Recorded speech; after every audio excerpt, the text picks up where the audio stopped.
OTW News. It is May 24th. We are 7:15 a.m. and it's a rainy day today. So hopefully there's going to be a lot of sunshine here on the Grand Rising Show and OTW News 7. So it's coming along nicely. Happy to see everybody here. Shout out to the chat. Let's start, go with shouting you out. Sunshine Time is in the house. We got Laurie Chavez and also Mr. Number 6 joined us in this live stream this morning. Welcome, sir. Well, thank you for having me. And shout out to Lori down there in the chat. Who? And I said shout out to Lori Chavez down there in the chat. What do you? Oh, okay, you're shouting somebody else. Sorry, man. We have yeah, it's a great morning. Hey, 7:15 a.m. I was gonna go live at 6:30, but then I wanted to get that little motivational speech in the morning. I think it's cool, man. I was listening to it. I was like, yeah, man, that's it's really Is it just inspiring. Bro, you're breaking up real bad. I don't know if it's just me. I'm breaking up real bad. Fuck. Don't tell me it's gonna start like that I don't know if it's just me this morning. Or what's going on. I don't know. My computer I'm gonna leave and come back. Doesn't seem to be slow. Testing 1 2. Mic check. 1 2. Auto mic volumes on. How's it now? Oh, Rob left. Maybe it was Rob. Maybe Rob was having a hard time with these on YouTube. We'll see if I'm actually breaking up. It actually is fucking going on nuts. Damn it. All right, guys. Another thing, man, fuck. All right, I'm going to replay the motivational video. Guys, everything's going to shit. All right. Sorry, guys. Hey, guys. I'm back. Had a fucking problem. My PC crashed. Yeah. You guys hear me? My phone doesn't seem to be working very well either. Damn it.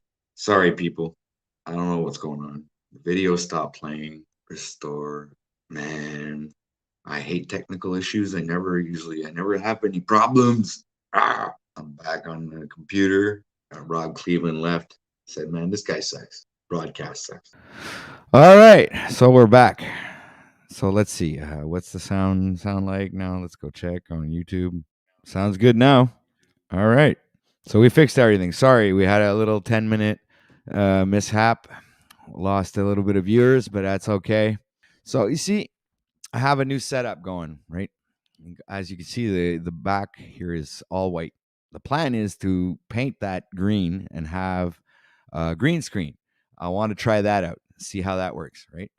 So this is why I don't have a background anymore, which is kind of odd because now I'm the only thing you can see. I don't have anything else you can look at except for my other mic. Yeah, I even got a stand for it and everything, so I can speak like this. Yeah. Right. So we got the second mic in the background, ready for any type of silliness. And what else do we have today? Jeez, I'm not used to be full screen like this. Usually I have this little. Hold on, let me do that. Is it virtual background? No, it isn't. It's where is it? Layout maybe. Yeah, there it is. There we go. That's better. I felt kind of anyway, all right. So, show started out really horribly. Let me see who's in chat. All right, we got Chris is in the house. Laurie Chavez, Sunshine Time is in the house. Who else is here? Welcome to you guys. Thanks for being here. What was I going to say? I'm going to do a little broadcasting filler while I roll a doobie. Here you guys. Ladies and gentle beans, welcome to Caged Reality. We interrupt our regular programming to bring you this special broadcasting filler. As we take a momentary break, let us entertain you with a delightful journey through imagination. Close your eyes and let your mind wander as we explore the extraordinary depths of the human spirit. Imagine a world where dreams come to life, where possibilities are endless, and where the power of the human mind knows no bound. In this realm of limitless creativity, we find ourselves on the edge of discovery, ready to embark on an adventure like no other. Picture yourself standing on a sandy beach, feeling the warm grains between your toes. As the sun begins to set on the horizon, painting the sky with hues of orange and pink, a gentle breeze carries whispers of distant lands. Now imagine stepping into a lush forest, the air thick with the scent of pine and the symphony of birds serenading your every step. Sunlight filters through the towering trees, casting playful shadows on the forest floor. As you walk deeper into the woods, you stumble upon an ancient moss-covered stone engraved with cryptic symbols. Transfixed by the mystery, you reach into your backpack and pull out a weathered journal. It tells tales of forgotten civilizations and hidden treasures, awaiting brave souls to unearth their secrets. With every page turned, the forest around you seems to come alive, revealing its hidden wonders. Time flies by, and the world of your imagination expands beyond what you thought possible. In this realm of untapped potential, dreams become reality and ideas take flight. As the final seconds of this broadcasting filler tick away, remember that within you lies a universe of infinite possibilities. And we're back. We hope you enjoyed that momentary escape into the realm of imagination. Thank you for joining us on this brief intermission. Our regular programming will resume shortly. Stay tuned for more captivating content right here on OTW News. He gave me just enough time to roll my doobie, man. Hey, Rob, you're back. What's up? Yo, what's happening? I don't know. I guess today's stream went to hell right off the bat. Yeah, everything seems good now, though. Smooth. What's up, sailing. Brian? What's up, big dog? Yeah, I just had to reboot the PC. Had a horrible start there. Everything crashed. I don't know why.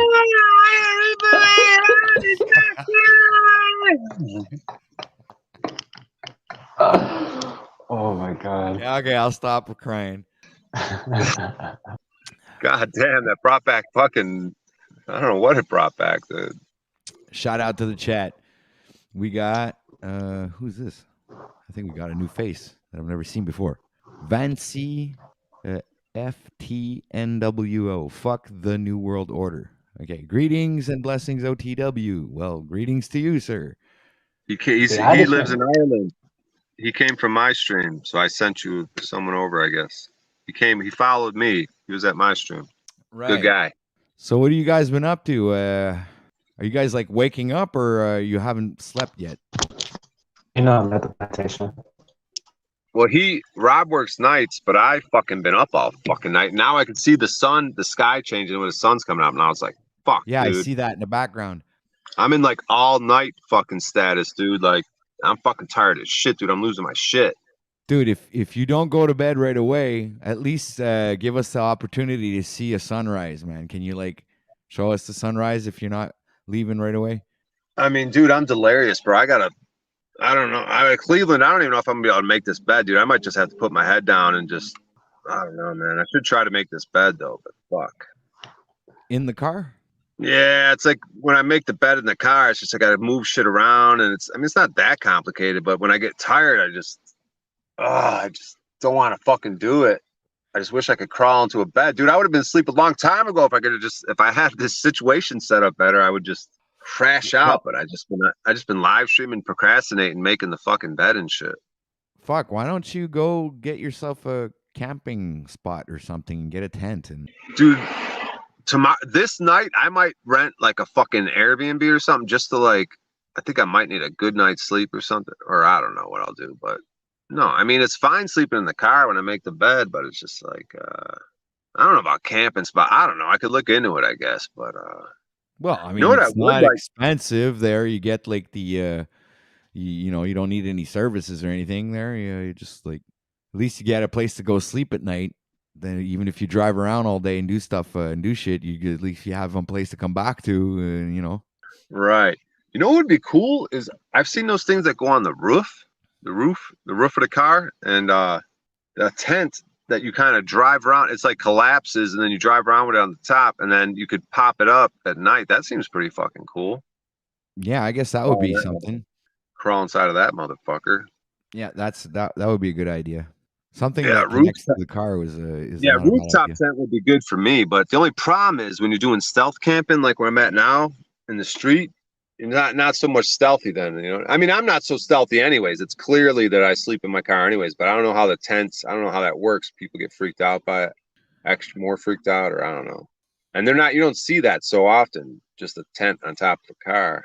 Maybe at more camping spots or something. Maybe, I don't know. Well, there must be some little camping spots or camping areas near where you're at. They're guaranteed within 10 miles. The only problem is when I'm doing stuff in the city all day, working all day, but then you got to drive to some rural fucking spot.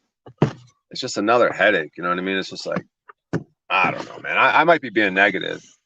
Like Yeah. I'm always trying to. Didn't you watch the talk my way out of it. motivational movie clip thing that I just played there, where he says that you know if you have a poor mouth, you're gonna have a poor life. Like if you're always like, this thing, that thing.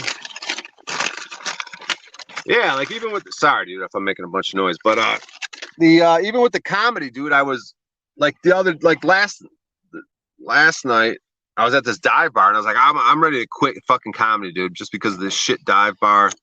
I was like, fuck this shit. I'm sick of this shit. But then today I went to the comedy club and went well.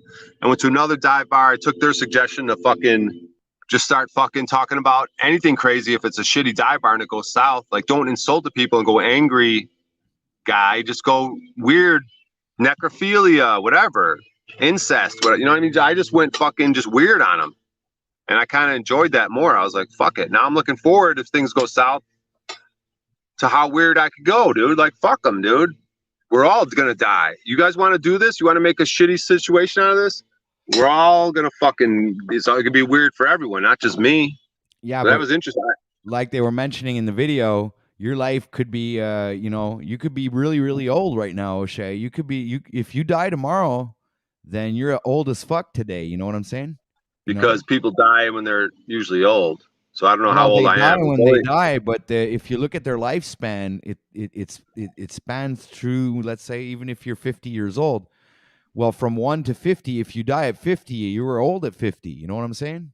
In your life, in that lifespan, in that timeline, if you will.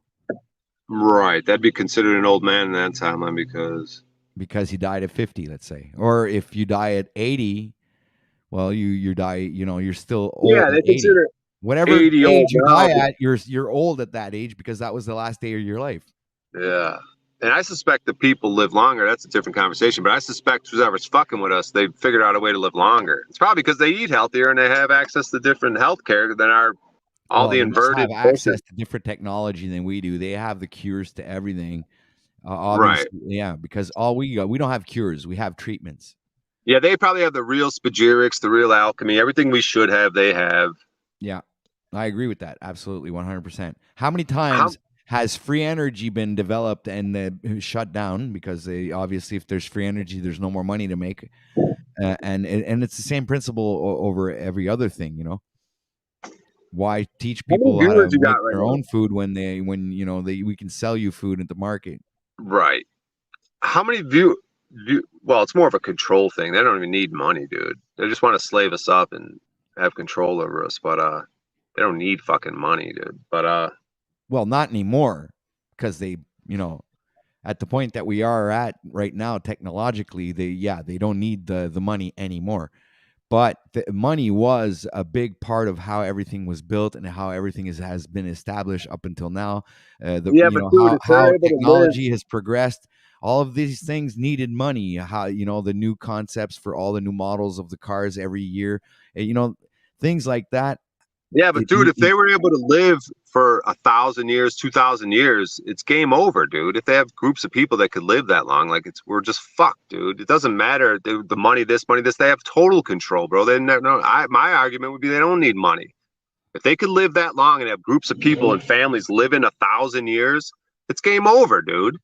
If as an individual person could live hundreds of years, that's so powerful, dude. That's why if I want to get my hands on some of that spagyrics and fucking, but the rights and freedom, right? If I'm in a basement with beakers learning alchemy and spagyrics, but I don't have rights and freedom, what good is it? If someone's going to kick in my door and I don't know, man. I'm fucking tired, but. Well, right now, the only thing I can tell you is that we're living in somebody else's imagination. How many viewers do you have again? Right now, we have 22 people watching, sir. Please make sure to like, share, subscribe, and, do that whole YouTube mumbo jumbo. And if you guys want to support the channel, there's a link in the description for, if you want to support the channel. Oh, we got Mr. Nobody's in the house, man. Welcome, sir. It's so nice for you to grace us with your presence. What's up, guys? Good morning, Brian. How are you? Oh, I'm just tired. The fucking sun's, it's getting brighter and brighter, man. Damn it, I'm fucked. Damn it, I'm pulling an all-nighter, I think, or something. I could get an hour or two right now, dude. Fuck. What have you been doing all night, dude? Like, what do you do when you're up all night like that? I've been streaming and doing comedy shows, and basically streaming and comedy shows is basically what it's been. Dude, Moose's daughter voice yesterday, so funny, man.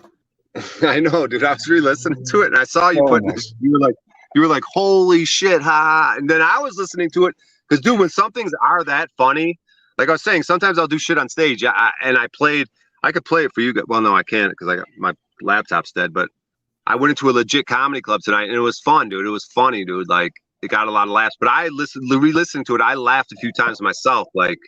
But then, yeah, re-listening to some of that baby cry, I was laughing myself. Dude. I was like, yeah, some of this shit's pretty fucking funny, dude. Because sometimes, like, the spirit comes over you, you know what I mean? Yeah, you could tell I was dying. And the funniest part is Moose's hard-headedness. Right. Like, Moose is just getting roasted, dude, but he's such a trooper that he wouldn't, like, turn it in. You know, he turned it around at one point. Like, at some point, he got me when I think he was singing a song when that one dude Tristram came, and he started roasting me. So I was like, wow, his vigilance paid off because he was getting it for a minute. Yeah. But then he started making me laugh, and I was like, okay, he's doing good now. He's getting me. So he's got some fucking yeah, like you said, vigilance or tenacity. Like, he didn't give up. But it is also cool because you could tell it's hurting him. Like, but he also like. He doesn't give up. He's powering through. Yeah, it just makes it more funny because you could tell he's angry because it's working. It's funny. Yeah, it's just crazy, bro. Yeah, you guys actually would probably make a good duo. Right. Like, he's trying to attach himself to Talcott when, yeah, the whole time it was me. He was there with Paul before me, I think. He was kind of like doing producer on Paul shit. And then I kind of came around and because he would do ad reads on Paul shit. And then he kind of, I don't know what happened. You both really love humor and comedy, so why don't you both put your forces together and come up with a fucking awesome routine where you can do that either on his or your channel or restream each other and work together, man. That would be fucking incredible, man. Especially, Moose loves scripts. Okay, so he would maybe, he would have some like things that you don't, and you'd have things that he doesn't. You guys would, hash it out, and then you guys would come up with a fucking a golden goose egg, man. But the thing is, though, Patrick, is nothing could be funnier than that spontaneous set of circumstances that lead to that ball busting. I mean, that's just so organic and so funny and in the moment, and it just comes off real. Where you start doing those bits or scripting stuff, it starts, I don't know. And what's crazy is the baby was part of the bit because then she would cry on her own, and I was able to imitate it so well. And sometimes dude, that baby has been it was part hard of my to tell life. the difference. Sometimes I'm telling you, sometimes it was hard to tell the difference. I was wondering, and which that's one what God was was saying. And dude, when I was doing Archaic's voice, I was doing a sick Archaic impression, dude. All I have to do is hear something, and I was able to imitate Archaic's big time, dude. You know how Paul had the good imitations for a while? I don't know if you heard Paul do like Jesse the Body Ventura and these different things. No, but like, yeah, he's got a sick Jesse the Body Ventura, dude. But like, yeah, I guess you do need to get some sleep. No, I know. That's exactly. I know it's exactly what I was thinking, but I was going to let it go because I was just going to give myself a break. I know my brain's not working, but I was going to try to find my train of thought anyways. Yeah, it's like it completely stalled right there. It's like a brain fart. Yeah, but at least it's not a weed one. So because I'm hard on myself when I know it's from weed, but when I have that combination of this tired and smoking too much weed, like then I'm just fucking worthless to everybody. But anyways, there was some sort of thought there. Whatever, I lost it, but it's all right. Being in a legal state, so crazy, the tolerance issues that you start developing, having access to the dispensary stuff.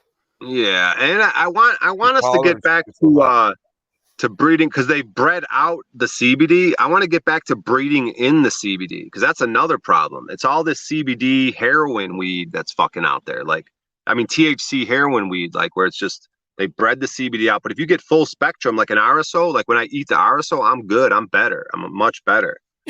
But the munchies aren't as bad. The highs aren't as debilitating.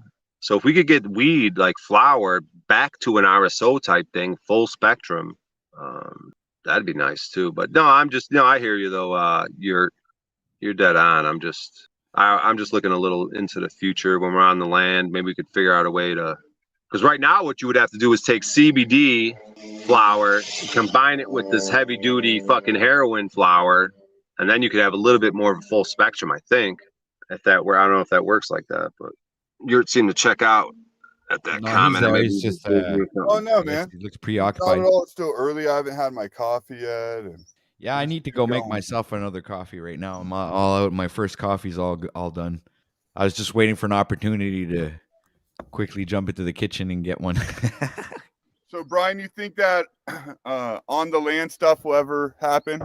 Is that a pipe dream, or is that a reality? Yeah, I mean, if we get the way I see it, man, for me, it's like I want my own at the very least, or something I could have where if I need to get away from people, if it starts getting weird at a certain spot, I always want a spot that I could have my own, because there's always going to be something weird. Because there's the 4 stages of community. There's the first stage where it's nicey, everything's good. Then the second stage, some skeletons start falling out of the closet, some truths start coming out, some people start calling each other out on shit, which I think is what you see through these panels. Sort of, you see this process sort of going on, and then there's the third stage where, I forget what exactly it is, but it's probably just more intense of the.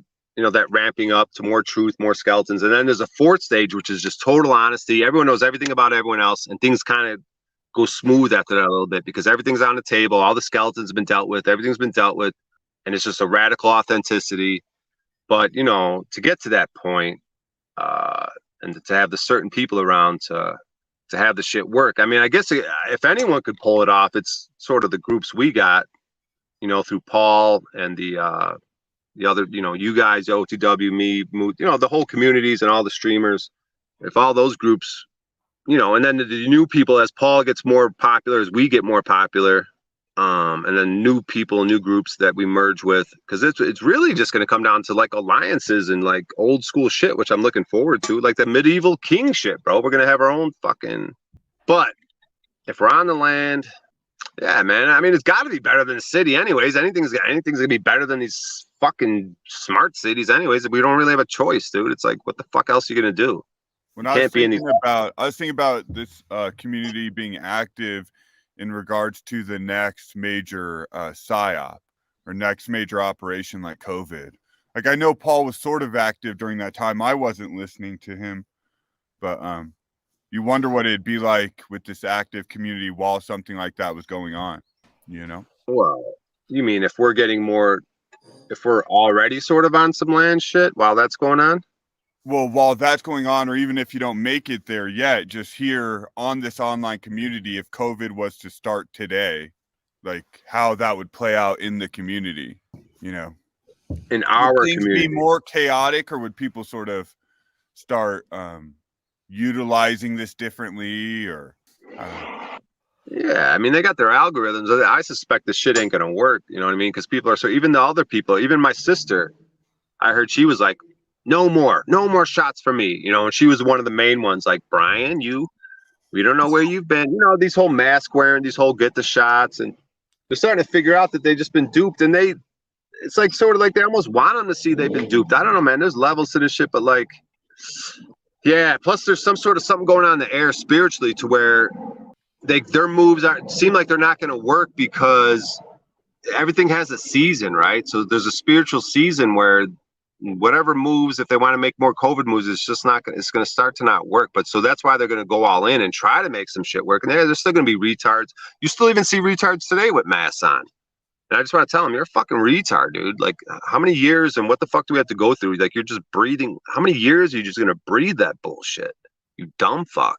And like, I just feel like we got the flow, dude. We're good. We're good no matter what. Even if they fucking goes bad and they kill us, bro. As long as we're God, because like when I got pulled over today, right? Yesterday, whatever. You know what I mean? And I was kind of a bitch a little bit in the beginning, and I sort of manned up a little bit towards the end. And but I'm, you know what I'm saying? When you just picture God looking down on shit, like God's looking down, like right now, God's looking down, like on how we make our moves. Even if they come and fuck with us, God's watching. Like, they're not getting away with nothing. Like, we're trying to do our thing. If they want to come fuck with us and slaughter us or do something to us, well, fuck it, dude. You're gonna have to deal with God. You're gonna have to, some sort of karma you're gonna get from that, and we're gonna get a benefit from that. Like they say, the martyr is the highest spiritual thing you could do. So just stay consistent on what we do and fucking let them do whatever the fuck they're gonna do. It ain't gonna work out for them. They're just bitches, and they fucking know it. They just, that's why I fucking could have a heart for them. Like, bro, come on, switch up. But they probably won't. So fuck them, dude. Whatever. That's between them and God. They ain't gonna fucking, I don't know. I'm rambling, dude. You guys gotta cut me off sometimes, man. Nah, man, we let you speak. Let you ramble, maybe. You need to let off some steam. Obviously, one thing I've kind of been wanting to talk about, or from listening, instead of doing as much talking, is I feel like these crowds are too pessimistic. They're too negative. I know there's a lot of fucked up shit that goes on in the world, but I think people have a lot more powers and abilities than the conversation always portrays. well, I think I try to stay positive. I usually, when I come on stream, I'm pretty positive, and I don't look at things on a negative. Pretty much, I'm my words. I also try to keep them programmed in a positive aspect. I try not to say words like can't, and I try to really keep a keen eye on the words that I use, so that I use the positive affirmations to steer me during my day, because I don't want to. I believe in the law of attraction, so in that case, that means, like, if I speak negatively, I'm attracting negative things, right? So if and I do that often with my woman. It's like sometimes my woman is like, we're talking, let's say about, I don't know, the cat the other day, pissed on her. That was like really funny. The cat just jumped on the table, and we thought the cat wanted to be pet, but he turned around, lifted up his tail, and literally pissed on my woman right there, right in her face. I was like freaking out, man. I was like, holy crap, And then she says, well, but then, okay, so this is something that actually happened. But then she says, she looks at me and goes, well, I hope that the cat one day doesn't go on the table and piss on you. She says, no, don't say that. Do not say things like that, because whatever you say could happen. It's like, this is, and I try to watch everything I say. Anyway, Well, and I brought this, excuse me, I brought this up to Cage, but I'll bring it up to you, OTW, and whoever else wants to talk on it. But like this deep fake thing, and then these like fake news clips with Talcott. And I get it's all fun, and I get the joke, but like at one level we're complaining or worried about what's going to happen in the future, like when the powers that be use these technologies. And then we're sort of like children playing with them right now, especially with the Talcott thing. And this got brought up a little bit yesterday, but that Talcott clip shit is funny, but at the same time, we're like laughing at the same thing we're supposedly afraid of. I just wonder what the dynamic is there with that. Well, look at it as a new toy, right? They give it to us as a toy. We're playing with the toy. We're like kids, and we're playing with the toy. But and obviously, I think we're aware of the fact that they are using the data accumulated by us using the toy, right? So it's us. We're the ones. We're just, I guess, voluntarily being dumb because we enjoy playing with the toy. It's that fucking simple. And I just don't understand, in my opinion, that's the way I see it, Yeah, but you look at it like a gun, dude. A gun can be used for nefarious purposes, or a knife could be used for nefarious purposes or positive purposes. Like, it's just a tool. It's just a thing. So if they want to use it negatively, that's oversimplifying it, Brian, though, seriously, because when you look at it, it's even more dangerous than a gun. No, I get it, bro. They could. And we're not just playing with it in like the way we want to. We're doing the behavior that we say they're going to do exactly, with it, which is bad. So well, if you guys are talking about pessimism, cool, you did what you said they were going to do. Yeah, but you guys are talking pessimism. You guys sound pessimistic because the thing is, Data collection should be the number one fear to think of. This should be the worst thing you could be doing right now. Crow 777 brought it up. This data collection from the chat and us streaming and pouring out our hearts and having them turn that into text for the data for the AI to crunch, because AI is making decisions, right? So all this data collection, and from the live streaming, they get even more data collection. They can make predictions up to a 98% accuracy rate. You know what I mean? But how's it going to crunch spiritual data? That's what I'm always leaning on. That's the faith, dude. They can't usurp God. They can't be that powerful. That's the whole point. They're building the Tower of Babel. That's going to fucking not work, dude. They're just not going to pull it off, bro. That's my faith. They're just not going to pull it off. Well, maybe not in your lifetime, but this could be, spread out over 100 years, Brian. So you'll be dead, and this plan will still be in effect. Yeah, but you got to understand. You got to sense the age change, bro. Like, you got to sense the what's going on in the world, bro. They can't keep it up. Yes, they've been running shit. Yes, they've had the flow at their thing. It is the time to Satan, the short season of Satan, or whatever fucking season it's in. They have the advantage. If you want to do nefarious things in the time, recent history, and in the near future, yes, they still have sort of a momentum and sort of, things go their way if you want to go that way. But things are changing, man. And it's just like, so what if they fuck with us, bro? As long as we stay on a path, and if we end up dying or fucking some of our future generations die, hopefully that whatever's the worst, do whatever the fuck they do to fuck with us. So you guys are saying, so then, and there could be something to what you guys saying, okay, we should all just get off the streams, get on the land, stop doing this, stop fucking with all this shit, any technology, Amish, whatever, just fucking go straight. Fuck all this shit. You know what I mean? There's arguments for that. And that's probably what we're going to end up fucking doing anyways. Or because the internet could become too fucking powerful. Like when we flip the script, we can use this shit to our advantage. So they might just shut it all down so there ain't no one gets nothing. Because we'll flip the script and use it against or something. I don't know, man. Like, well, and deeper, Brian, I'm asking the question, how much of our behavior is still under programming? How many of us who think we're aware of the scripts and the controls are still operating in that behavior pattern? I see that with both the flat earth shit. I see that with the sexuality conversations. I see that with all that stuff. A lot of that seems heavily programmed to me still when I listen to people talk and how they react and all that. Are you a doomer like Benton at all? Me? Yeah. Oh, no, not at all. I'm closer to what Brian's saying. I think all their schemes fall apart. No, I think you're on point. Yeah, I was just asking. I think you have valid questions. Yep. I think. Yeah, but it falls apart in the long run anyways. It's a long game anyways. But like what I learned with this cop shit, but we got to be on our P's and Q's. We got to just be like, oh, it's going to change and don't worry about it. Now, fuck that shit. I was a bitch today with that cop in my eyes for the most part. And I'm driving around with plates. And so that's the thing. When you're just free in your own way, you can't fucking lose no matter what, man. And I'm not saying I'm there, but we still got to work to get there. And like deeper, I think it's about what can you actually do?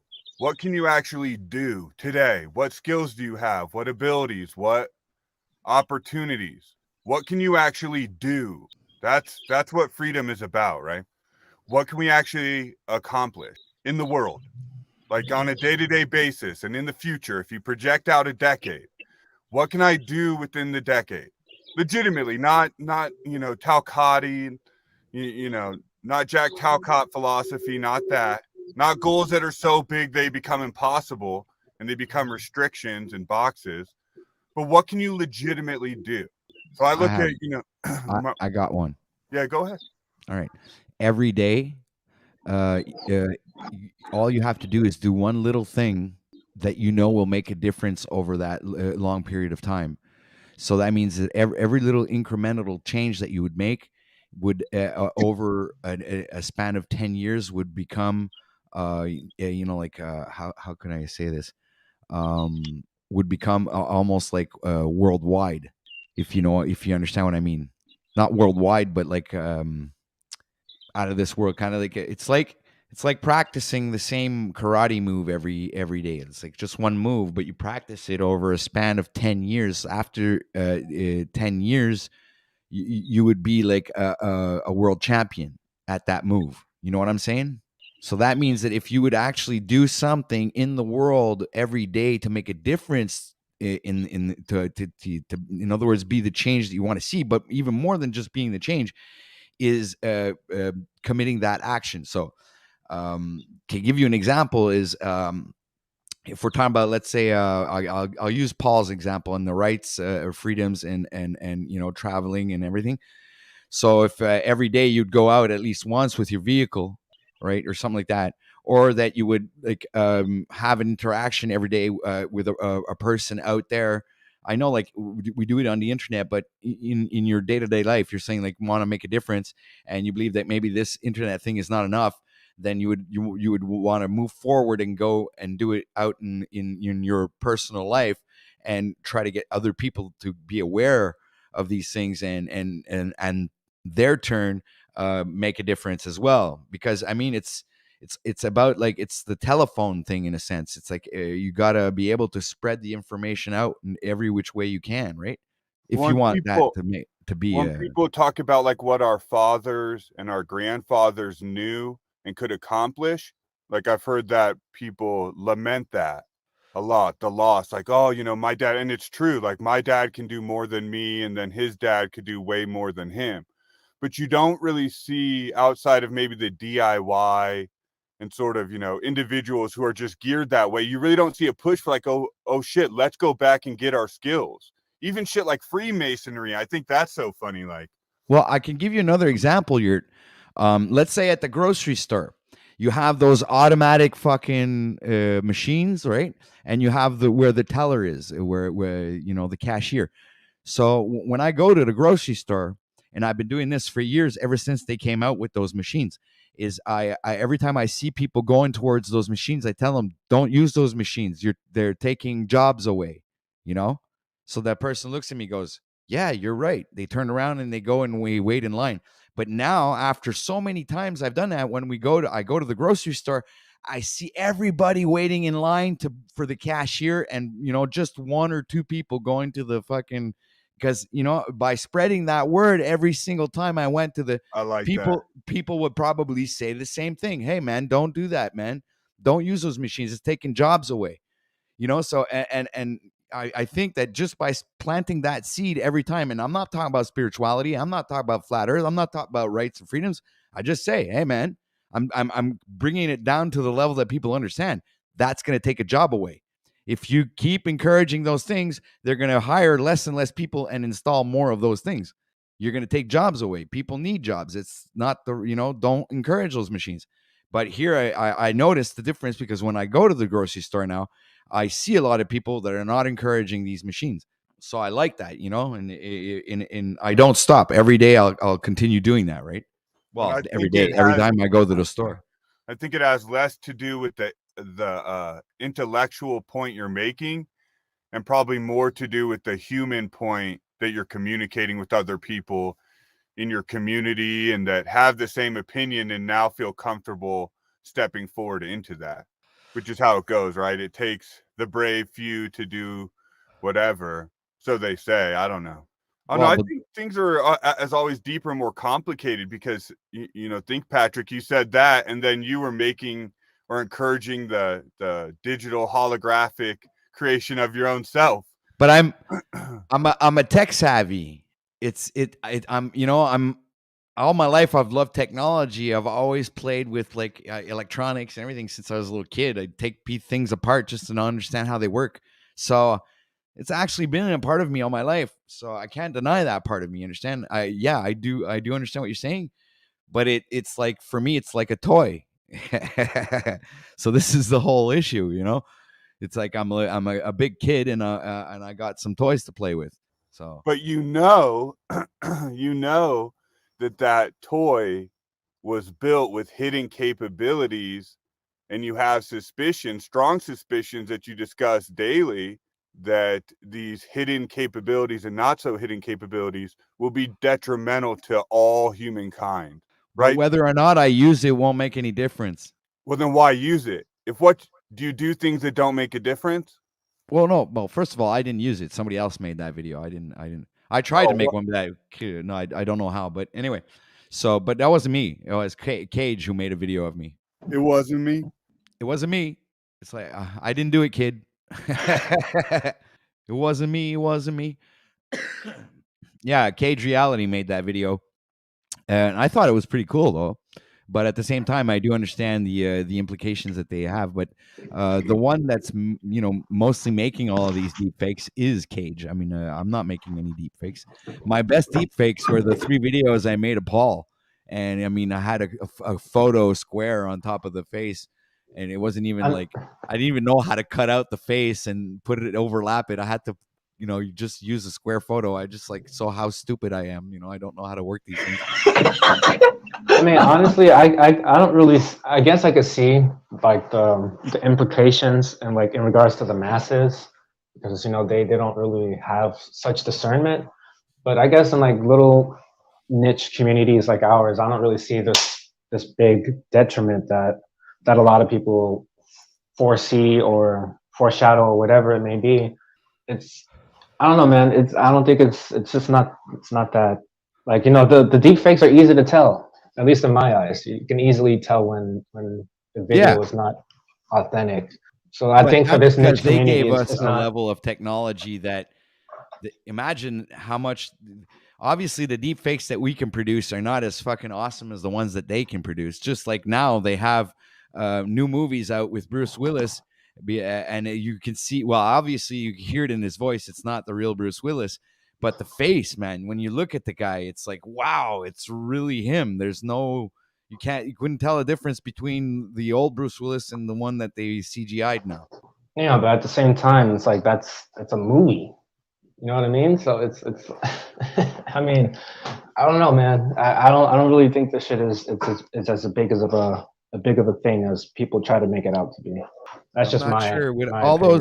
those these applications, these overlays that you can put on your phone. You make you look like an alien. They can make you look like a predator. You can make you look like anything. You could be Spider-Man, Venom. You could be practically anything you want. And I've seen like little TikToks of people who changed their faces, and it's wow, man. That's like pretty impressive technology, man. I don't know. I think it's all just nonsense to me.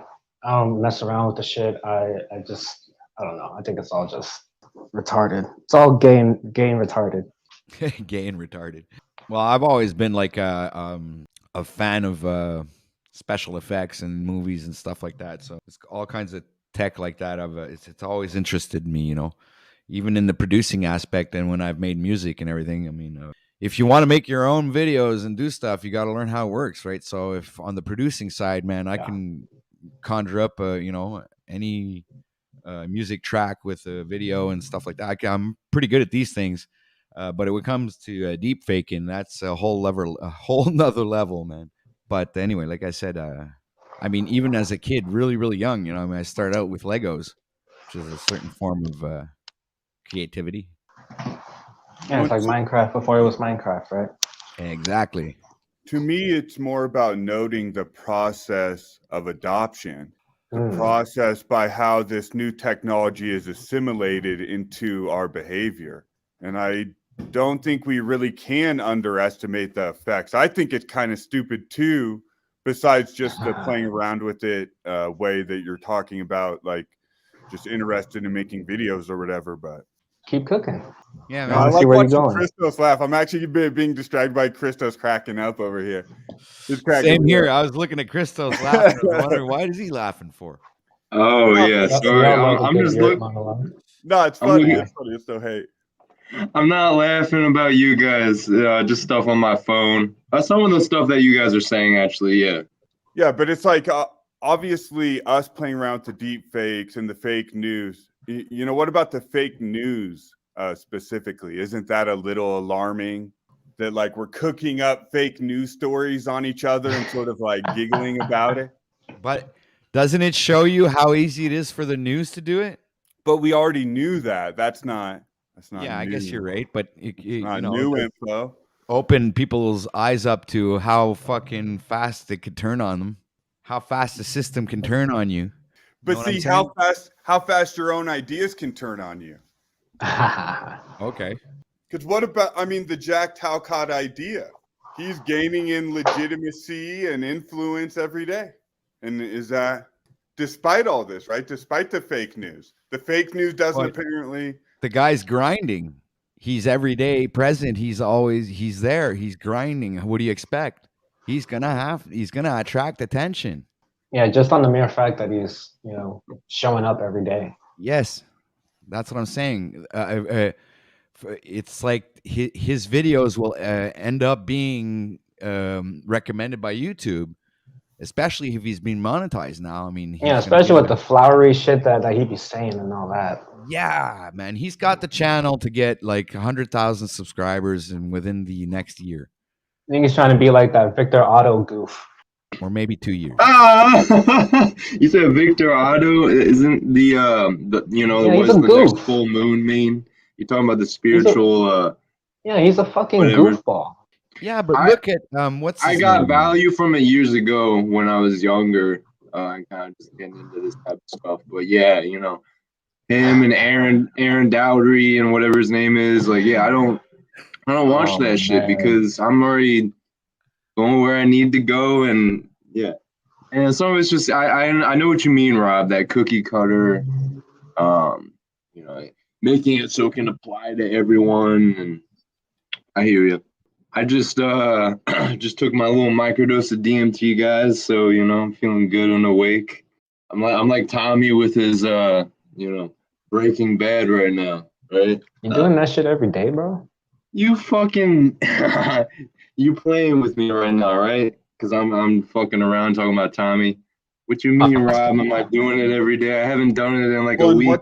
What's the thought process behind it? I didn't know. I was genuinely asking because you said microdosing, so I assumed that you do that every day.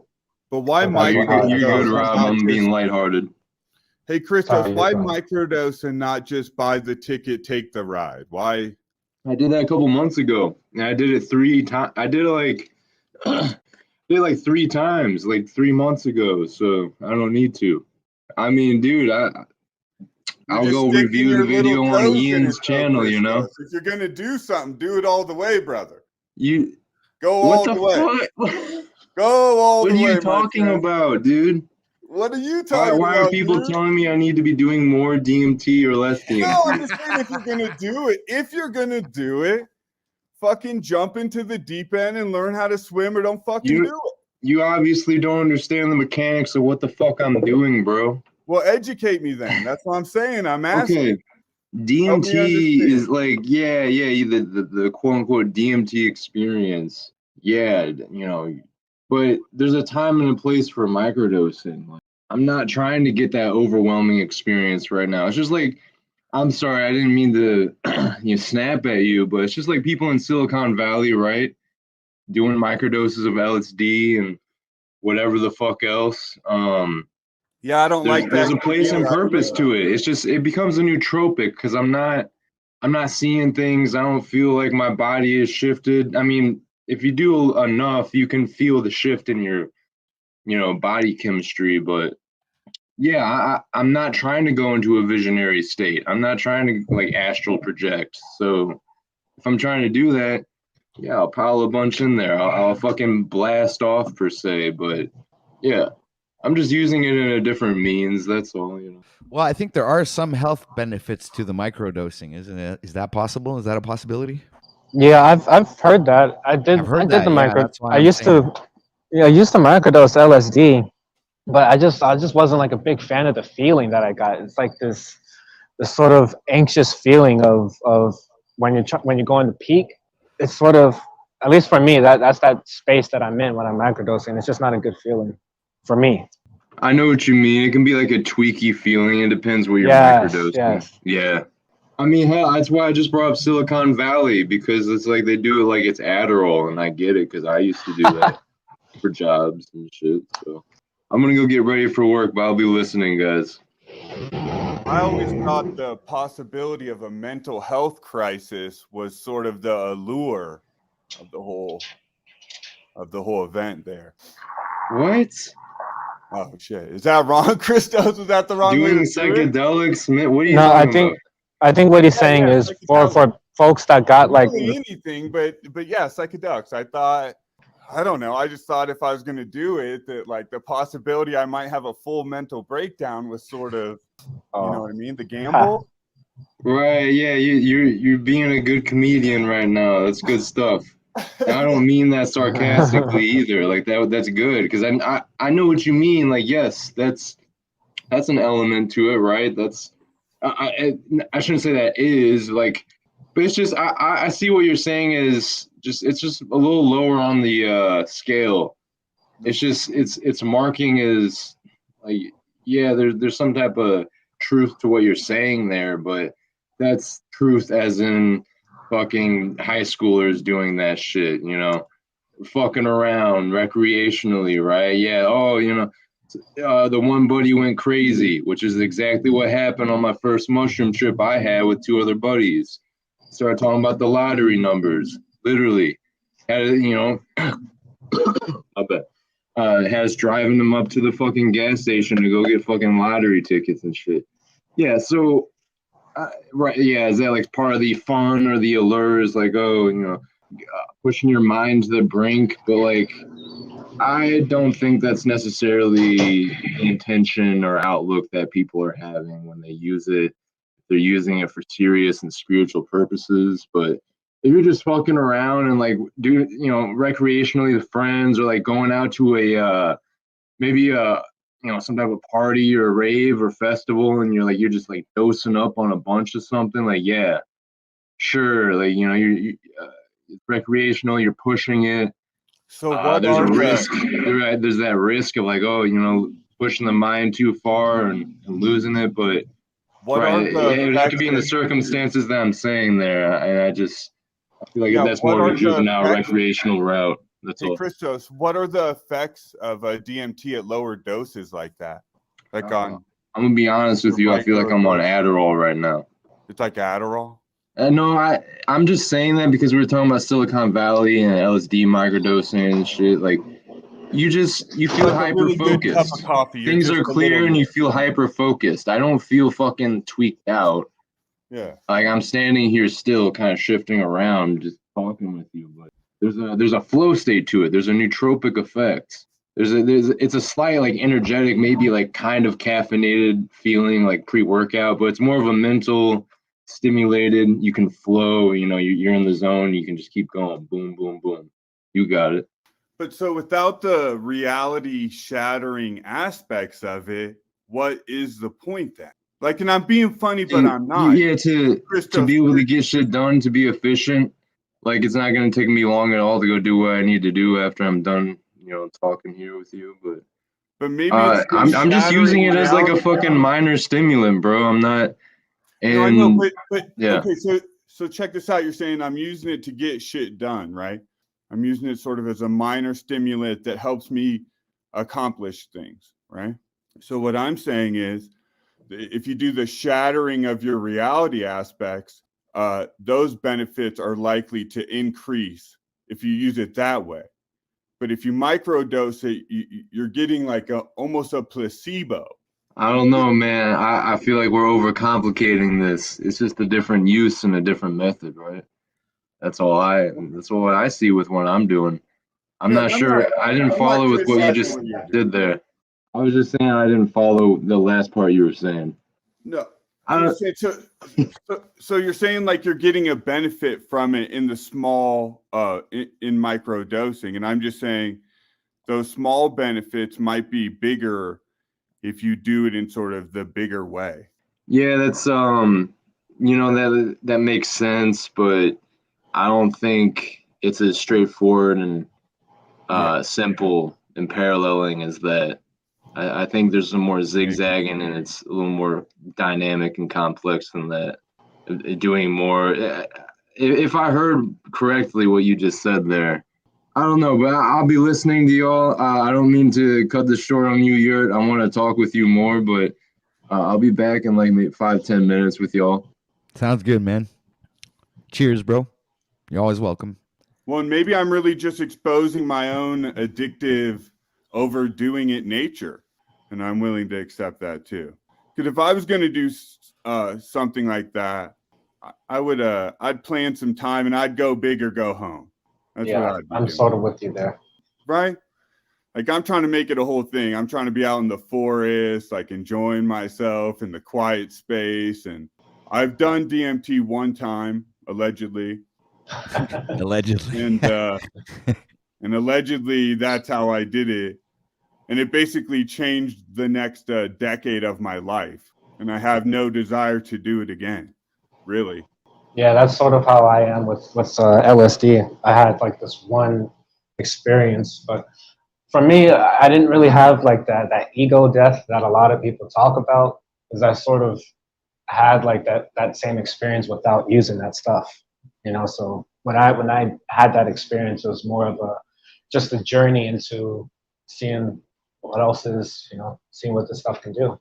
I had my own personal DMT experience, but I didn't have to take any. It was natural.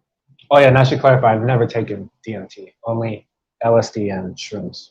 Yeah, but when it happened to me, I had just smoked a joint before, and all of a sudden, bang! Something happened, man. Yeah, I had a DMT experience for sure. I don't know how something was released in my brain, and bang! I was fucking gone. Please share more here. It took me about 15 minutes to come back.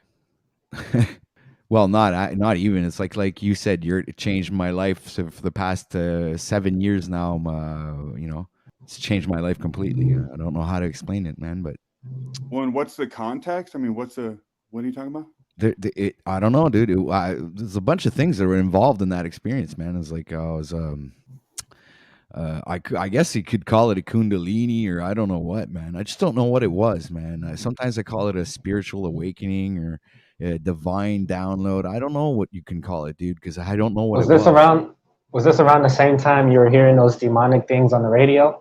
That was afterwards. That's after okay. I had that experience. I started hearing these things on the radio and shit. Okay. That was fucked up. No, it's like all my senses were hyping. Like they were heightened Hold on, to a what was the level. radio saying? See, dude, all day. This is the problem with all these panels. All day, like so many great things are said, and then we just jump right past it.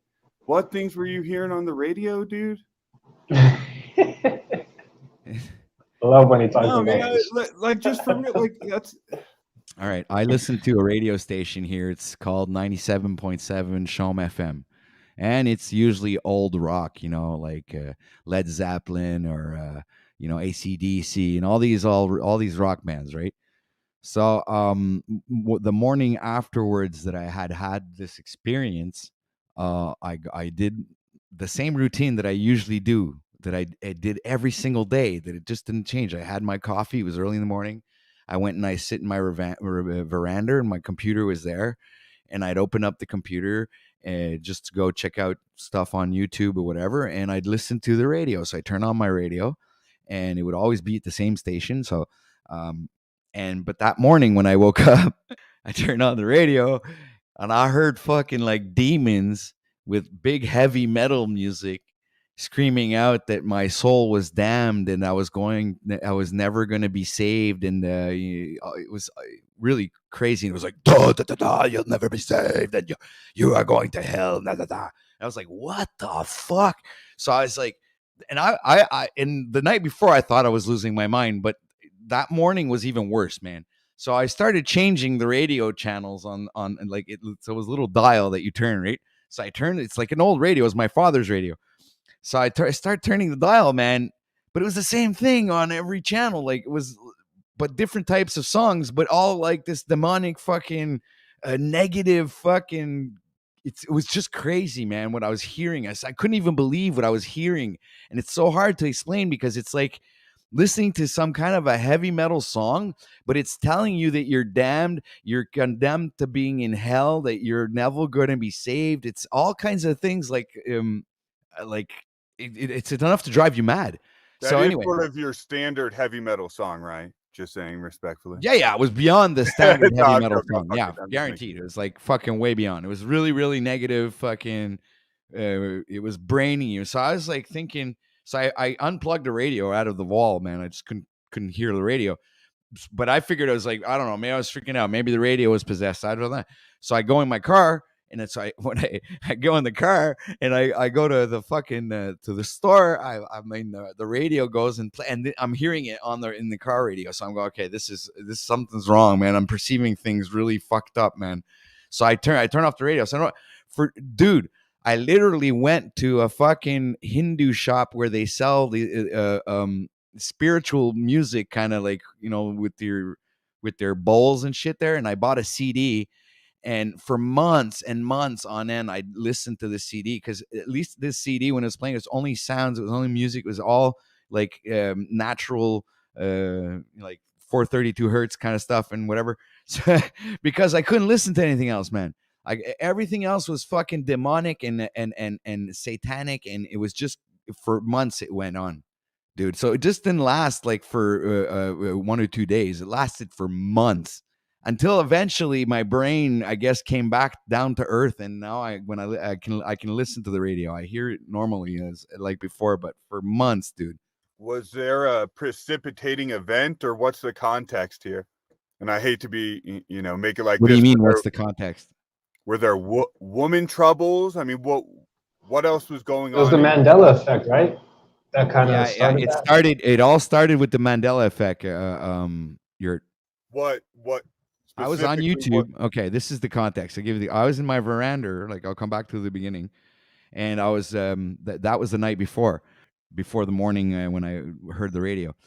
The night before, I was on YouTube and I was watching just like randomly watching music videos, like I always do, or whatever, like sometimes little clips or shit like that, science and whatnot. And I was like scrolling through, and I saw a thumbnail written like flat earth debate or something, whatever, right? And I was like, what the fuck is that? You know, I'm like, didn't they fucking argue that 500 years ago? And didn't they, like, you know, wasn't that argued and debated, and everybody came to the conclusion that we were on a globe? Why are they arguing about flat earth now? Why? I mean, it's like, was that? So I didn't even, I said, fuck it, I'm not going to look into this. I didn't even click the link or nothing, but it planted a seed in my mind, you know.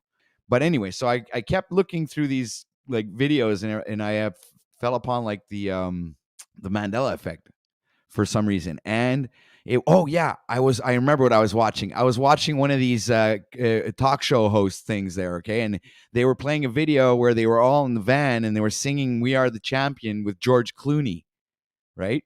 So I was watching that, and I was like, and then they were all singing "We Are the Champions," and usually at the end of the song they would say "of the world," and so they all said it, but the Freddie Mercury didn't sing that part, so that was like the first trigger. But then I went down the rabbit hole. That's what freaked me out, and then I decided to take out the CD, because I had the CD at home of Queen, the song "We Are the Champion" and everything. So I took the CD out, I put it into my computer, and me and my girlfriend at the time listened to the song. So we're listening to the song, and at the end we were waiting for the, you know, "of the world," because we figured it was probably just like a fluke or whatever. So obviously when we come to the end of the song, it goes silent. He doesn't say anything. So I look at my girlfriend, and she looks at me, goes, "That's kind of odd." And I go, "It is odd, don't you think?" So then we start looking into this, and we look at, you know, we start researching people that were like having the same experience, and that, you know, that were absolutely certain that they heard the song the way it was in the. So anyway, it brought me to Luke, "I Am Your Father," right? With that Star Wars movie with Darth Vader, the scene where Darth Vader tells Luke that he is his father. So then they start saying that part, and dude, just not far after that, I thought that like reality had broken. All right, so my mind had broken as well. This is what happened. So I don't know, man. And then all of a sudden, I started hearing things differently, and I started realizing that maybe.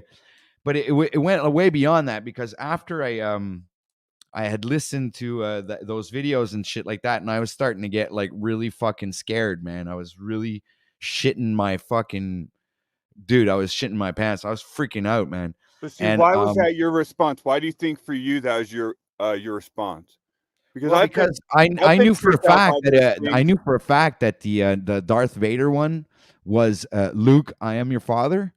And then it was like when I was listening to it, and then I took out the DVD because I have the collection, and I listened to it, and it was like, "No, I am your father." I was like, "What the fuck is going on, man?"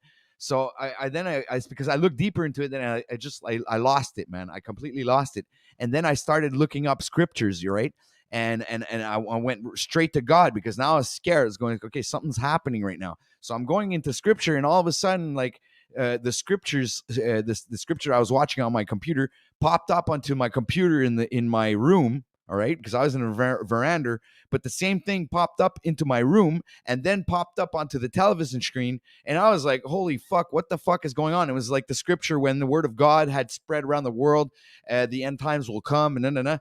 So I was like, this is where I've completely I lost it. I was freaking out, crying. I dropped to my knees. I was praying to God, put my hands together. I was freaking out. My girlfriend at times says, "Don't worry about it. God's love. Nothing's gonna happen to you. You're gonna be all right." So I calm down after that, but my perceptions of everything had changed. The way I saw things, the way I heard things, and the way I understood things, everything had changed. That part, starting from that, it's like my mind had broken from the reality that it believed it was in, and started realizing that maybe we're this place isn't exactly what we thought it was. And it just like my mind broke, man. I'm telling you, it took me a while before I came back, man. It's the Were best you way I not- could explain that story. you not- I could say a thing or two about the OTW. I mean, it makes me think of my Kundalini awakening experience, and so I'm gonna stay reserved to some degree here, but I just want to say, Yurt and Rob, I was kind of bugged out earlier what you guys were saying, and I'm gonna be honest, I feel like you guys really don't know what the fuck you're talking about. And I don't appreciate the condescending attitude to Wait, what what? I was saying there earlier. So when uh, Are you talking to me? Christos, I apologize if that is what you felt through this. That's not really what I'm trying to communicate to you at all. Right, I bro. appreciate I literally just asked you a I'm not trying to question. condescend to you or anyone else. well, and I appreciate that. I've had people run very similar things at me with why not just do the full thing, and I I've had a got lot of these things I just got you. That was ran at corny me for me to before, even so ask that, I dude. apologize. I won't No, take no, it no, then no, no, as no. If it bugged anything. you for you to come back, I apologize to you, sir. Because that's corny. That's a corny thing to bring up. You're aware of what it is to you. I don't need to bring that up to you. So you're right, Christos. You're right, dude. I apologize.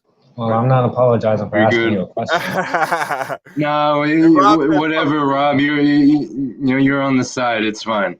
It's not a big deal. I won't. We don't need to make a thing. You're good. I won't throw you in there with your.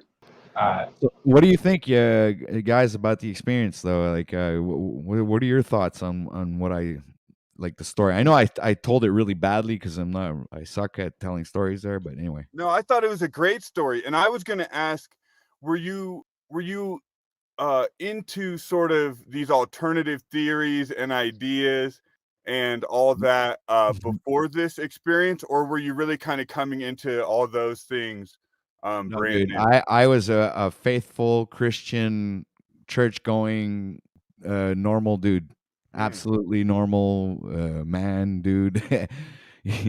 Really involved in my own little life and not having any awareness of the reality or the place that I was really living in. I was just one of I could say one of the drones, man. I don't know, man. I don't consider myself like that anymore. Well, and that's even more why I would bring up with you and share, and I'm sure I've shared it before, but my favorite author, Philip K. Dick, because he has sort of this prototypical experience of a super straight-edged person who out of nowhere has this transcendental experience, which sort of, flips their life upside down. And it sort of feels like, you're taken over by another reality. And what I was interested in was, and you sort of answered my question with that, was I was aware of all those things, but they didn't really have a negative effect. Like that of the world in the Queen song, that is super trippy. And when I discovered that song had changed, I was like, whoa, that's pretty interesting and pretty fucked up. But it wasn't earth shattering to me, but I'd already been, 10, 15 years deep in sort of the things we're talking about and what Christos was talking about. And I hope he didn't leave like pissed off, and I hope he didn't blow his buzz or something like that. And I mean that genuinely. I'm not trying to offend him, but growing up, when I grew up, it was sort of the over the top, Hunter S. Thompson as a role model. I don't know. That's just how me and my friends were. And it's not necessarily cool. And I don't think it's cool. And I'm not advocating for that. But so that's why by the time the Mandela effect happens, it's like, oh, okay, well, yeah, that's new, but it didn't shock me to my core or anything like that. Well, I guess I was such a simpleton that something like that really blew my mind, man. It just blew me away, man. I literally, like, I had never been as such, like in the scriptures, it talks about having the fear of God. Remember? Okay. I know it's pointed out in the Bible a couple of times. That's the experience that I had. Because after that, that's why I thought it was a spiritual awakening. Maybe until today, it might be that, because it says that only through the fear of God can you be reborn. Come into the world as a reborn Christian. But I freaking understand what that means now. You understand? So I had such a fear of God when I realized that He was so powerful that He could just change reality with the wave of the hand. That I had never perceived God that way in my life. It was like completely, I don't know. I had not perceived God in such a fashion that He was so all powerful that it was just like that. He just wave of a hand like that, and boom, all of reality changes into something different. So I'm like, and then you're awake to the change, and you see God working in real time. You know what I'm saying? Like, you see Him doing it in real time, and it's like, oh my, you freak out. So you realize how insignificant you are, and compared to how powerful the real God of this realm is.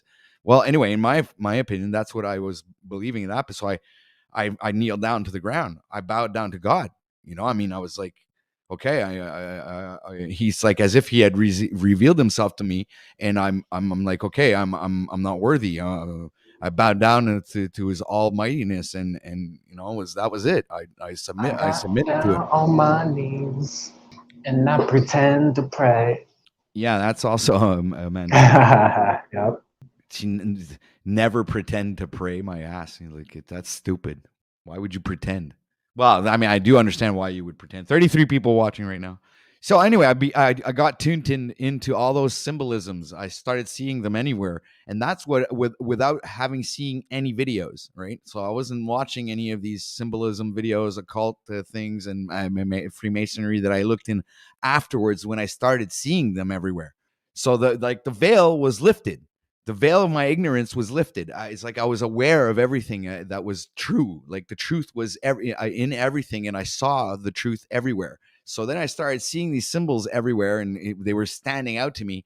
And there were two major colors that were also standing out to me. And in the beginning, I was always seeing a wolf somewhere. In any given moment, I was seeing a wolf, and the wolf, it's as if the wolf was talking to me and telling me something. And then I found out about the scripture where it became the wolf that was lying with the lamb and not the lion that was lying, which is completely insane to me. And so anyway, so a lot of things, it's like as if the reality was telling me or warning me that there was going to be a Bible change about a wolf. And then bam, there's a Bible change, and it's no longer the lion and the lamb. It's I was there when these changes happened. You understand? So I was already awakened to the Mandela effect before the changes had already happened. Then I experienced them. It's like, wow, what the fuck? So I had experienced the changes firsthand, So I know that, like, there's a higher power or something that's governing this reality, and that nobody else really understands or is able to point the finger to it. But I know that it can't be CERN, or it can't be with technology. I don't think that human technology is powerful enough to do something like that. The only thing I can really relate to is that God is doing it. Why? I don't know. Only He knows. Yeah, I don't know either. And it really does put you right in the middle of cognitive dissonance land, right? Like, for example, with that of the world. Like, dude, it's the end of the song, right? It's like the period that was at the end of that song. You've experienced that before. You know that was there. So then you're forced to reconcile these contradictory ideas. And did you see they made a bad movie that was like the plot line? Did you look into that movie at all on the Mandela effect? I always think that would be a whole other subject, which would be interesting. Sort of bad B movies that have super deep plots or hidden meanings. I have a few in mind, but I I can't saw think the of a ton. Mandela Effect movie, and it was Yeah. horrible. It was Yeah. horrible. It Like really deliberately it was bad. it was made to it was made to look to have the Mandela look bad there. It Yeah, looked it like was a somebody hit was losing their piece. mind. Yeah. But Dude, I'm still freaking here today, 7 years later, and I haven't lost my mind. You understand? I'm completely sane. I do my life like anybody else. I work. I have a house. I take care of my things, and I don't hear all these weird things on radio anymore. So I'm like, to me, I'm back to normal, but I still have the knowledge. I still have the awareness. I still see the symbolism. I still, like, it's a lot of things that haven't left me. But I mean, and I'm also aware, like, because of all of this, it's one of the reasons why I didn't follow the narrative for the past 3 or 4 years, right? Because I knew it was a lie. I could hear it. I had the awareness. I had the hearing. For those who had the ears to hear and the eyes to see. Well, I was able to hear on the radio when they were manipulating people to go do things, and I was like, well, why would they manipulate? That's because, in my opinion, manipulating is a bad thing, right? Because I was with a woman for 7 years who manipulated me the whole fucking time. So I freaking have a good keen eye for people or things that I hear that manipulate people. And when I hear the radio giving out, commercials saying, well, oh, poor kid, if you didn't do this, well, you can't, you won't have access to the movies. You can't go to the movies if you don't have this. It's like, what? Okay, so now the government's a bully? And I was like, oh my God, what's going on? So starting at that moment, I was like completely against it. Like, bam. That was like, holy shit, man. I was literally but that actually turned against me. I was like telling people not to take the thing and whatever. And I was literally fucking being an activist, and it turned against me. It went like all full out Facebook, and I had like people freaking texting me, hundreds of people texting me and hate things, death threats, and it was out of this world, man. It was just crazy. So I stopped talking about it. And because of what? Because you were posting on the Mandela effect on Facebook? No. I was talking about the last 3 years, what happened with the Jabby Wabby and everything. Okay. Sorry. I was just saying that because of that Mandela effect, it tuned me into, because most likely, if I had not been awakened to all of this, like I would have been the normal fucking schmuck that would have went and lined up just like everybody else and would have believed what was going on. You know what I'm saying? I do. I know exactly what you're saying. Because I woke up, or I won't say wake up, but I became aware of the globe lie like late 2019, like right before the whole craziness happened. So I feel I was very fortunate to have my eyes opened in that specific time. Yeah. And you know what's it was in October 2017. All right.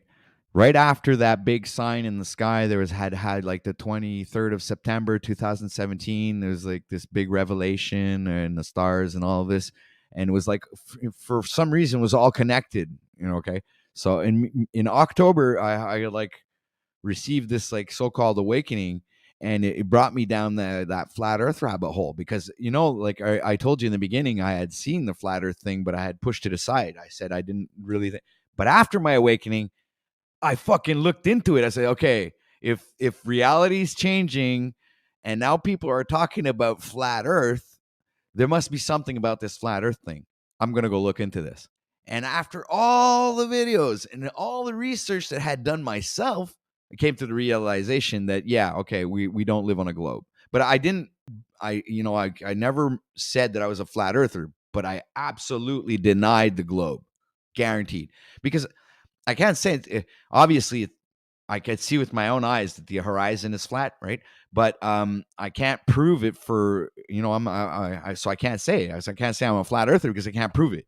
can't, but I could see for myself that when I look at the horizon, it's flat. So that's maybe just enough for me to say, well, okay, I'm an absolute globe liner. I don't think that we live on a big ball in outer space, and that the concept of what they're saying is like the even the water stays on the planet even at the bottom because of air pressure, or I don't know what, which doesn't make any sense. Just doesn't. Okay, because there's no model in this whole freaking realm that we live in that can actually represent what they say our world is. They just don't have it, except for planets on fucking sticks and turning around in circles. They don't really have any fucking hanging from ropes, but they don't have a real model where they can actually show the planet Earth, the land, the water staying connected to that ball, and whatever dome exterior air surface pressure with the vacuum and the exterior that's keeping all that connected together. And it's like the way they explain it, it's all fucking bullshit. It's just bullshit. It's like believing in the tooth fairy. So when you start understanding these are fucking all fucking stories that they fed us and that we actually believed. Just like when we watched wrestling and we all believed that they were actually hitting each other when they weren't. You understand? Well, it's the same thing. If they're just feeding us shit through the television and having us believe like all their special effects is real, because that's what they're designed to do. And it's so funny that you brought up wrestling, because that's actually how I got into the Globe Live, was David Weiss on Chris Jericho's podcast. He was one of my favorite wrestlers growing up. And so when I saw when I was scrolling through Spotify, just looking for something to listen to, saw Chris Jericho and saw Globe Live, David Weiss. I was like, what? This nigga Chris Jericho's a flat earther? No way. And apparently he's not, but he questions the globe. So just a nice synchronicity. I yield. Well, you see, it's like the same thing for me, but I was like a Dubai. Like I started with Eric Dubai, and Dubai? it was Dubai. Yeah, sorry, Dubai, whatever. Yeah, so when I started watching those and started seeing that that all the because I looked into it myself, because I said no way, it can't be true. He was telling that it was a painter that did all the paintings of the earth and everything, and it was all So I started looking into that. I started doing some Google research. I started going down that rabbit hole, looked into the NASA website and everything, went down all their photos and checked. And I was just freaking out, man. It was true, man. There were no real photos of the Earth. I was like, oh my God. There's no real photos of the Earth on the internet at all. I looked through everything. I was like, oh my God. This fucking thing is real, man. And that blew my mind completely, because that was just enough just to realize that every single picture that they had was just CGI'd, or it's just absolutely unreal. Just by the differences of the continents and everything, and how it's like the ball's always the same size, but the continents are different sizes, and all kinds of different little aspects like that would make you realize, like, okay, well, they're full of shit, right? It's like on one picture of the globe, they're both the globe, they're exactly the same size, but on one picture, like Africa is like really, really teeny, and in the other picture, Africa is fucking big like this, So it's like, anyway, it's just then you start realizing that. Yeah, you're good. Oh, sorry. I was just gonna say some of the maps, some of the map ones are a little difficult for me, but I do believe that there have been geographical changes indeed. Well, I mean, the map of Canada is not like when I look at Canada, the map, I see Canada, but it's not the Canada that I was brought up to. It wasn't the maps that I remember when I was younger. Canada doesn't look the way it did when I was a kid. Yeah, one big thing that sort of tripped me out with like the Globe Live thing was the math. Man, when I was working out the math and doing the formulas and all that stuff, I was like, there's no way that this shit is like, there's no way.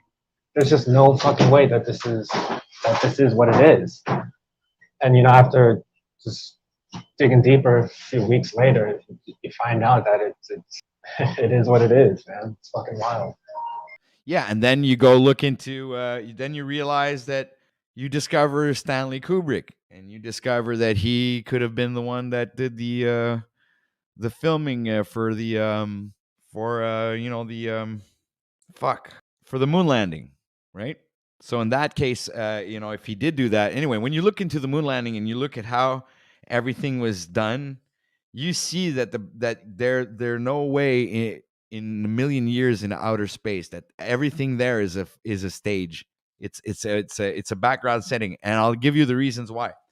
Back then, they sucked so much at the special effects that today they can have you believe that fucking Superman is flying through your living room.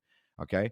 But because of the technology and how everything is so like fucking really amazing now. I mean, when you're looking at a Star Wars movie or freaking Avatar or any of these movies, it looks real. It just looks real. I mean, the graphics are freaking out there. I was hoping one day in my life that I was gonna see the evolution of graphics because I'm playing games all my life, right? And when they started coming out with these fucking awesome games, one of them was like Call of Duty when that came out, Black Ops.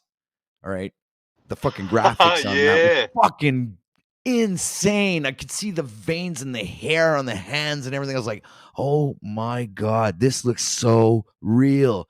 And this is what I'm saying is the evolution of graphics.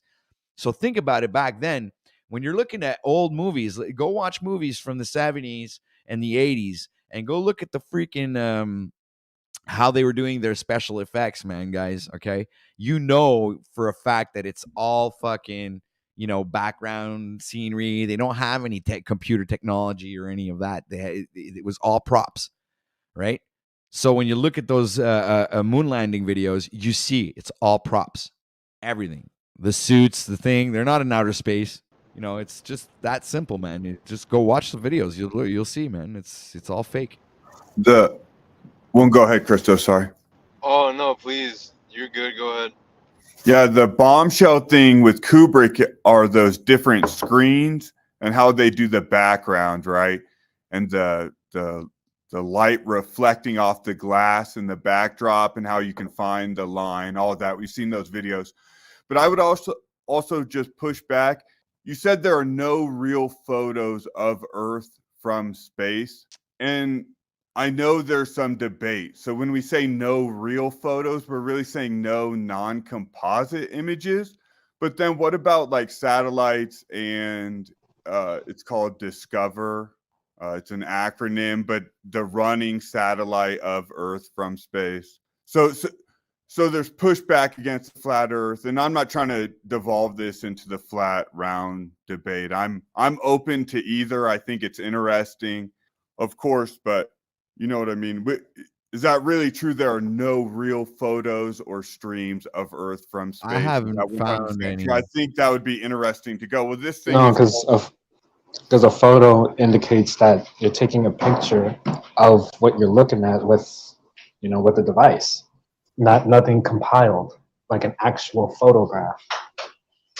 Yeah, like a picture, like any other picture. Like when you I take a picture of you, you take a picture of me. I think picture is different from a photograph, though. Like technically speaking. Yeah. Yeah. Sure. Okay. But I don't think it is true, and I'm not prepared to flesh this all out at this exact moment. But I don't think it's true to say there are no real photos of Earth from space. I don't think that's true. I don't think those composite ones are shit though. Either. I mean, when you look at them for what they are, it's hard for me to get down with a lot of that shit. I understand what you're saying with the composite, but I think the composite are even not accurate and falsified, probably. Well, yeah, because you gotta like stitch things together to get, it's not an actual photograph. It's something that's manipulated. But that's the thing. It is an actual photograph. It's a bunch of photographs compiled together to give you a broader picture than you could get with a single image. But I believe there are single images like this Discover thing I'm talking about. What I'm saying is I think they're giving us fake composite images. There's can be composite shit out there, but if there's gonna be some composite images of way up there looking down, composite doesn't mean not real. I know that's false equivocation. No, I'm not saying that. Good morning. I think they're showing us false composite. Like those aren't real composite photos, is what I'm saying. Well, I guess it's still debatable up until now. Do we have If they any had proof? some This real is the composite, issue. my bad. You got it. No, I was just gonna say, do we have any proof? That's the underlining thing here. You have proof, then you can back up what you're saying, right? Yeah, So that's why I never called myself a flat earther, because I can't prove for a fact that it's a flat Earth. But I Wait, can. you never did? You never called yourself a flat earther? I thought you did at one point. No, And I'm not I've doing a always said that gotcha. I've always, ever since I started, even on Evans, before I started doing my own broadcasts, I claim nothing of flat earther.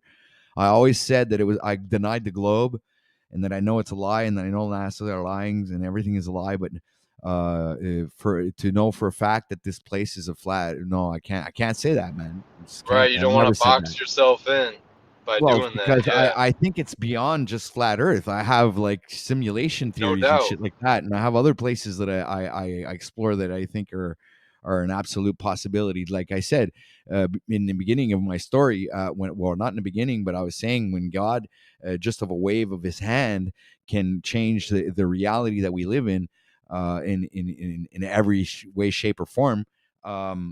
So obviously, if that's a true, then this reality is malleable. All right, so that things are not what they seem. They can change.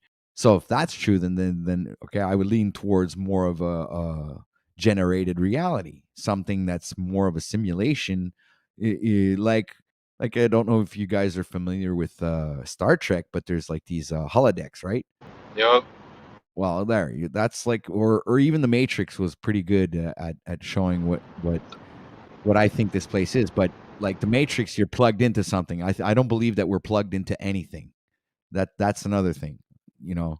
Yeah, this comedian that I like to listen to named Sam Tripoli, I think it was him or someone on a show that would, yeah, say what you just said about the holodeck. And, um, there's a song by Killer Priest called The Holographic Universe. And I've heard scientists and artists and all types of people talk about it's a holographic reality. And it is in every truest sense of the word. It's this paradox of everything is mostly emptiness, empty space. But here we are with this illusion, this Maya of matter and density. It's like it's real, but it's not real. And it's embedded within a bunch of other forms of this, the parallel universes, the multiverse. Uh, there's so many different directions. That's why I'm saying what I say right here, because there's an overlap. Talking about the holographic universe, and this the nature of our reality and our conscious experience. A lot of these different fields ultimately overlap, and it's this, I think they call it non-dualism, where science and spirituality are intertwined ultimately and synergistic. When you get the truest, not to say the 100% view or truth, but you get the closest to accurate that you can of the truth of reality. It's this paradoxical fusion of what we would, for lack of better words, call science, spirituality, form and formlessness, Shiva Shakti, all the different religions, all these different scientific conceptions. It's like syncretism, the synchronizing of these different fields, the overlap of everything, seeing how things intertwine. And what I like to say, it's kind of a weird, redundant, simple thing, and other people have put it other ways, but everything is everything, so you can start from anywhere. And that should be very reassuring when you really think about what I just said. Yeah, and it brings me to this conclusion here, where at a certain point I had stopped smoking cigarettes and everything. I stopped smoking weed. I'd like really, after my awakening, really freaking like became a health guru and everything. Vegetarian, stopped eating meat. Went all out, dude. Like changed from you were saying before. My life changed from one end to the other. So went from a meat eater to a vegetarian. Went from smoking drugs and to becoming completely clean overnight. I mean, and yeah, that was like pretty insane what happened. So that brings me back to this image that I just downloaded. I wanted to show what, like, kind of like, in a sense, what this reality or what my perception of is like what I've seen. Right. I got this picture here. All right. So this thing here it's the Merkaba, right? Okay. But our Oh reality is yeah. composed of all of these Merkabas like this, the same little thing here, but like it's like the underlying reality is made up of this. So all of these little geometrical shapes or whatever are all connected together. So it's like you're putting one of these connected to next to another one of them, and it's like it's all Mm-hmm. connected. It's like a tapestry, right? So Flower of life. in the back of this is like in the back of our sight. It's like we don't see this. What we see is the result of all of these things interacting with each other, and they're all completely different colors, like the colors of the rainbow, right? So they're all interacting with each other, like a LED screen from our screen, like the ones that we look on our computers are made of this kind of technology. It's little they call them pixels or shit or whatever. But all of these little pixels are giving us an image, but it's the same thing. Our reality is composed of all of these little pixels that are called Merkabas, man, or whatever, and they're all spinning in all kinds of different directions simultaneously, and they are producing the tapestry of the reality that we are in, right? And these little things can become solid or not solid, in my opinion. And I think we have the power to control these things, because this is what God is. You know what I'm saying? This is it. This is like God. This is all of these little Merkabas that are really, like, I don't know how big you're, like, how big could I say? Like, they're small enough for you not to see them, but they're big enough for you to perceive them at a certain point if you really pay attention. That's what I'm saying. So they're all connected together. Yeah, it's the fractal sequence of reality, Yeah.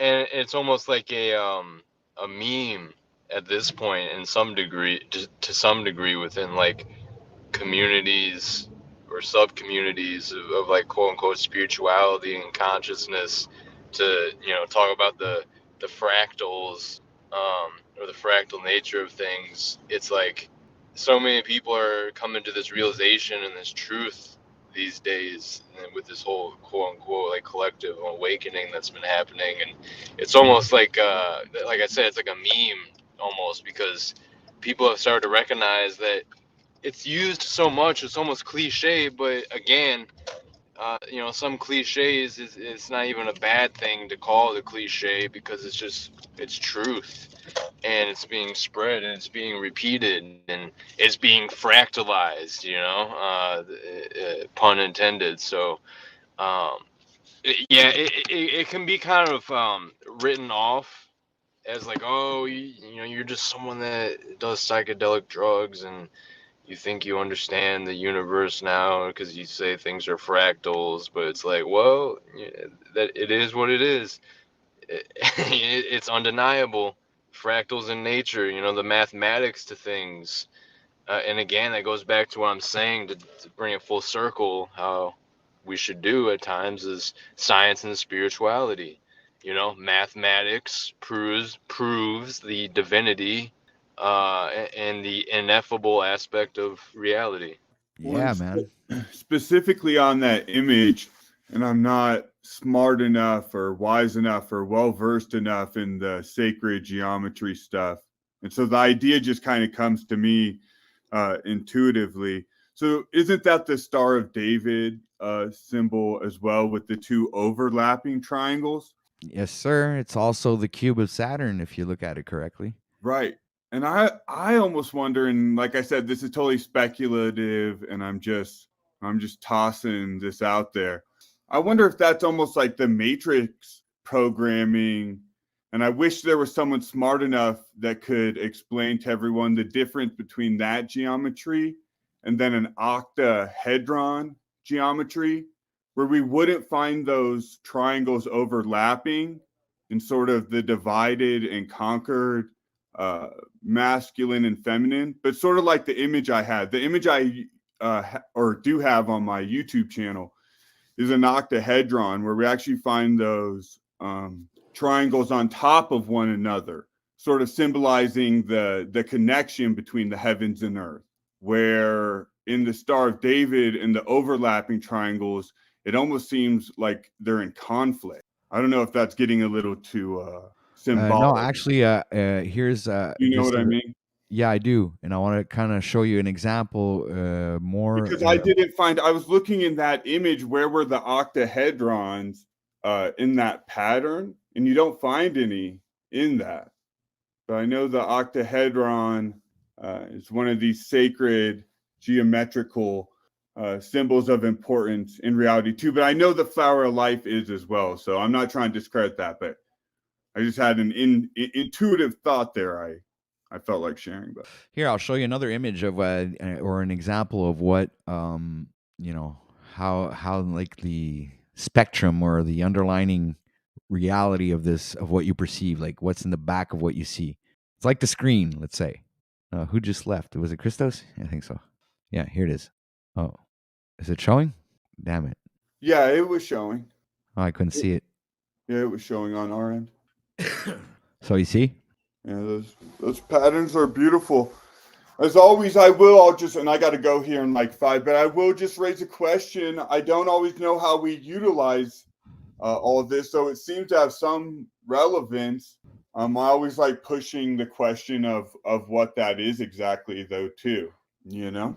Well, you know what I think? It's like, okay, once you've been down the rabbit holes and you've like really traveled in all of this knowledge, you come to the understanding that, you know, you're the one who can only make the difference. It's like it's understanding that you can manifest your reality. You can decide what you want to do with the time that you have here, because it's all subjective. You know, it all depends on, and it's I believe it's so. I mean, I'm doing a lot of stuff to manifest what my desires in my life, and you know.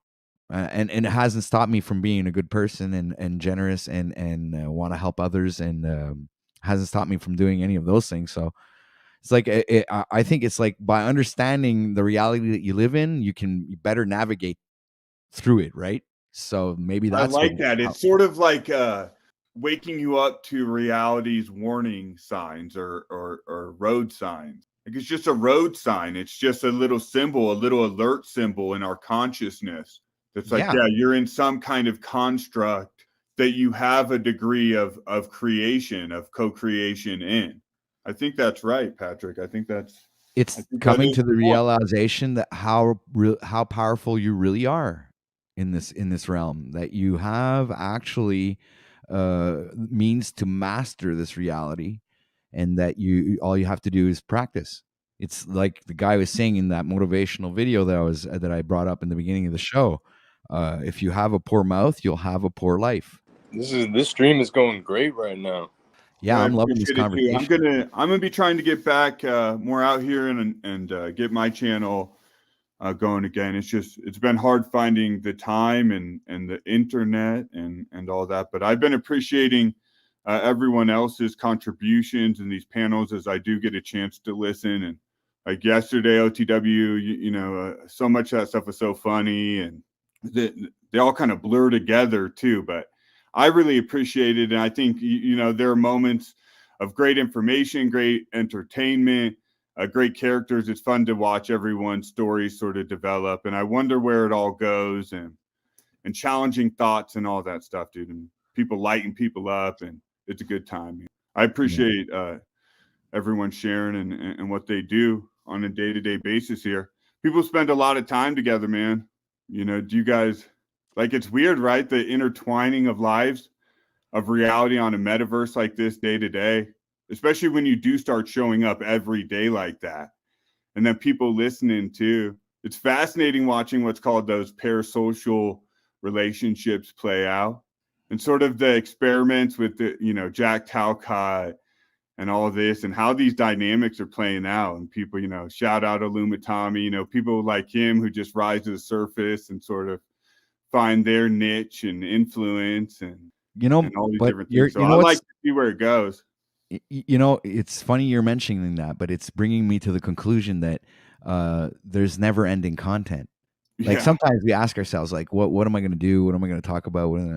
But when you really look at things, like there's so much things that you can do and talk about and produce during a broadcast that it's just insane. You could have these conversations, but you can do so many other different things that are actually phenomenal. Like when you're like, I think we need to presenting. start doing plays, like live table readings of like scenes and shit. How funny would that be, dude? Or just all these different ideas, man. It really is endless. It is. With It's creative like, people, and then you add the personal dynamics.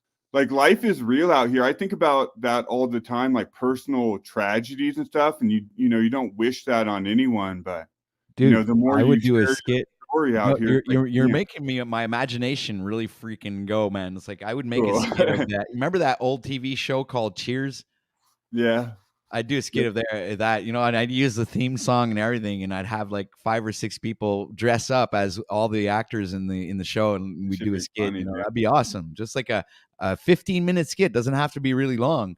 Just Yeah. like something to be real funny and backtrack to the old shows and stuff like that. That all of us, used to watch, because we're pretty much in the same age range. So we pretty much know about all the same shows and all the same things. There's obviously people from the UK don't have the same kind of mixes we do, but I'm talking about the American continent.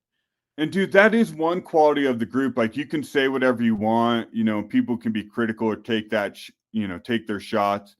But with like that Morgan dude, a lot of groups would be like, get the fuck out of here. You're just, you're not really participating.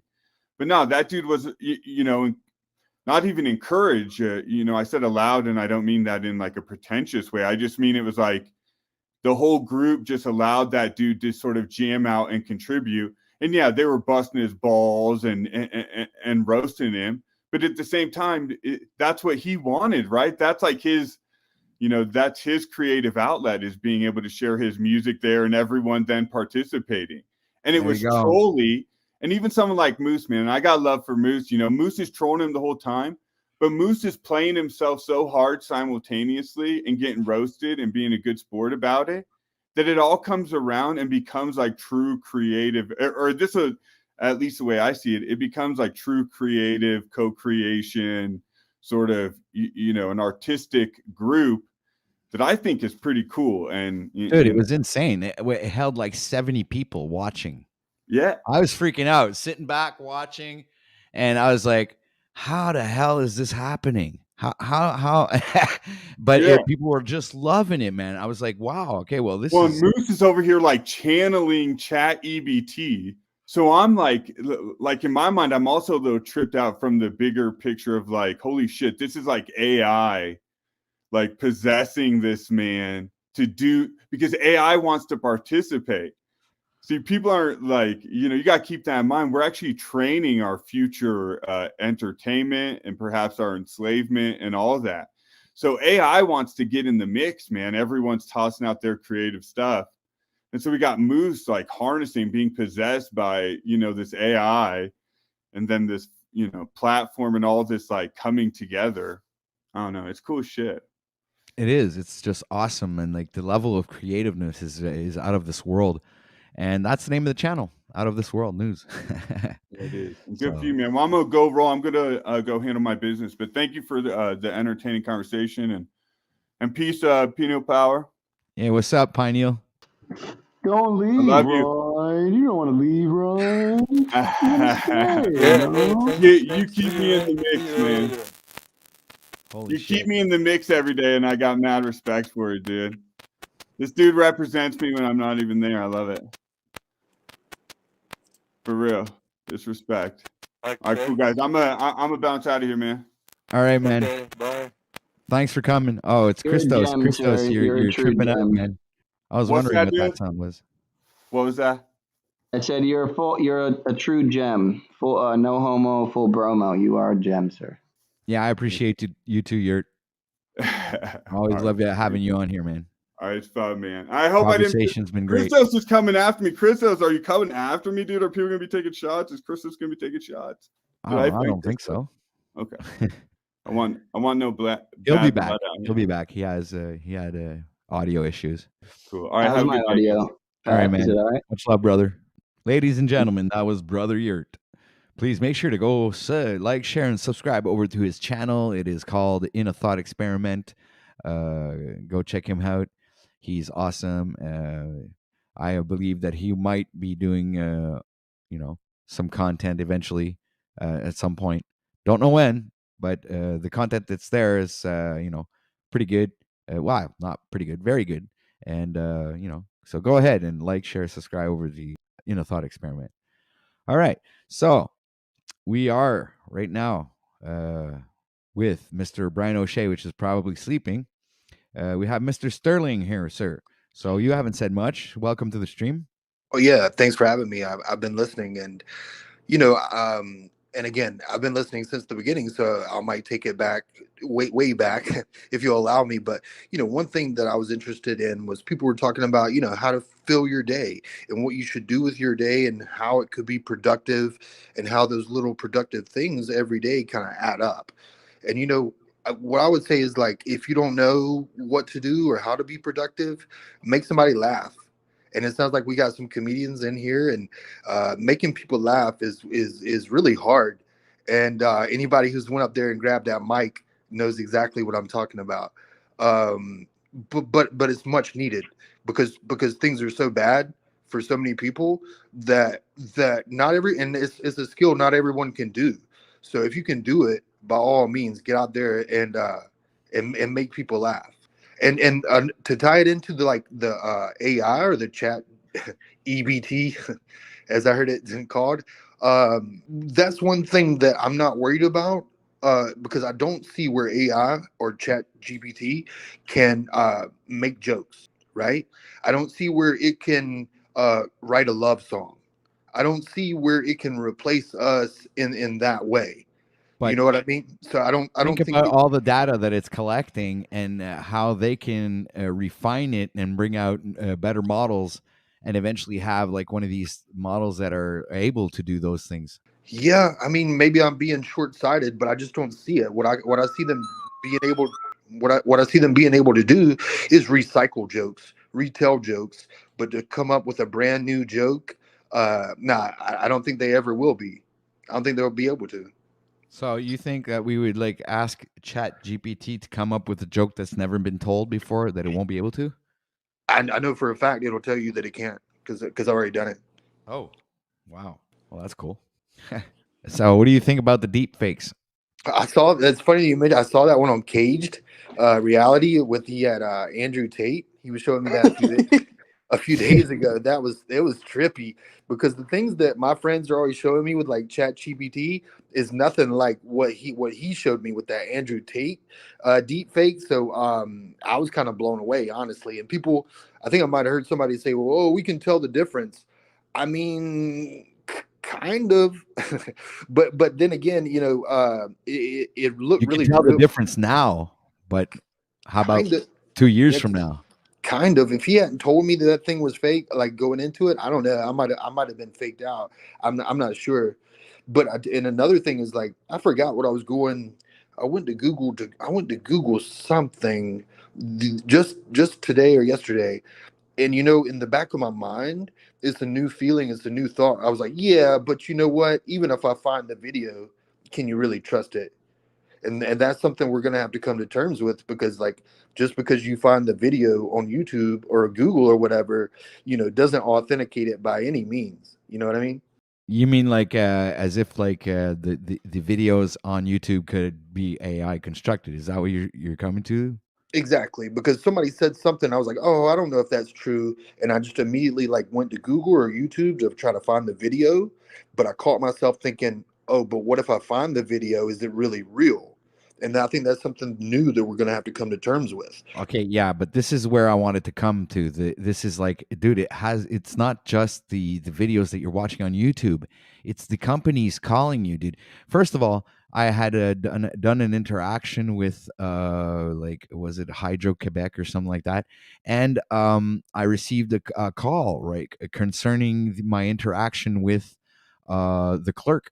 So I was like, at first I answered the phone, and someone spoke to me. So I was answering, and whatever AI generated voice was talking to me really seemed real. Okay. And then, but I did, like, after about a minute or so, I started realizing that the person I was talking to wasn't real. So to test my theory, I said something like I want to talk to a human being, right? And then it like answered something, and I don't remember what, but then it made me realize, okay, this is a machine. This is not. So I hung up. But in the first minute, dude, I swear to God, fuck, man, it was really convincing, man. I really thought I was speaking to someone. So that's the level of how dangerous it can really become, because by it accumulating all that knowledge, eventually it's going to be indistinguishable, I believe. Your thoughts? Oh no, I absolutely agree, and yeah, that's what I was saying. It's to the point now where, I think maybe that's what they want. I think they want us to say, you know what, I can't even fact check that. It's no use in me typing that into Google. There's no use in me pulling that up on YouTube, and so it leaves us in a position where, what is true? Is anything true? How do you know? And I'm not so sure that's not where they want us to be. You know. Well, you know what I have a big, great collection of books here that I've had for years and years and years.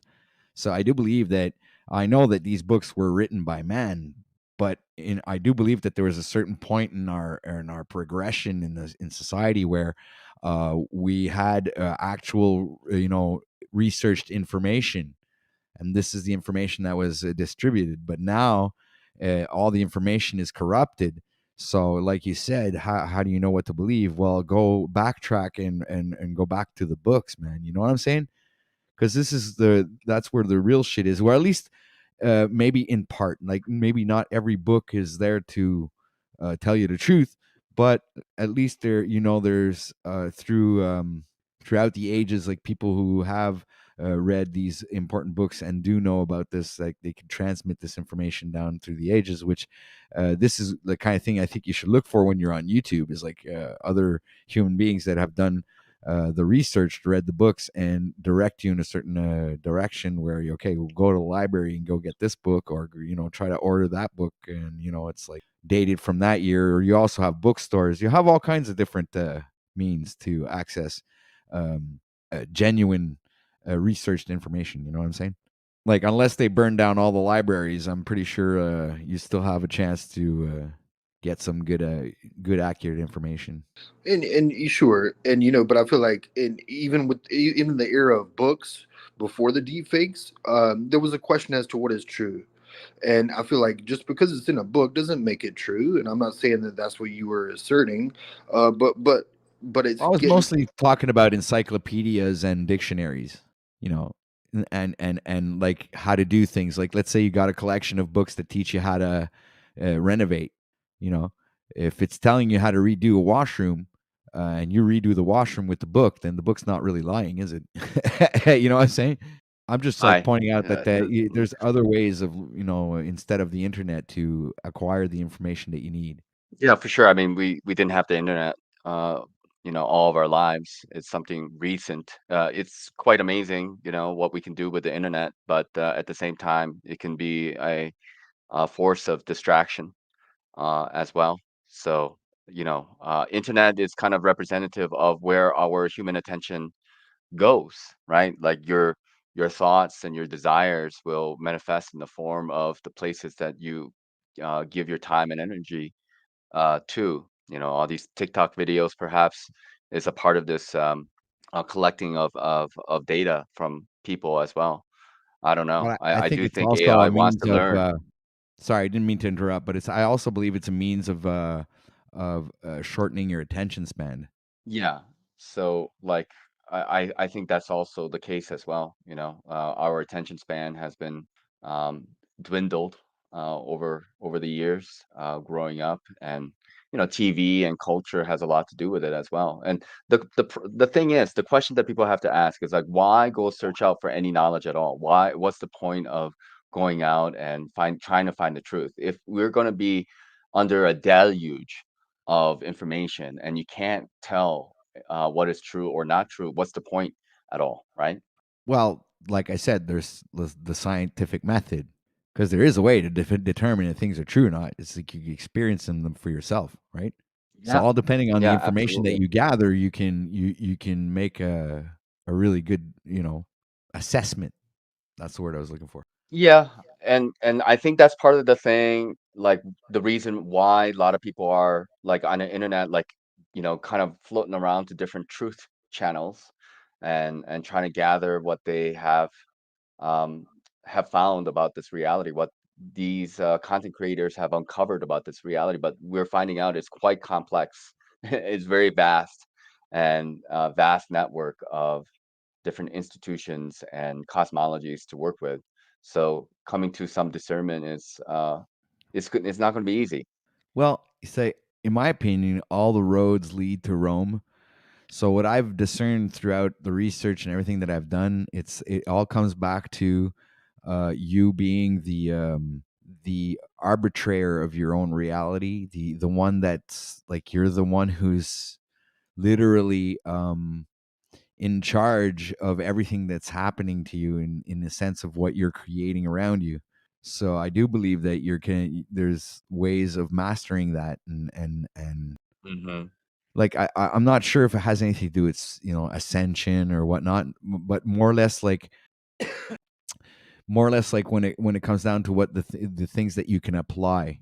What can you apply with all of this Hmm. knowledge? What is it what does it really come down to? Like like Paul was mentioning, is like it comes down to our enslavement, whether it be our minds being Hmm. enslaved by the any type of whatever psyop that they want to put out there. But on top of doing that, it's the monetary enslavement, the social enslavement. It's the construct of society and the way it is right now, and how it's all perverted and completely like it's been invaded by malicious forces. And this is, I think, what they come back when it comes back to the scriptures, and it says we wrestle not against flesh and blood, but principalities and whatnot. So Hmm.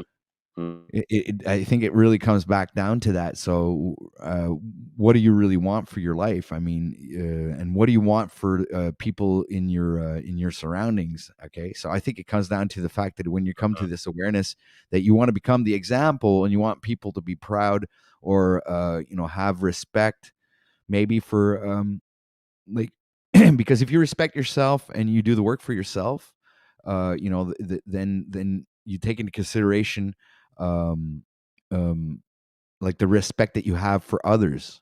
You understand? Hmm.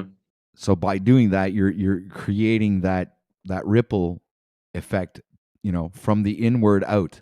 So the change that you make might have a direct or indirect effect on anybody, any around you, or what your actions can really determine sometimes other people's actions. I mean, there's even other videos out that you look that they make where any action can lead to another good action, and then leads to another good action, and then so like somebody helps somebody cross the road, and then that person like drops a bag, and the other person picks it up and gives it to them, and then that person, since every good action uh engendre another good action. So I think And it's the investing in opposite that. can also be true, right? The opposite can also be true Exactly. if you right. So So if so you're it can go focusing in on the either negative, direction. yeah, so that comes back to the manifesting of your own realities. Like, so if you're focusing on the negative, and you're saying like, okay, well, I don't know, I use the dentist as an example, but if you're saying like, oh, I hate the dentist, I hate going to the dentist, I'm gonna have a bad time, I hate those needles, and then this and that, then you're gonna pre-program your subconscious mind into thinking, like creating that event that you dread, because you're focusing on that, and that's what you're putting your energy into. So that's what I believe, that's how this reality works, is whatever you decide to focus your energy and your physical actions to, as well as your thoughts and your intentions. If you focus all of those things on a particular um, situation, whether it be positive or negative, the outcome is gonna be what you believe it's gonna be. It's like driving around and being scared of being stopped by the police, like, or just thinking about it. Just like you're driving around, you're looking in the mirrors, and oh, is there a cop coming? And you had a couple of beers and you're not sure if you're gonna blow the balloon or whatever. So you're driving around and all of a sudden you're starting to get scared that you're gonna get pulled over or something like that, and all of a sudden bang on the corner, right where you figured that there wasn't gonna be a cop, but boom, there's a cop there, freaking checking out, and you, as an idiot, you have that dumb reflex of looking at the car and acting strange, and all of a sudden, boom, he turns his lights up and starts following you, and like he pulls you over. So there you go.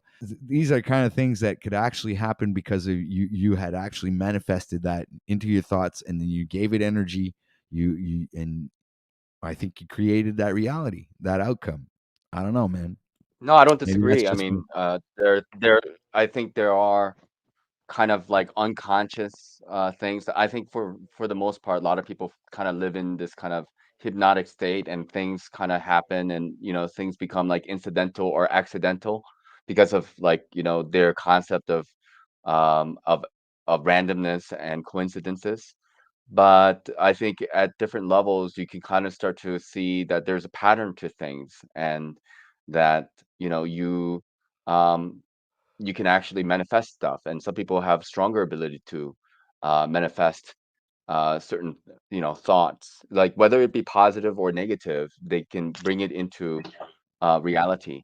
And some other people, they have less of a power to do so.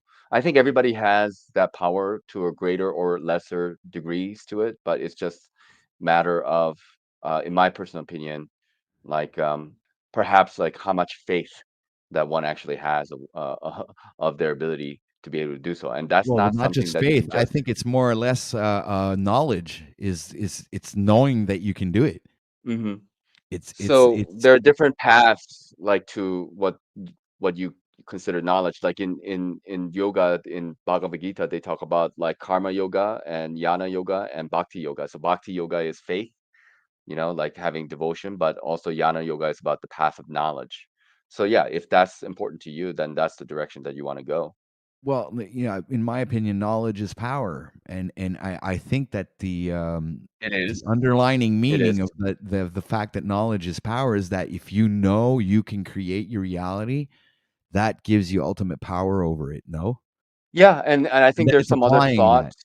No, I mean it's definitely power. It's definitely power, but having like this observational aspect of yourself where you question why you want that power though too, and for what purpose, like is it kind of like the thing that you're trying to achieve, that power in itself, or is there a No, reason for having that no, power? I'll give you the reason why. I suffered a lot in my life, and through the realization of this knowledge, came to the realization that the things that I suffered was a result of my own manifesting, me manifesting these things in my life. I attracted these things. You understand?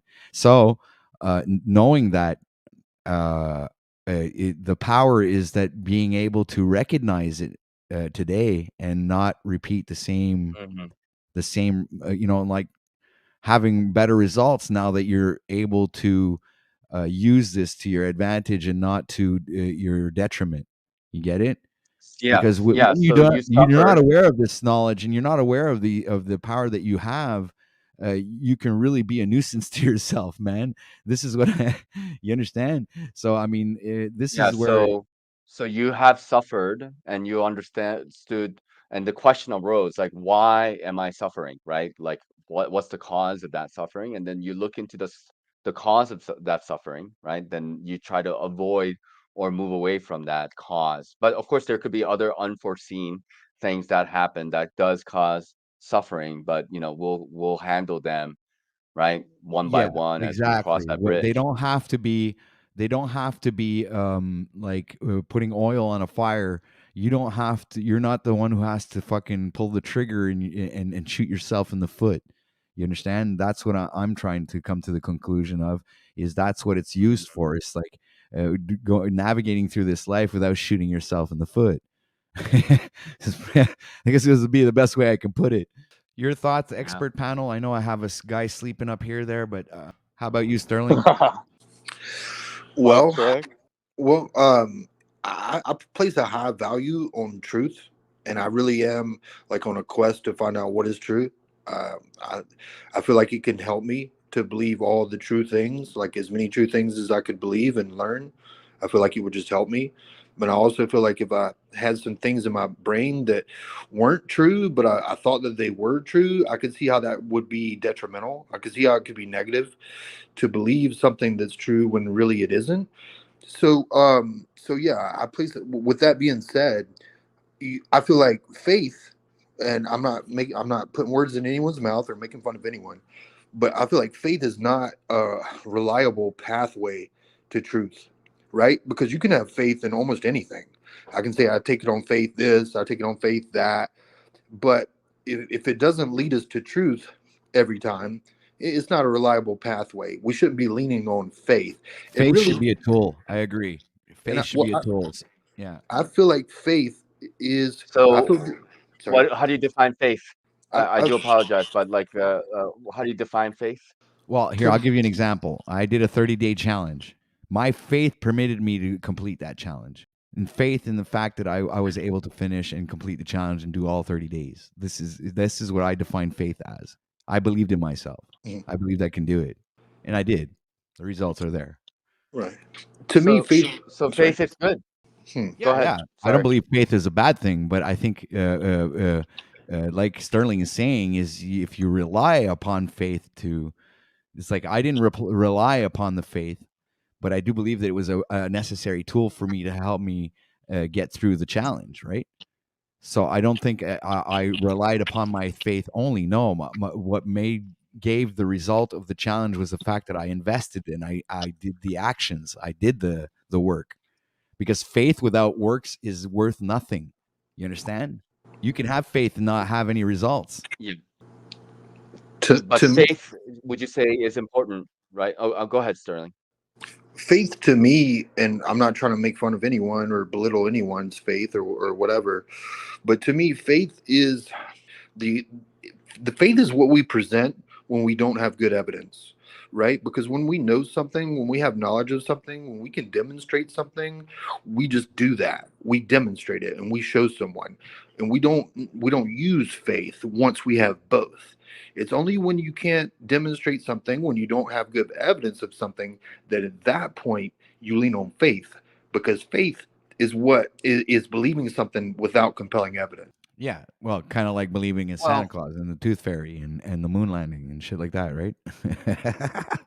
I Believing. mean, there's the difference, like in terms of like beliefs, so there are things that people may believe and there's no evidence, and you can say, well, it's just because there's no evidence, it's just you're having faith in it. But maybe I would kind of distinguish the words, like belief and faith. Belief is just kind of some idea that you have, like that you think is what's going on. It's kind of like theory, but you kind of, you know you're invested in it. It's a big part of your reality.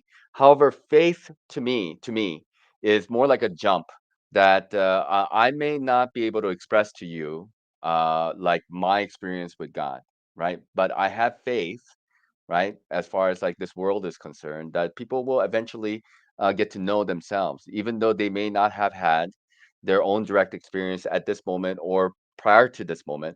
Someday, by some method, I think it's possible for everybody to come to a same understanding. I have faith in that. Now, is that going to be true? I don't know. And can it be like, mathematically understood by like saying like, this is the probability? I have no idea. But that's kind of the jump. I would say that's kind of, I don't know. Maybe it's not any different. I don't know how you guys feel about that. Well, actually, I think you're absolutely correct. And it comes back to Benton. What he's saying here is if one is creating negative circumstances via their creative force using the negative or the yin or the passive energetic form will result in the negative circumstances no longer being created. Interesting, Benton.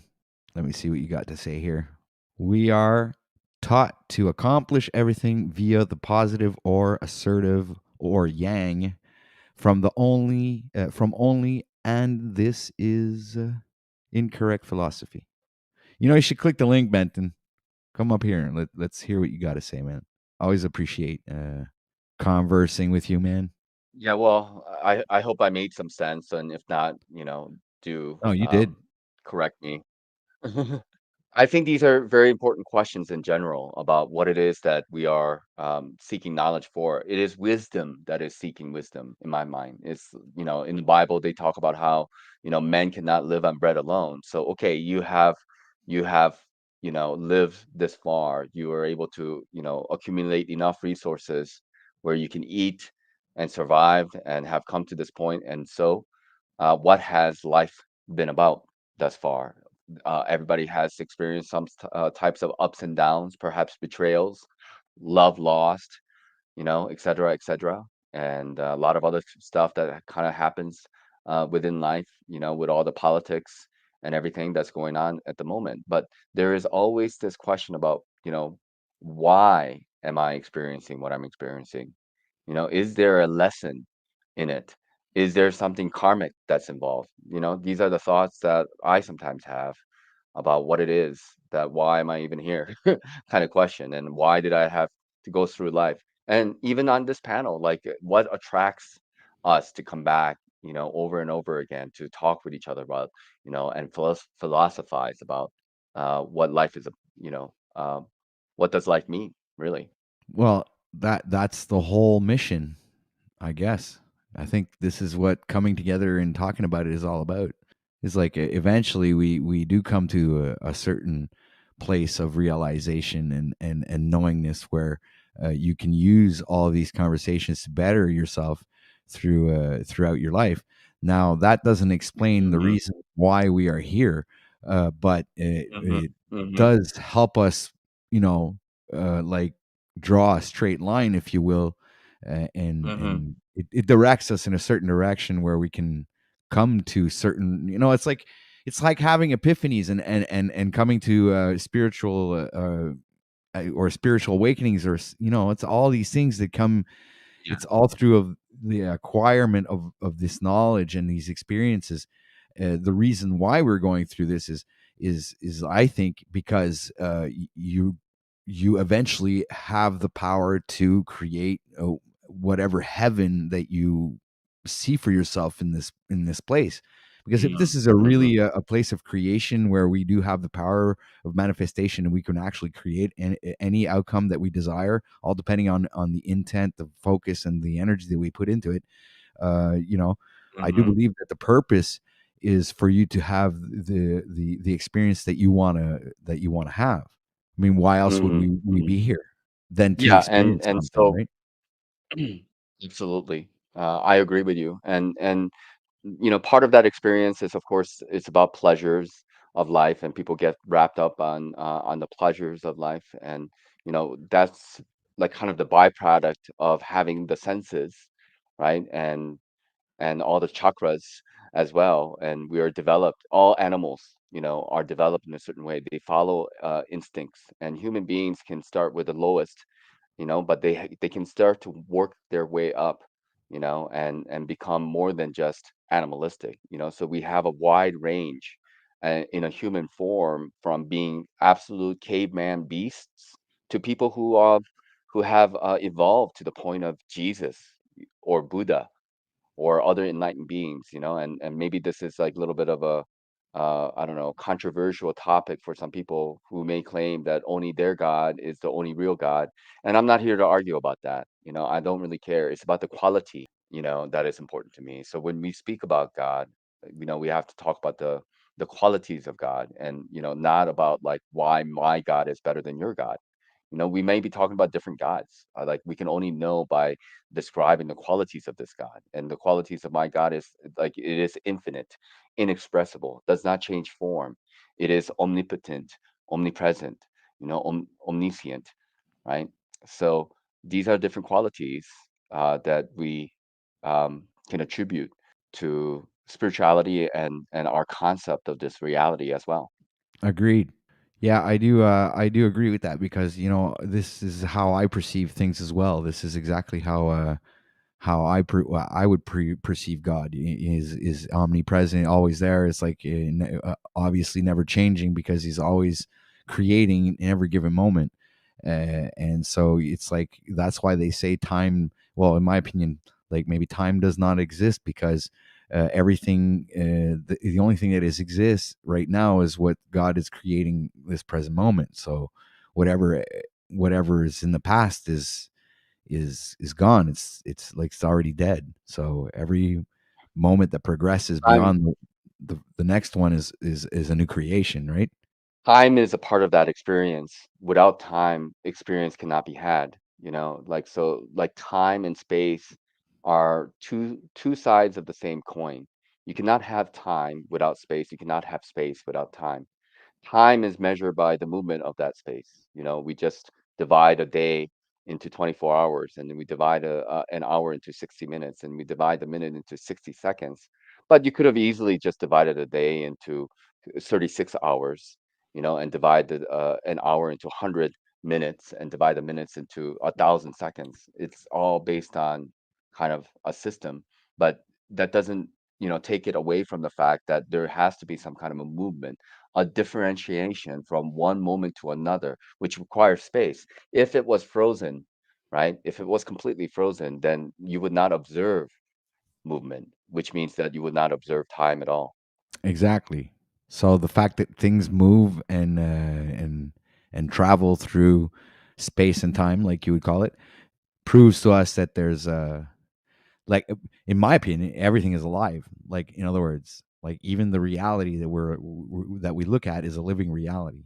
It's moving. I mean, everything has movement. Everything that you are experiencing physically has movement. Even if those things that seem solid, they have still movement within it, in a solid form in your perception. So it's a holographic reality in a sense that um, you know things are also in existence based on your observation. Like your brain must be able to conceive of all the things that you're capable of conceiving, and that makes up that reality as well. Like having that uh, experience of all those things within your mind already, all those structures that that you can find on Google and all the places that you've been to. That's part of your memory as well, and they exist. And these things exist through the senses. The senses tell you the shape and the smell and the taste of what this reality is. Absolutely, man. You're right on. You're spot on, dude. Really appreciate your insight on this. I will do a little filler here, real quick. We are at the top of the hour, heading into 10 o'clock a.m. here Eastern Time, Montreal, Canada. We are the 24th of May. Presently 9 degrees Celsius, heavy rain. Just wanted to put that out there real quick. Shout out to the chat. Thank you everybody for being here. It's all been 3 hours that we have been in the stream already. Time flies when we're having fun, guys. So I will just do a little commercial real quick. The time that I can use the restroom and make myself another coffee. So please, we'll be right back after these messages. Let me just say before you go to the commercial, is it the five senses, Nachikita, or is it more than anything the sixth that's determining how we perceive the so-called nature of reality that we're experiencing? But we could elaborate Yeah, on that after the break. I don't want to yeah. make him I, hold I his I will pee keep too that long. in mind, and I'm more than happy to answer your question. Yeah, I don't want his bladder to burst. So Well, if you guys want to continue the conversation, I'll be right back, and you can go for ahead sure, and for chop sure. it up. It's I just don't want any dead air. That's all. No, you're good. No, I'm happy to answer any and all questions. So I'm right here. Thanks for the question, Sean.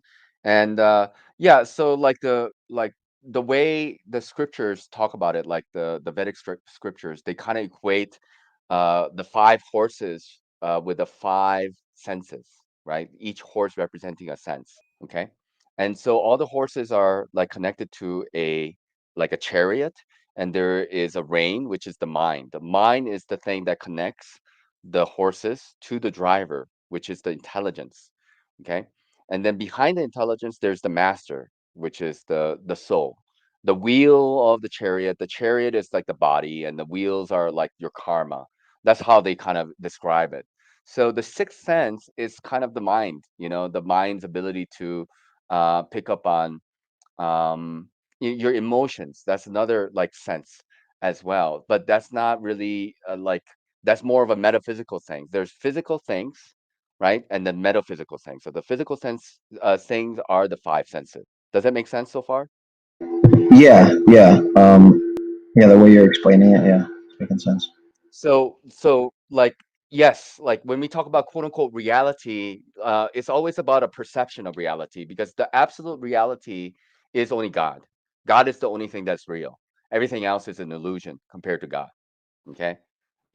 And then but the in this reality for a lot of people it's the opposite. They believe in the sense objects, they believe in the physical reality, they believe the things that are impermanent to be real, and they think of the things that they cannot perceive to be not real because they cannot perceive it. So they're the delusion is that they have fallen completely into only the physical reality of things, and that physical reality is topsy-turvy because nothing here lasts forever because it's all opposite of the quality of God. God is the only thing that is forever. God is the only thing that never changes. Here, nothing is forever and everything changes. Does it make sense so far? Any questions? Maybe I don't make any sense. Well, if I were gonna if I were gonna push back, My fault. I have a delay there. if I were gonna push back on it, I would just say that it sounds like claims, right? It sounds like one claim after the Yeah. other that God is this, God is that, but there's no evidence, there's no scientific method that got you there from what I hear. But maybe you can get me there. No, and here's the thing. Since God is like outside the perceivable reality, there's nothing that can be presented as quote unquote proof. Only real closest proof that one can probably get to is having a personal experience of oneself going into that portal of the infinite. Um, like for example, like the word Maya. Everybody has heard of the word Maya, and a lot of people would equate that word to mean what? You guys heard of Maya? What does word Maya mean as an example? Um, Maya, I can't remember what Maya means, man. I know, It's it's Quantum. illusion. illusion. Lot of often people equate the word Maya to be illusion. But the root word for Maya is ma is to measure, right? Is to measure. So what is quote unquote illusory about this is the fact that we here in this finite reality, because we need to have finite. That's the only way we can have form and time and space. It needs to have all these factors in order to experience time and space, which allows us to, you know, experience a different type of reality. Another reality, perhaps, when there's infinity and it's just completely in a state of what is called absolute. So there is no growth in there. It's just pure energy, pure calmness, pure like nothingness. Okay, no movement whatsoever. Okay, so like that cannot be translatable to whatever that is happening now. That's why God cannot have any names. God cannot have any forms. You cannot describe God. You can maybe talk about some qualities about God, but unless like that's where people are like a little bit in a disagreement with each other because they got different names and different descriptions, and they're coming from the circumference of the circle. But when you go to the center of the circle, you vanish into the nothingness. Does that make sense?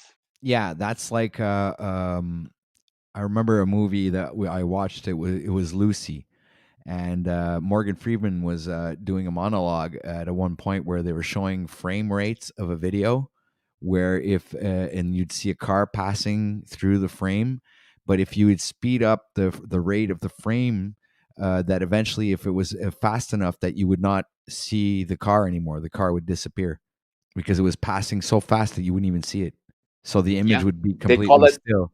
yeah, and that is called the Planck's distance or the Planck's speed.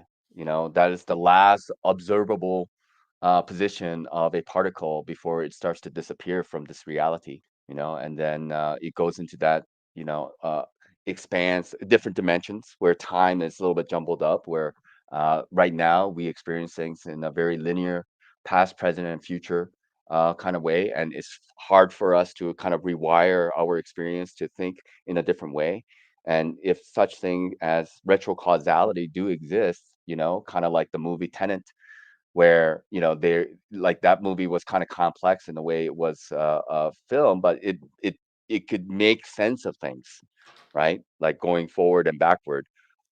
So there's a lot to kind of work around with in terms of our consciousness and why we're here at this moment. And when you I believe, and this is just belief, and I'm not going to make any claims, but if you can awaken in any one moment, then every other iterations of yourself could have awakened in any other like timelines, you can say. Like, let's say, for example, you believed in reincarnation, and those are some parts of identity of yourself, right? And then we have like these excuses as if like, oh yes, I was a knight at one point, I killed this guy, and then I became his brother, all this kind of stuff. But it's like a large portion of human history is seemingly filled with a lot of miseries and sufferings and battles, and like human beings like coming and behaving in a very low vibrational way, and so if everyone, of course, come to a certain understanding, hey, we're all in it together,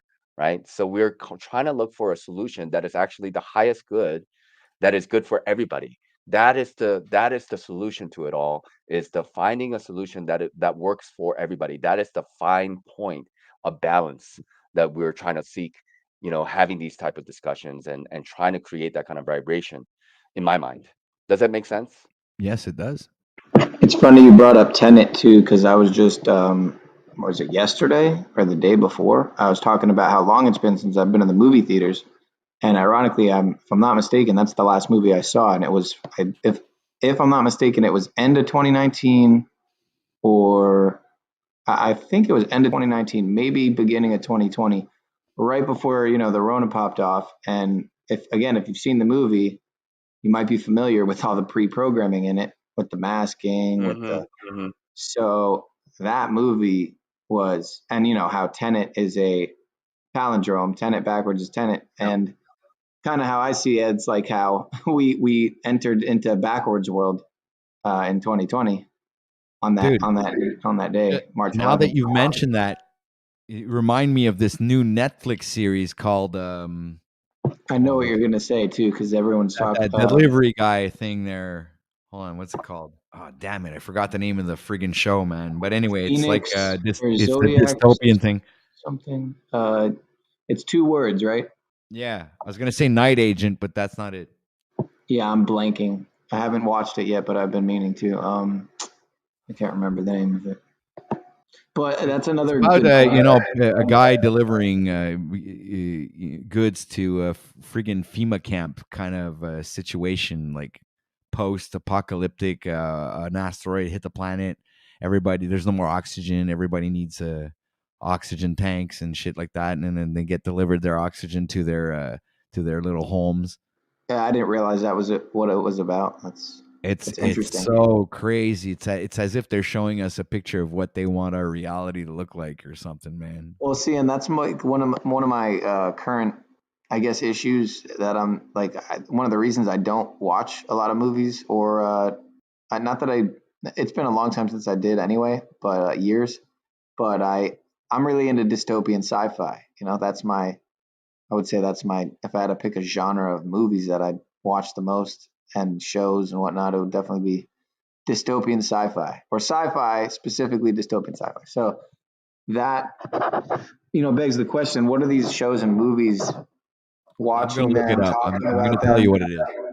It's like, are we manifesting collectively co-creating the reality that the programming is, kind of installing this perception, this consciousness software Yeah. update, whatever you want to fucking call it, that are we actually disempowering ourselves by even playing into, and juicing up all these Hunger Games, Divergent, fucking whatever it is, Yeah.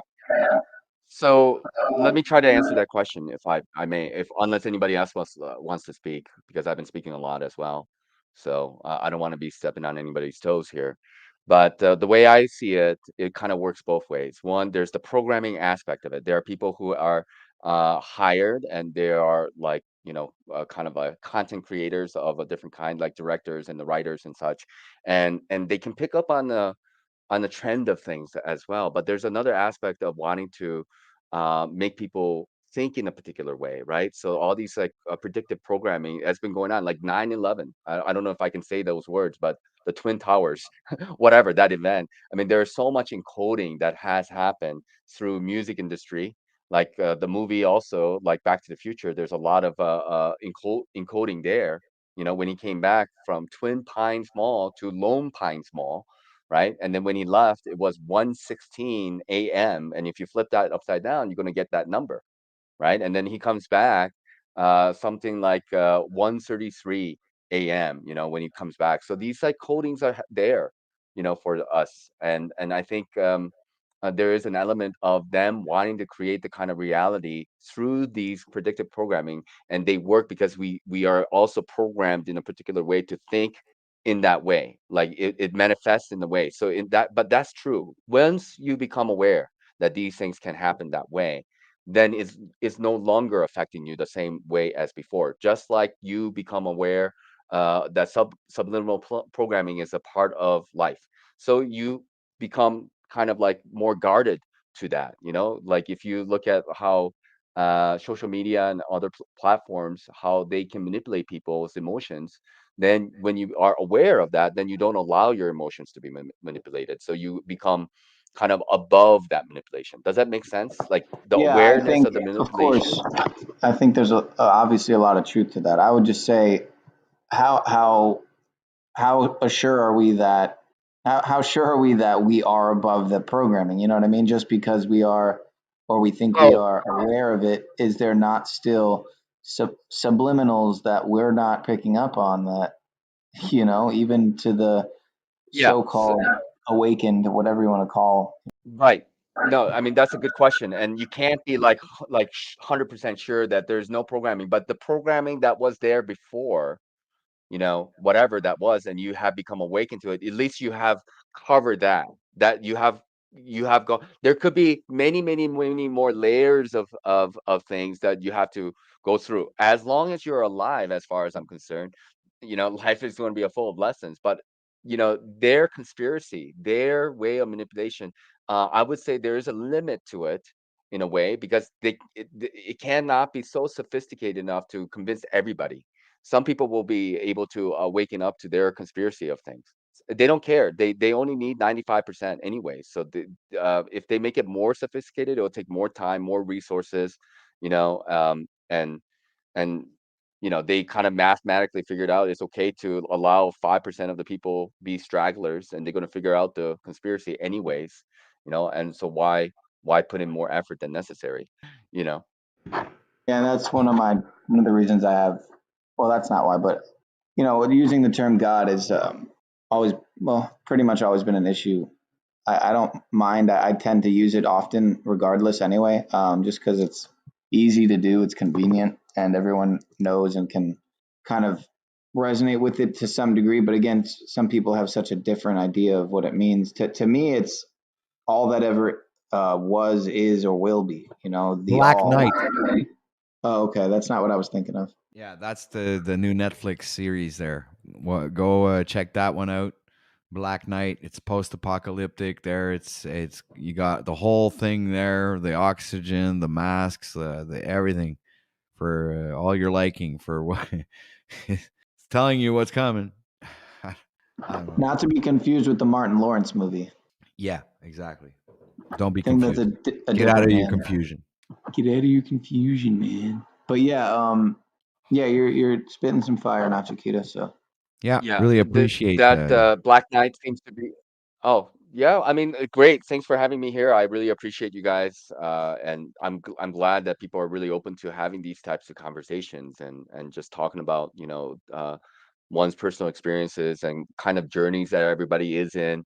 I know there are some moments where things can get a little bit heated, and I try not to get involved with those types of conversations just too much, just because you know, people have a hard time yielding to one another, you know. And that's another lesson that different people need to kind of learn, you know. And I feel like myself, I don't really want to get entangled in this way with anybody. I have no interest, you know. A lot of energy can be kind of spent in the wrong way that way for me.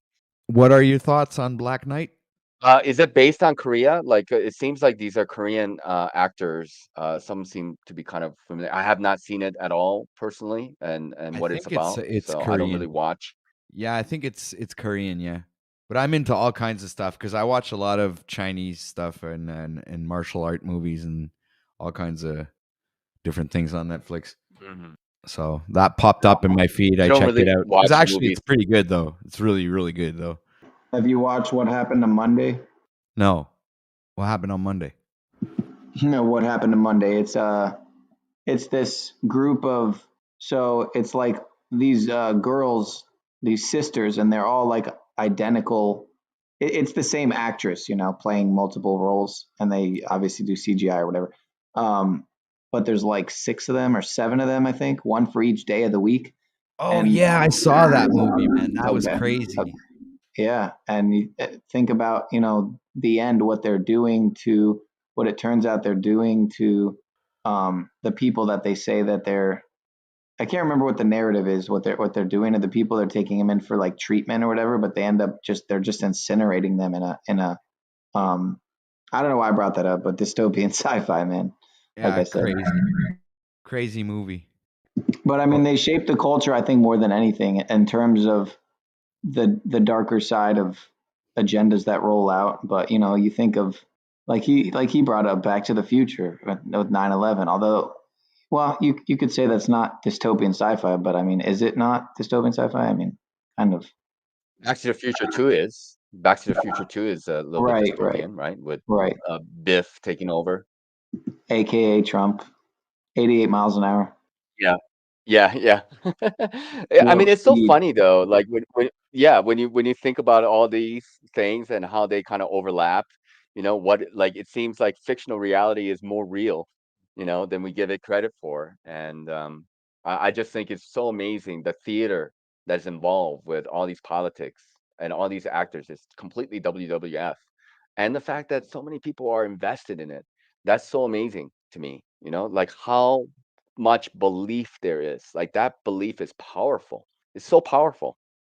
That's another good point with WWE with Trump, the New World Order team that was on there. I think he was somewhat a part of helping to promote the New World Order group on WWE or WWF, whatever it was, or WCW. I can't remember.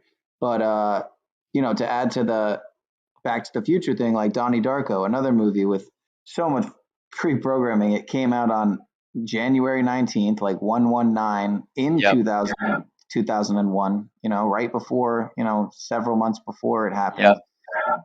His name's Donnie Darko, like Donald Trump, six letters, six and five letters. His bottle, you look at his prescription bottle, he's born in 88, or it's prescribed in 88 or whatever. And he's always wearing the Triumph shirt, which Trump means triumph, has the same word in it. I mean, it's just like ridiculous how they do this shit. What's the movie about? A plane crashing into his fucking, it's like And into time his travel. and Also. time travel. It's, yeah. It's, when you look into the deeper meanings and you connect the dots, I still am left with questions. It's kind of just still just some connected dots with lots of questions. But I don't get what it all is. It's some type of magic, some type of very high magic. But I see Mitchell laughing. I think it's. I mean, it's Go to ahead. me, it's sort of mockery. I mean, it's just the fact that you're so into trying to figure it out is kind of their game plan. I don't know.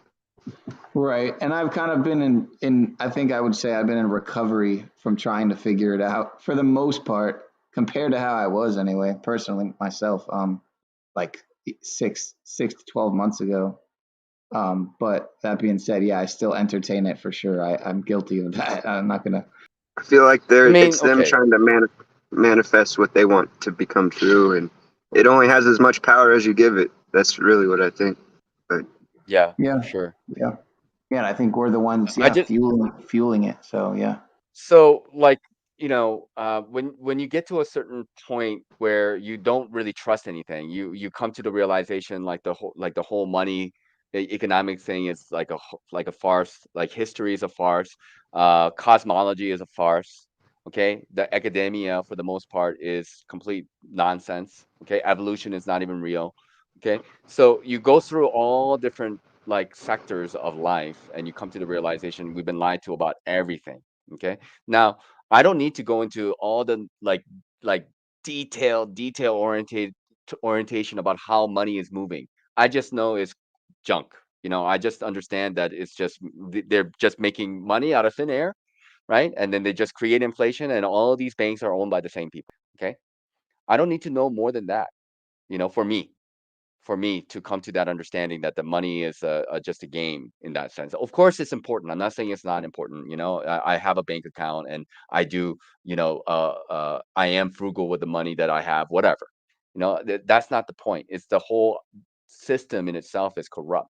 Now, uh, when we start to wake up to the quote unquote the matrix of this reality, it really means that it's a giant monolithic structure that's been created for a very long time, and there are very psychopathic people who are seemingly in charge running it.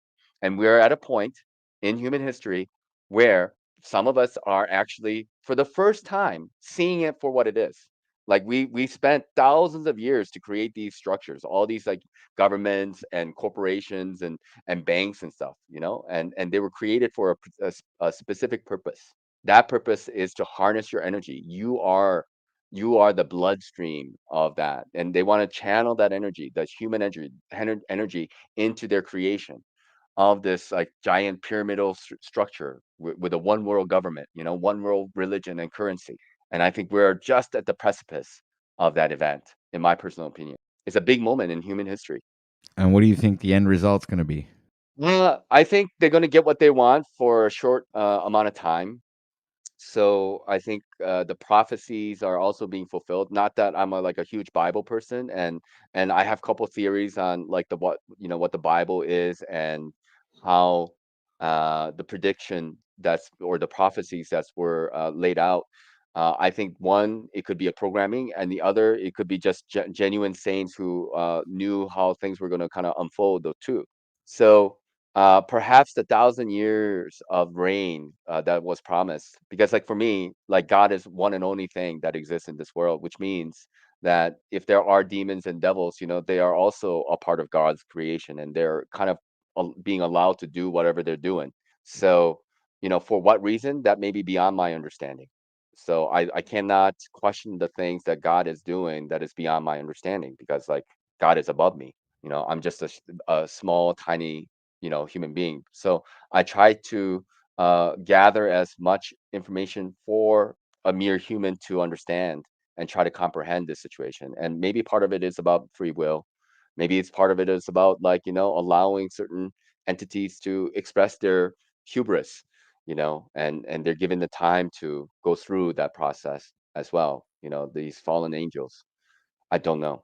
But I do think that we're in pre-tribulations now, and we will go through tribulations in the near future. And then middle of the way, I think they will crown the king of the world, their antichrist. I think that will all happen. And then real Jesus Christ will come. I think so. I think that's very possible. I believe it. What did you mean when you said evolution isn't real?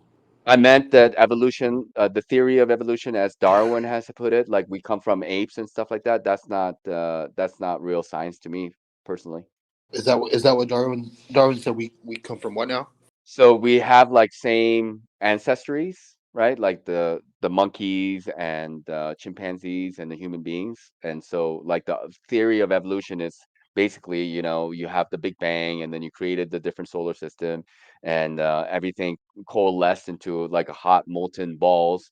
Eventually they cooled, and it was raining for thousands of years. And then, with that, there's like electrical currents and chemicals in the air, and those electrical currents created very basic protein molecules, which somehow evolved into, first single cell organisms, where, the prokaryotes and the eukaryotes. And from that moment on, we became all the different iterations and species of life.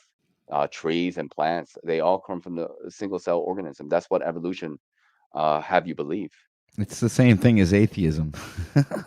Yeah, they're closely aligned. Atheism and evolution, they're like basically, go hand in hand.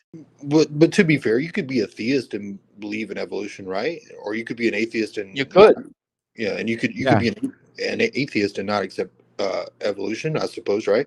It's I possible, don't know. but like that's an exception, I would say, rather than the norm, in my experience. Right. It would be the same as saying that theists are creationists. I mean, they would have to be if they're a theist of some kind. They believe in the creator, so a creator would create. So you would believe in creation, yes. Not all theists believe in a creator god, though, do they? Then what kind of because to be a theist, would you not have to believe in God, or can you not True. believe in Well, God and here's a be a theist? sarcastic,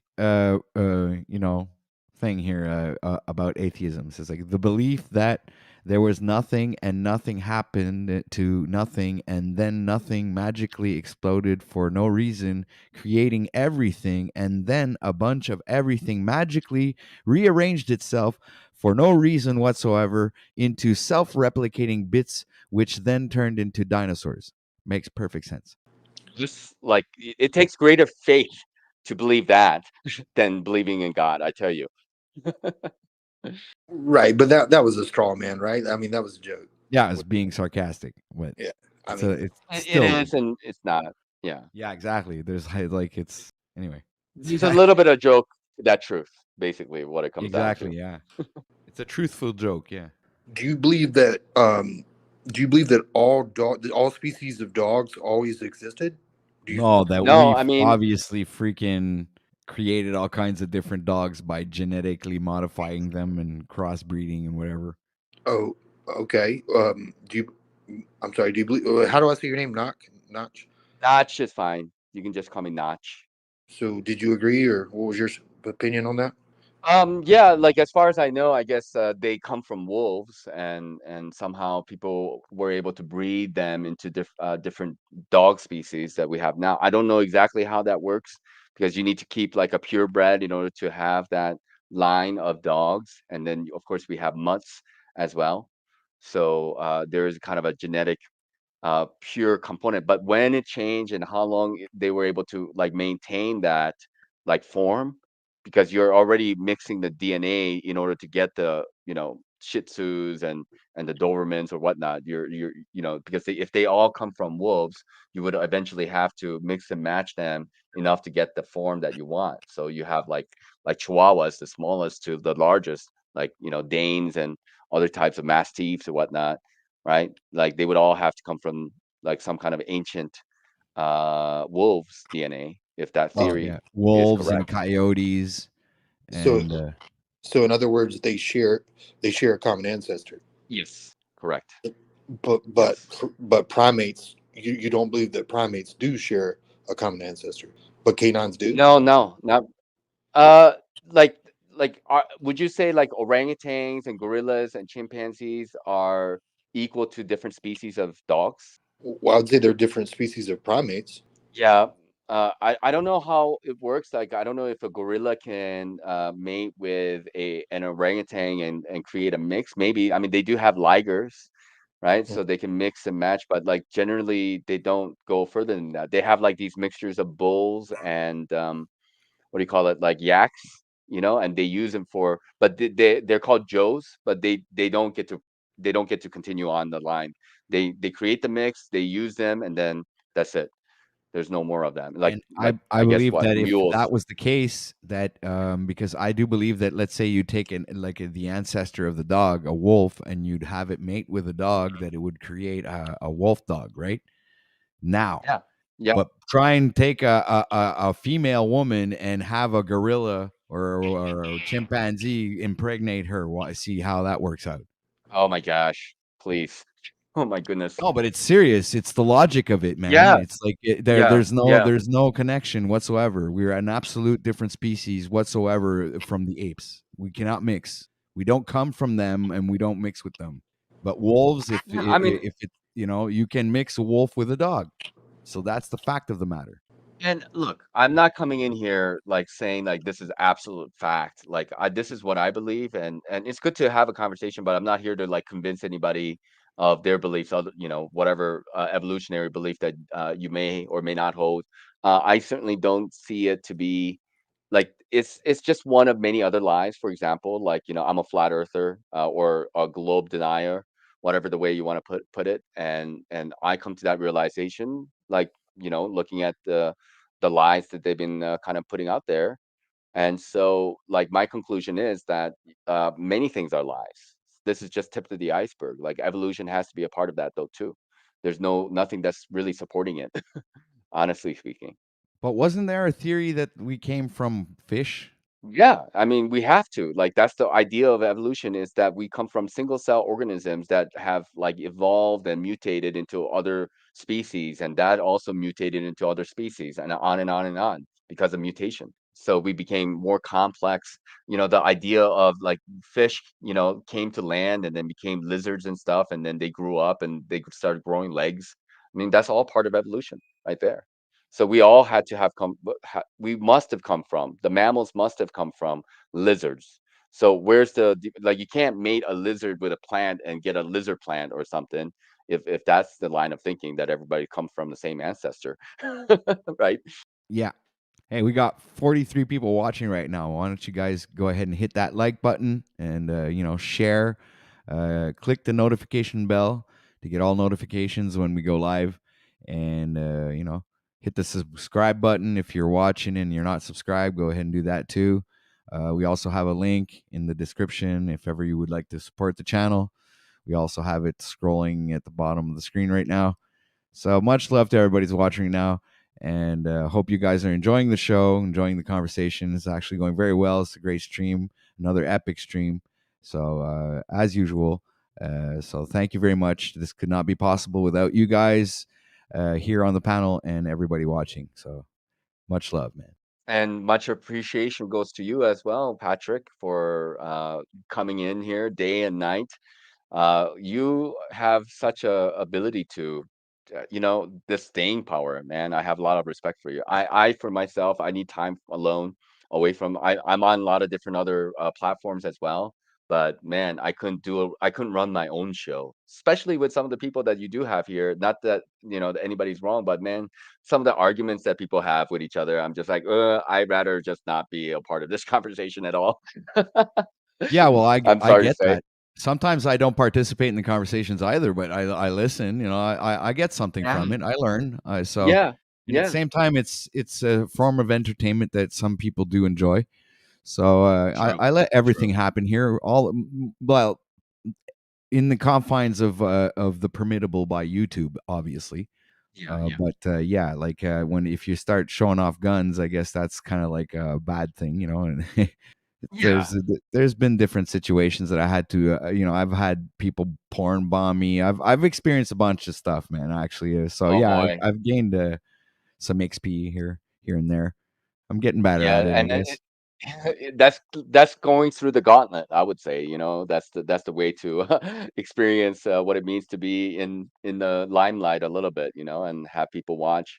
Um, but all that being said, it's good to have these moments where we can have like a little bit of clarity and have a little bit of calmness and try to like understand where everybody's coming from. I really enjoy that myself, trying to find the commonalities that we have with one another. I can always find a difference. That's not a problem. On that note, I really like a lot of what you have to say. I just have a fundamentally different understanding of what God is. I mean, and maybe it's just how you described it that kind of throws me off. But you said Yeah. you said something about like it never changes, right? So I would just argue that it's constantly changing. That's why we can't label it, because once you try and label it, you become wrong because it's always changing. And hmm so I don't know. That's kind of how I would describe it, and I would like to kind of Okay. find some common ground on that, maybe get some clarity. Well, No, I mean, like, I guess you can't really have it both ways. Either it changes constantly or it never changes. And like, if it's changing constantly, it doesn't remain in one form or another. But like, when it does not change, it doesn't necessarily mean that there's one form that and it is finite of that form. There's no form at all. Right. That emptiness itself is the no changing aspect. There's nothing that can possibly change the emptiness of that, right? But the change, when you say there's a change, is always a comparison to something that was before it. So it must have form. And if it had that form, and then it's something different, it's something different, it's something different, it's something different. But in order for change to be experienced, you have to have form. Otherwise, how would you know that there is a change? How would you know?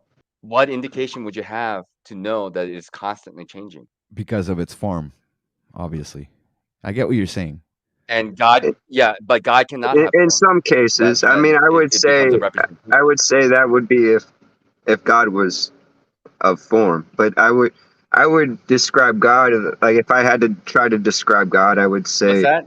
if I had to try to describe God, I would say if God is, I guess I would ask if God is everything, then what is everything? You know, and everything is energy, and so energy, can't really be created nor destroyed. It's constantly changing and transforming. So, that would be if there's anything outside of everything, then everything wouldn't be everything. I guess it's how I just really don't. I don't understand your perspective of God, which is cool.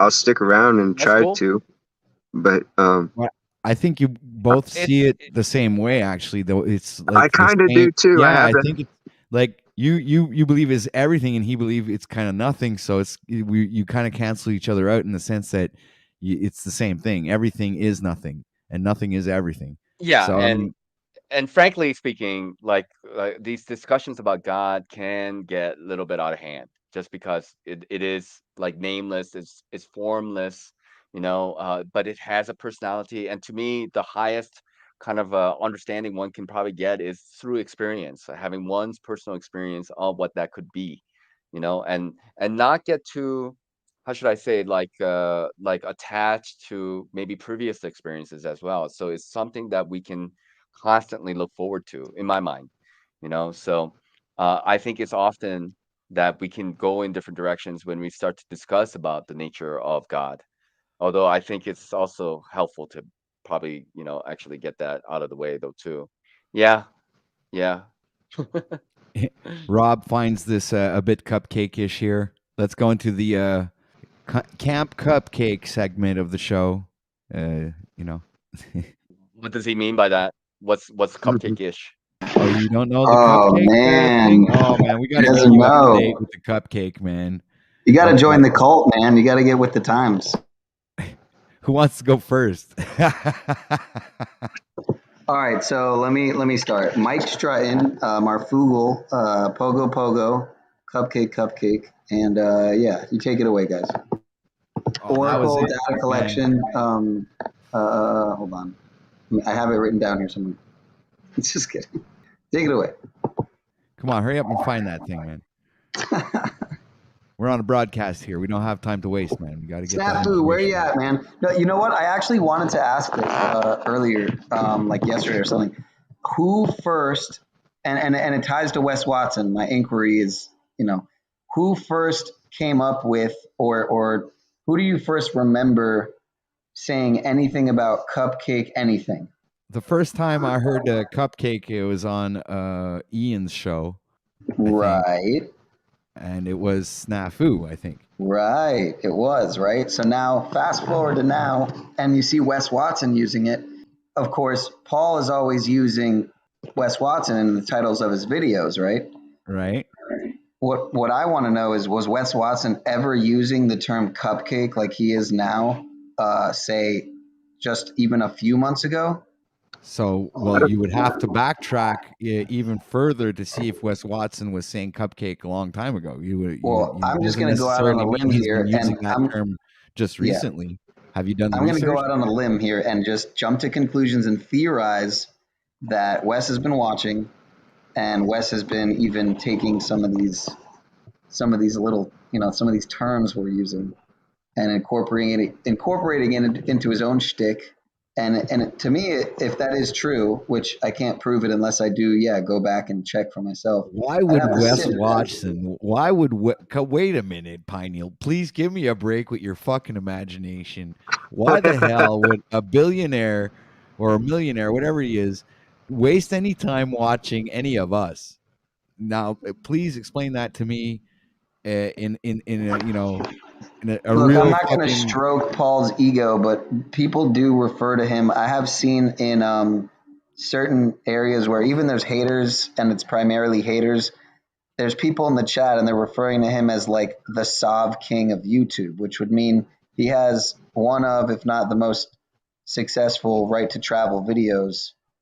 I would say there's a lot of really great right to travel success videos, but because of, I think, his articulation and his, as he would put it, his illustrious speech and all that, and the way he handled law enforcement in a way that was very non-combative and very peacefully non-compliant, and I think there's a lot of truth to that. I think he is one of, if not the Sov King of YouTube, as far as standing on the right to travel and exercising it in a way that's, I think, very inspirational. And not to stroke his ego anymore. He doesn't need any more stroking of his ego, but just Stop King of YouTube. That's quite the prestigious title.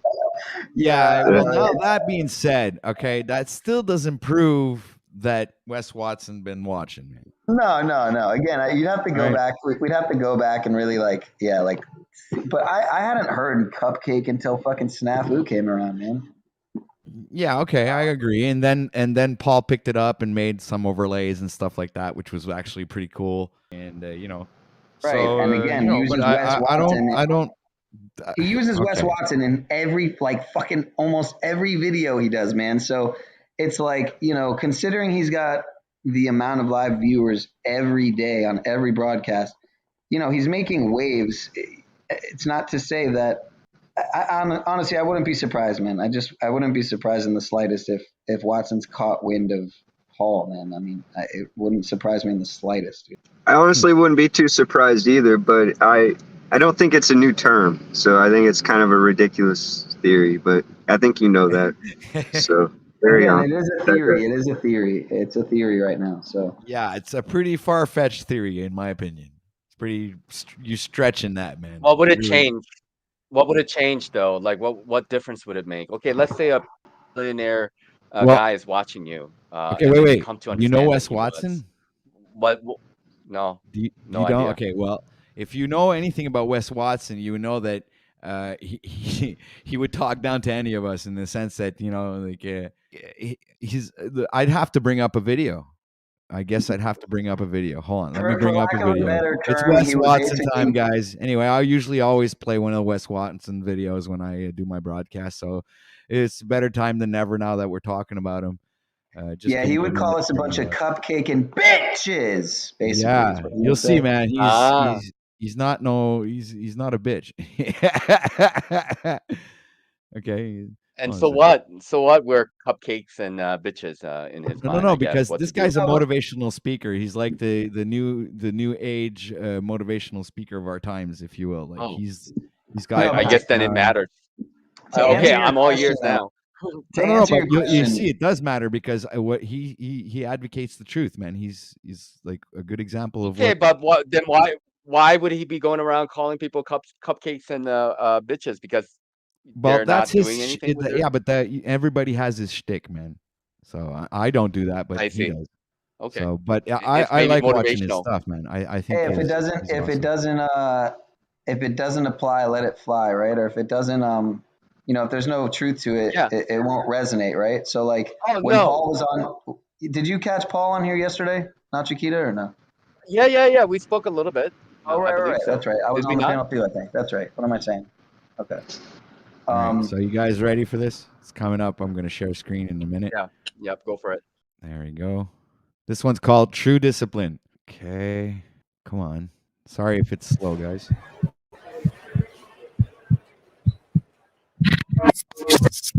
Just going to press pause real quick. Make sure everything's going smoothly. All right. So everybody sees that? Yeah. Bring down the banner. You can see the Grand Rising show thing. All right. It's gone. Press and play. Wes Watson, ladies and gentlemen. Don't you guys get it yet? Do you get it yet? Saying stuff like hardest worker in the room, still talking about the work you're doing. We don't give a fuck about the work you're doing because we don't see it as work. Do you realize what true discipline is? Sorry, guys. I just wanted to bring up the quality of the. Discipline is do what you hate to do like you fucking love it. You don't understand the mindset of a straight savage, a straight killer. I'm not like you guys. I only validate myself with the fact that I'll do what you won't. Now that we've been in Miami, I stay up till 12 at night and get up at 2:45.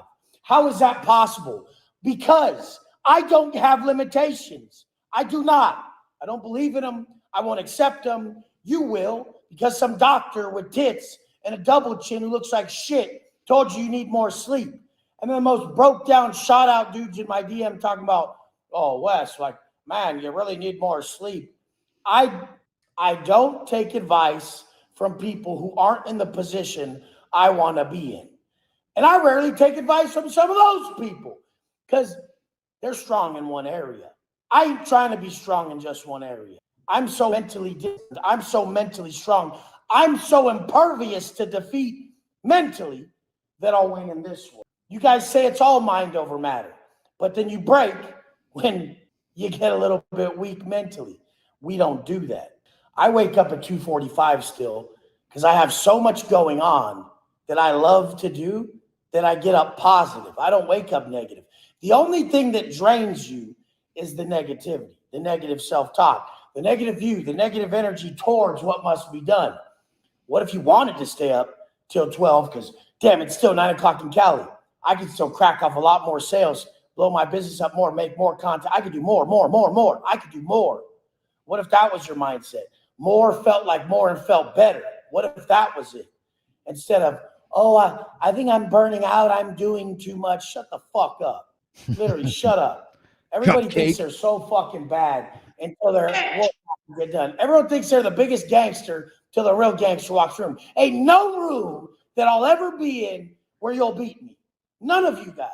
None of you guys will ever take my steam or speak over me or test me. It won't happen. Fuck you, Wes. I'll talk over you. Look, I'm talking over you right now. You fucking cupcake. It will not happen. Meet me in person. You'll see what I really am.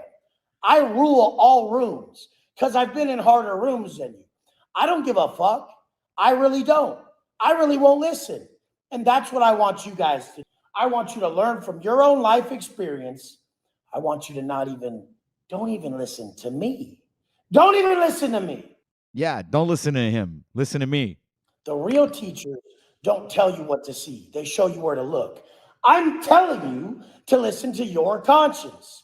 If right now your conscience says it's not the right move for you, you need to know if that's your conscience or that fucking vagina between your legs. My whole thing is I'm always being gifted this crazy path. And in all reality, if your dreams don't surpass your current capacity to attain them, they're not fucking big enough and you'll never grow. I always have such a bigger vision than my current ability to attain it. So what does that do? That heightens my capacity to then go achieve that goal. Like I said before, fuck dreams, fuck goals. We got a blueprint. When you have a blueprint, you adhere to it. When the blueprint fits certain monetary stages, when the blueprint fits certain fucking stages of personal elevation, how can you be beaten? When the top people consistently write you and say, God damn, how? Motherfucker, did you say how? Did you say how, motherfucker? How? Are you that blind? Who? I beat you. I spoke better than you. I was more consistent than you. I looked better than you. I did this better than you. All of it was done better. So I teach my students, get more ripped than me, speak better than me, post better content, write better. We have to be better. We have to be undeniable. I'm not going to teach you how. I'm going to teach you to be the person you need to become so that nobody can test you. Nobody can beat you. You get on any podcast, any interview, you have 10 seconds of writing and you beat everyone. You stand on stage next to the shot out cupcake fuck faces. Oh my God! You're the Oh champion. my God! Oh, fucking Pineal. Fuck you, Pineal. Fuck you, Pineal. I don't fucking believe he actually said it, man. I was waiting for it. I figured this is all good. He's not gonna say it. The video's almost over. He ain't gonna say cupcake, motherfucker. Look, man, I'm waiting for the day he says camp first, and then then it's confirmed. Yeah, if but he says camp yeah. cupcake, it's over. What else do you need? It's not a new term, you know. Yeah, You know you're that, right. I You're know. right. I know, but All right. it's kind of an odd coincidence, though. He's also mentioning people talking over people. What does Ball do? You know, but again, I pick do up see on a lot of correlations I in pick what up on he a lot of says. clues. Oh yeah, a lot of you can call them synchronicities or coincidences, or it's something else, or something else Who the entirely. fuck is he watching Paul's panels? That would be fucking crazy. What if Snafu is Wes Watson? Like when they take that mask off, pulls the mask off his face and it's Wes Watson. No, it's not possible, right? Sorry, No, waking up. I don't think you would know. You met him, so you tell us. I met him? Didn't you? Why would you say that? What makes you? When have I ever said that? What makes you think I met him? You had video together. What do you mean? What? You're talking about Talcott.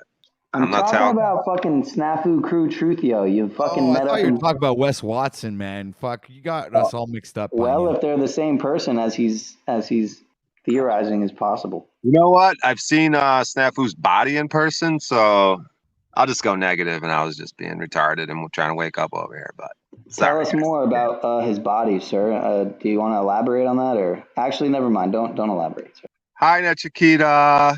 You're looking great again. Who's this? Hi. Osha. Brian What's up, on the man? How's it going? Yeah. Were you there for the baby crying yesterday, not Cicada? I was, but I wasn't really part of that conversation. I just was listening in, and I don't know. Did you find I guess the baby it was kind of crying entertaining. Bit? It was kind of the baby crying bit wasn't that funny to you. Is there anyone here that remembers the baby crying bit yesterday that found it funny? Wah. Yeah, let's finish this. Fuck the baby Yeah, crying. let's finish That it. was Sorry, ridiculous. yes, you're right. That You're right. was funny. That shit was terrible, dude. That was cringe. Cringe-tainment. Well, a lot of people said they liked it already, so of course Pineal's got to be an idiot. And I look weird right now, but okay. Carry on. All right, let's keep on with Wes. Interview, you have 10 seconds of writing to beat everyone. You stand on stage next to the shot out cupcake fuck faces, and they know you're the champion. It's one big process of becoming an undeniable individual. And that's just comes from the discipline and the blueprint. If you have the discipline, I have the blueprint for you. But my blueprint's different. It's not how, it's creating who. And there will be plenty of people, plenty of you guys will fucking murder what I've done. If you guys listen to me and you really create an undeniable motherfucker, you're not delusional, and you're like, yeah, I actually weigh more than that fool. I'm actually more ripped. My tats are on blast. I write better. I speak better. I don't have a pussy when it's time to take the stage. I fucking show up as a motherfucking confident man anywhere I'm at. I got that wholesome energy. I don't conduct myself in a negative manner that has me having that weird ass, pedo ass look. Some of you I see myself in you, Wes, man. I see myself in you, buddy. Motherfuckers have that look like you're watching some weird porn or some shit. Fucking weirdos. When you don't do any of that weird shit, you put every ounce of energy into creating that undeniable motherfucker. You guys will beat me. You guys will beat me. I need you guys to beat me. Fucking beat me. Now, step up. Show up and Man, he makes me want to beat him, motherfucker. step up. I'm not going to stop, but I know you guys got it because I gave you the blueprint. I gave you the head start, and you're younger than me. We need you guys to step up and be the men that are going to gather the true leaders under them, because true leaders create other leaders. That's it. I need you guys to step up, take my spot as I grow and change. We need a bunch of you guys. I'm obviously just going to stick to Rip, Rich, and Rare till I fucking die. But this time moves quicker than you think. So there's no time to waste. Undeniable motherfuckers need to be created in this pussy-ass society. So many people, they'll pop their cherry before they're ready. They're like, hey, look, I'm doing it. No, you're not. Shut up. Sit down, stupid. A lot of you guys are more ready than you think. And a lot of you guys are more delusional than you think.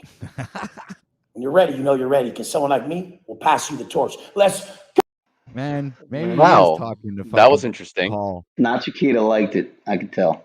I mean, you have to give him credit. He's definitely a hard worker, and he deserves everything that he has gotten. You want to make a great body, you have to work on it. If you want to have a sharp mind, you got to work on it. So there are things that you got to do to work on to get results. So, but the thing is, he's definitely like an alpha male type guy, right? I mean, and a lot of people can be very much attracted to that. Like, oh, I want what he's got.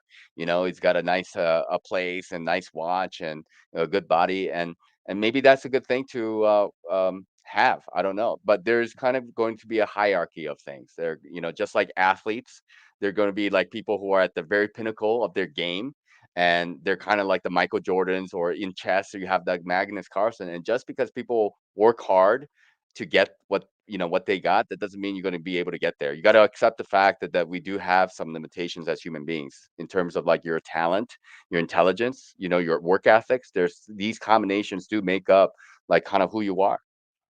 So don't have such high expectations that you're going to turn out to be like him. I mean, he's definitely a fanatic, but you got to have passion for that. That's just my opinion. Yeah, I mean, like even when I was doing a little more bodybuilding a few years ago, I was all natty, and I get the impression that he's not all natty, and that's another thing with the whole bodybuilder landscape. There's so many false claiming people, man, that all natty. I mean, just look on YouTube, you could tell a lot of these people are not natty, man. They're not natural. But regardless, even not being a natural bodybuilder, for example, it doesn't mean you don't still have to work extremely hard to attain certain levels of physique and stuff.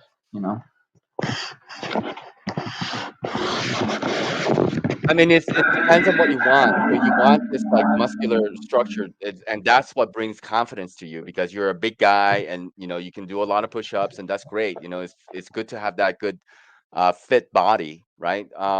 That doesn't really necessarily mean that you're healthy, though. There are a lot of people who are like super, super athletic, but they lose everything at a short, because of their diet and their practice and things like that.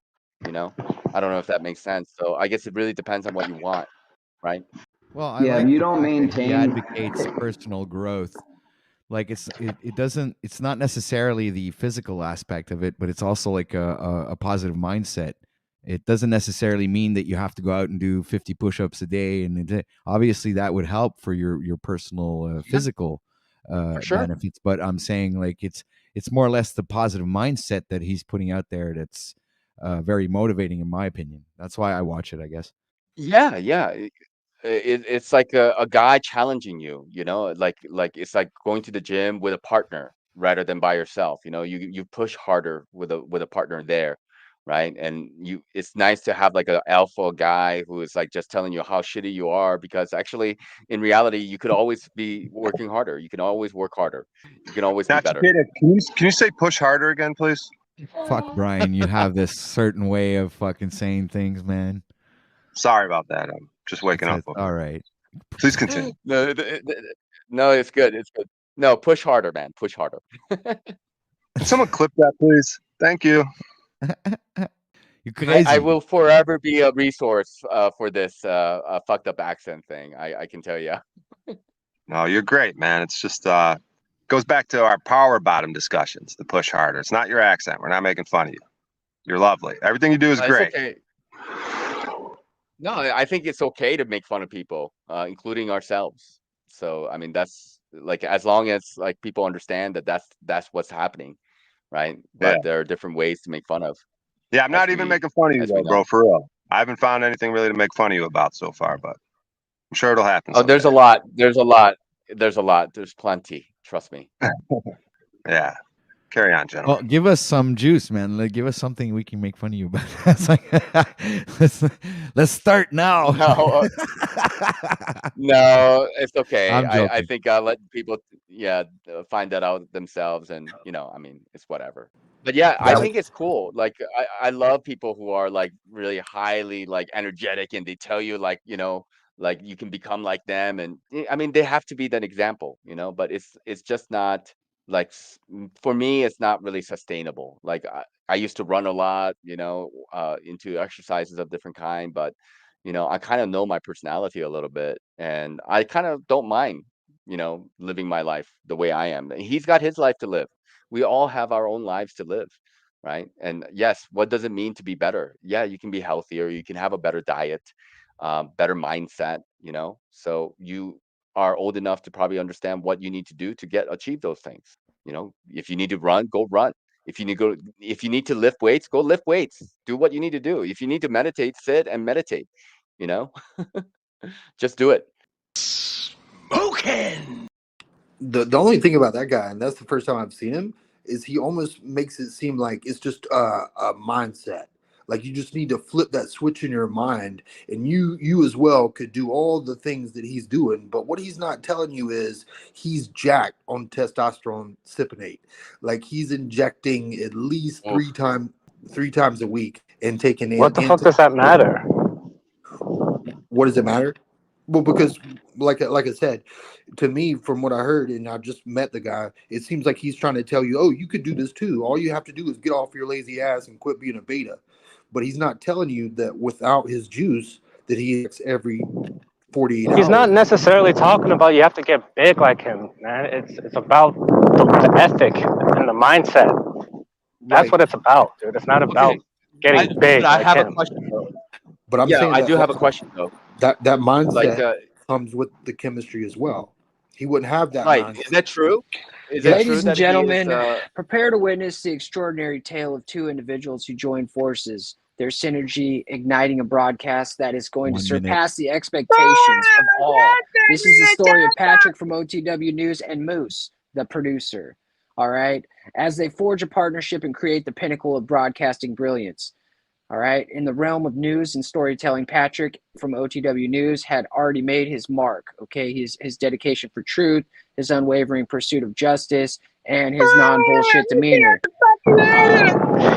Now, he has earned himself a loyal following, but little did he know fate had destined a partnership was in store. All right. Now, Moose, a behind the scenes mastermind skilled in production with an intuitive understanding of what makes great content. This man is just fucking amazing. Moose saw the potential in Patrick, recognizing the power of their collaboration. An extraordinary journey has just begun. As their partnership starts We're to using begin to Chat take GPT shape, to write this shit. Patrick and Moose breathed Definitely. life into a broadcast that defied expectations. Their chemistry was electric, their passion infectious, just like their herpes. And as they merged their talents to create a show that resonated with audiences around the world, just note that it wasn't Moose that had it, it was Patrick. And Patrick is armed with unwavering dedication to his truth, justice, and delivering the powerful stories. Thank you for bringing us together, folks. If it wasn't for you out there in the crowd, if it wasn't for you on the panel, Patrick and Moose would not be coming together today. But here we stand tall, we stand firm. And if you hit that like button, if you share this video out with the people and you subscribe, freedom, prosperity, and good blessings will come your way. Thank you. I yield. Thank you very much, sir, for that awesome and inspiring, motivational sketch. Great stuff. Thank man. Chat GPT.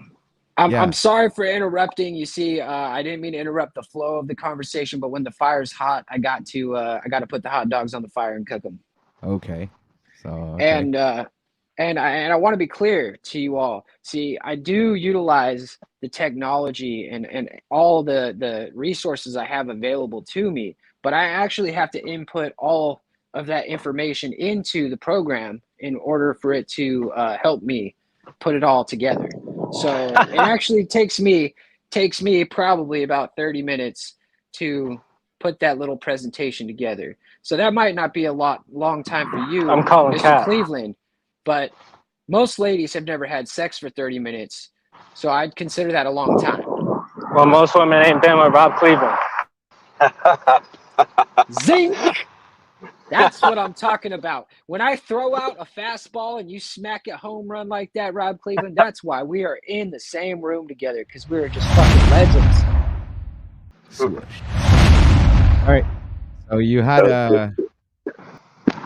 a question, Nach? Nachiquita. Yes. I'm sorry. I was away from the computer. What can I do for you? Who's Oh, speaking? you had a question that previously before Moose went on his monologue. So I was just wondering. I still had that in mind. I was wondering what your question was. Is that right? Is that right? Shut the door. All right. So let's do a little shout out to the chat there. Let's see who's popped in that I haven't seen and I haven't mentioned since the beginning of the stream. Let me see. Let's go back. Let me see.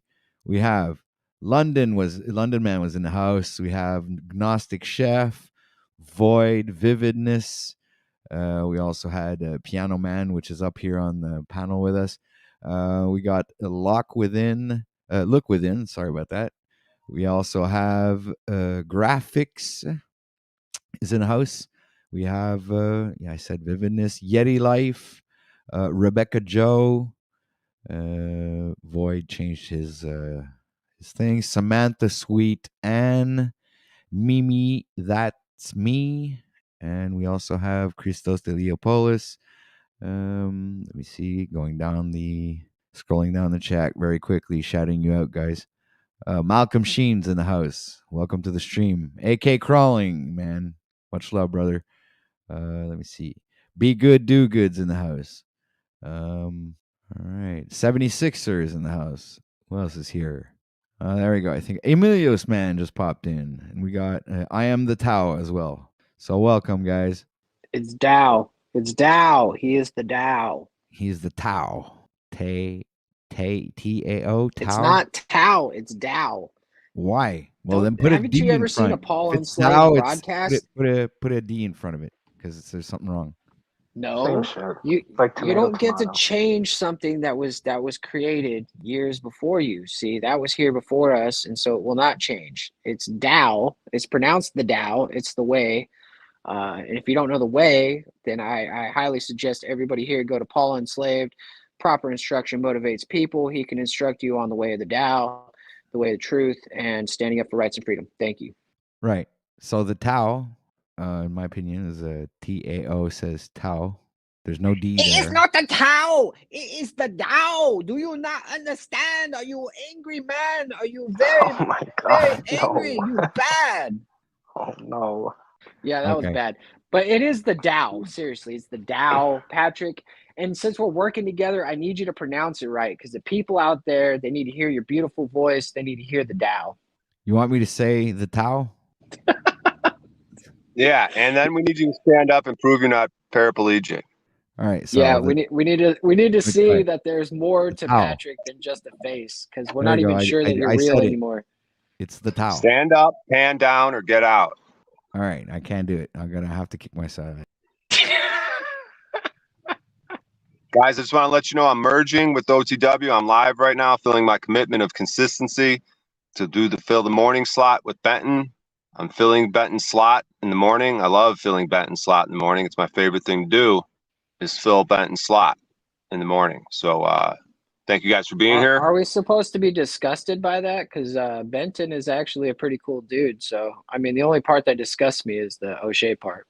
Right. I appreciate that, Moose. You're a very funny person. I think we got a dynamic duo situation after the baby crying bit yesterday. So I just want to thank you for that, Moose. You brought a lot of joy to my life. I appreciate that. I appreciate that. I love you too. And that's what I'm here for. I'm here to lighten your load.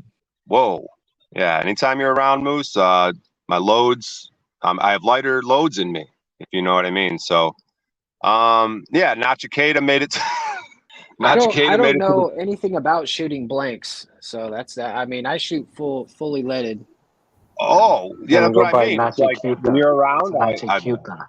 I bend you over and I blow a nice load, and then I'm lighter when it comes to loads. That's what I said. So now, Oh, so you're not trying to make ass babies. Okay, I thought you were trying to make real Right. babies. What's up, you fucking cupcakes? It's your favorite roid.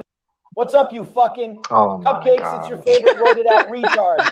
Wes Watson. Welcome to OTW News. It's Wednesday, May the 24th. And what the fuck are person you who doing made right this is a now? retard. Sitting there at your computer like precious little bitches. Now shut the fuck up and get to work, cupcakes.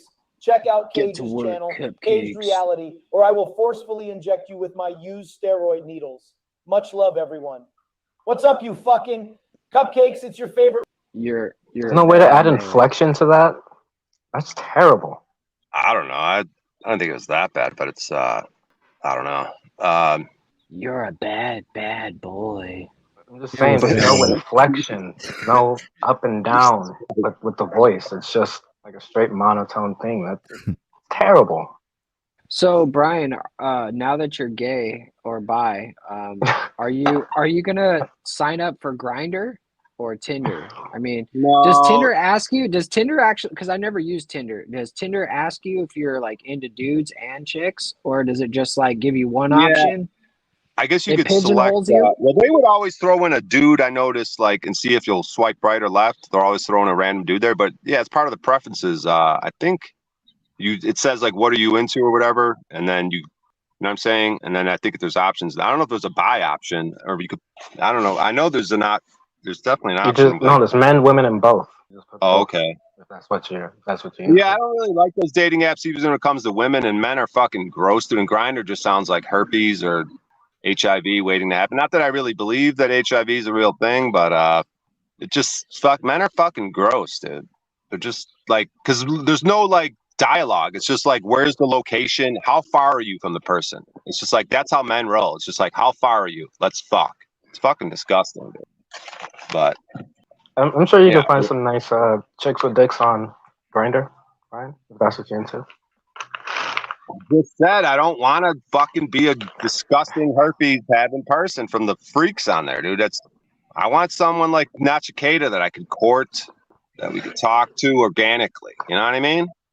Kid's hot. He's got a lot. I don't want to interrupt anything though. I mean, you guys have a history already, so. Who? Me and who?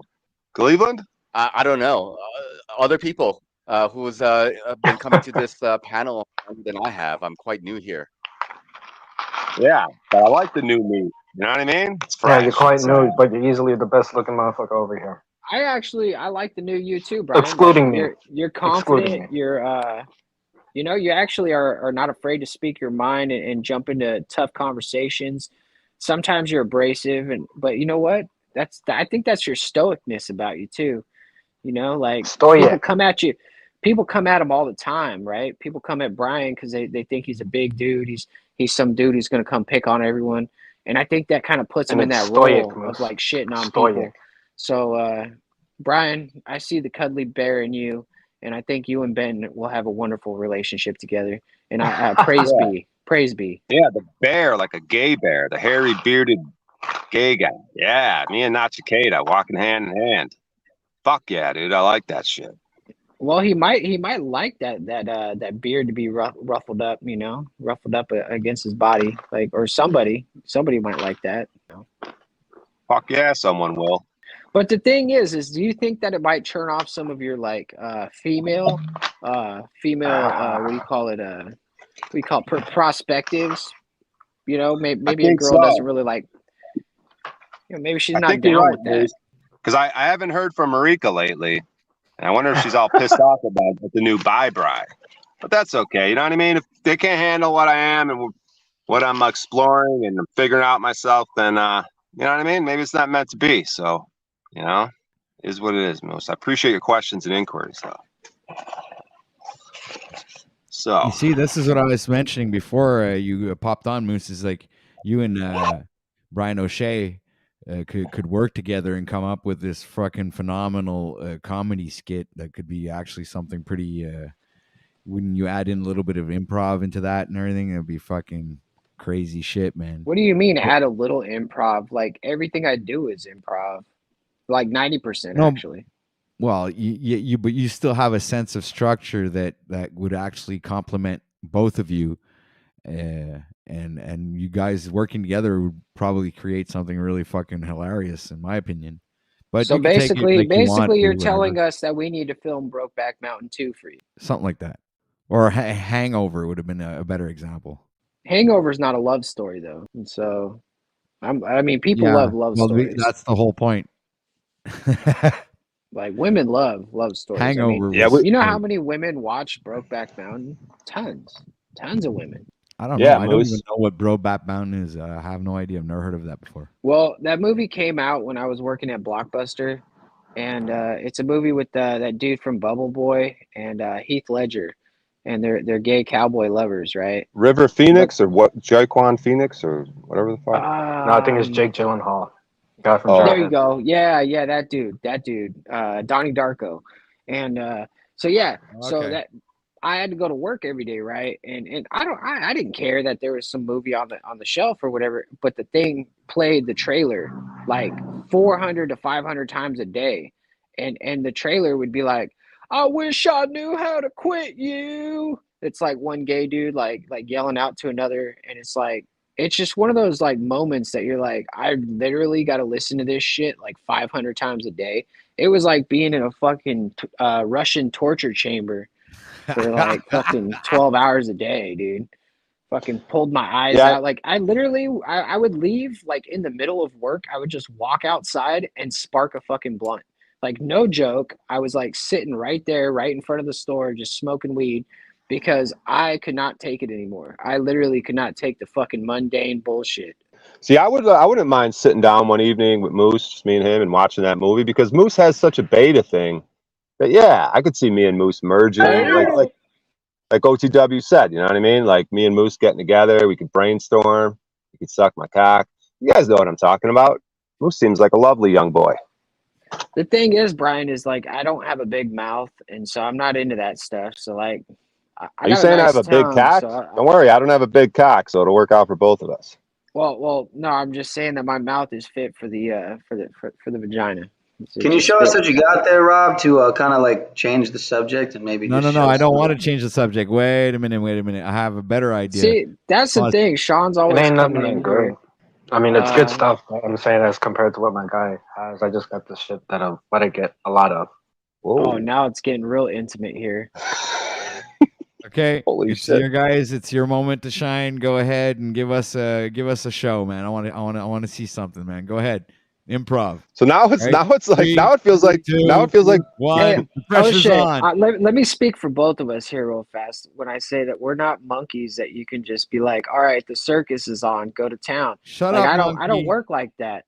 I don't work like that. I don't work on command. I work Yes, you do. based purely Come on man. purely Do based it on for the the spirit. audience. It's Like if I'm inspired to do you it, I suck, will Moose. do it. Come on, man. I'm not feeling You're inspired. You tell I'm me what telling to you, you're do. It inspired right now. doesn't Go ahead. inspire me. Like Yes. if I'm Brian was to be inspiring you like, right hey now. Moose, do you want to go Look do at this? And I said, O'Shea's yeah. face. Come on, you're telling me he's But if not O'Shea was inspiring? like, Look at you're that gonna face. do this, then it's like, no, I'm not gonna do that, O'Shea. Like, see, we're not monkeys. We're not monkeys. See, if O'Shea's like, we're going to do this, we're going to have sex, Moose. And I'm like, no, I'm not going to do this. See, he wasn't like, no. He was just like, I don't know, O'Shea. No, I don't want to do it. I'm just going to stop feeling my leg. Like I might have the spirit of my mama for a second, and the thought might cross my mind, but then, like, my testosterone drives in, and I just couldn't. I couldn't find myself in that position. I'm sorry, O'Shea.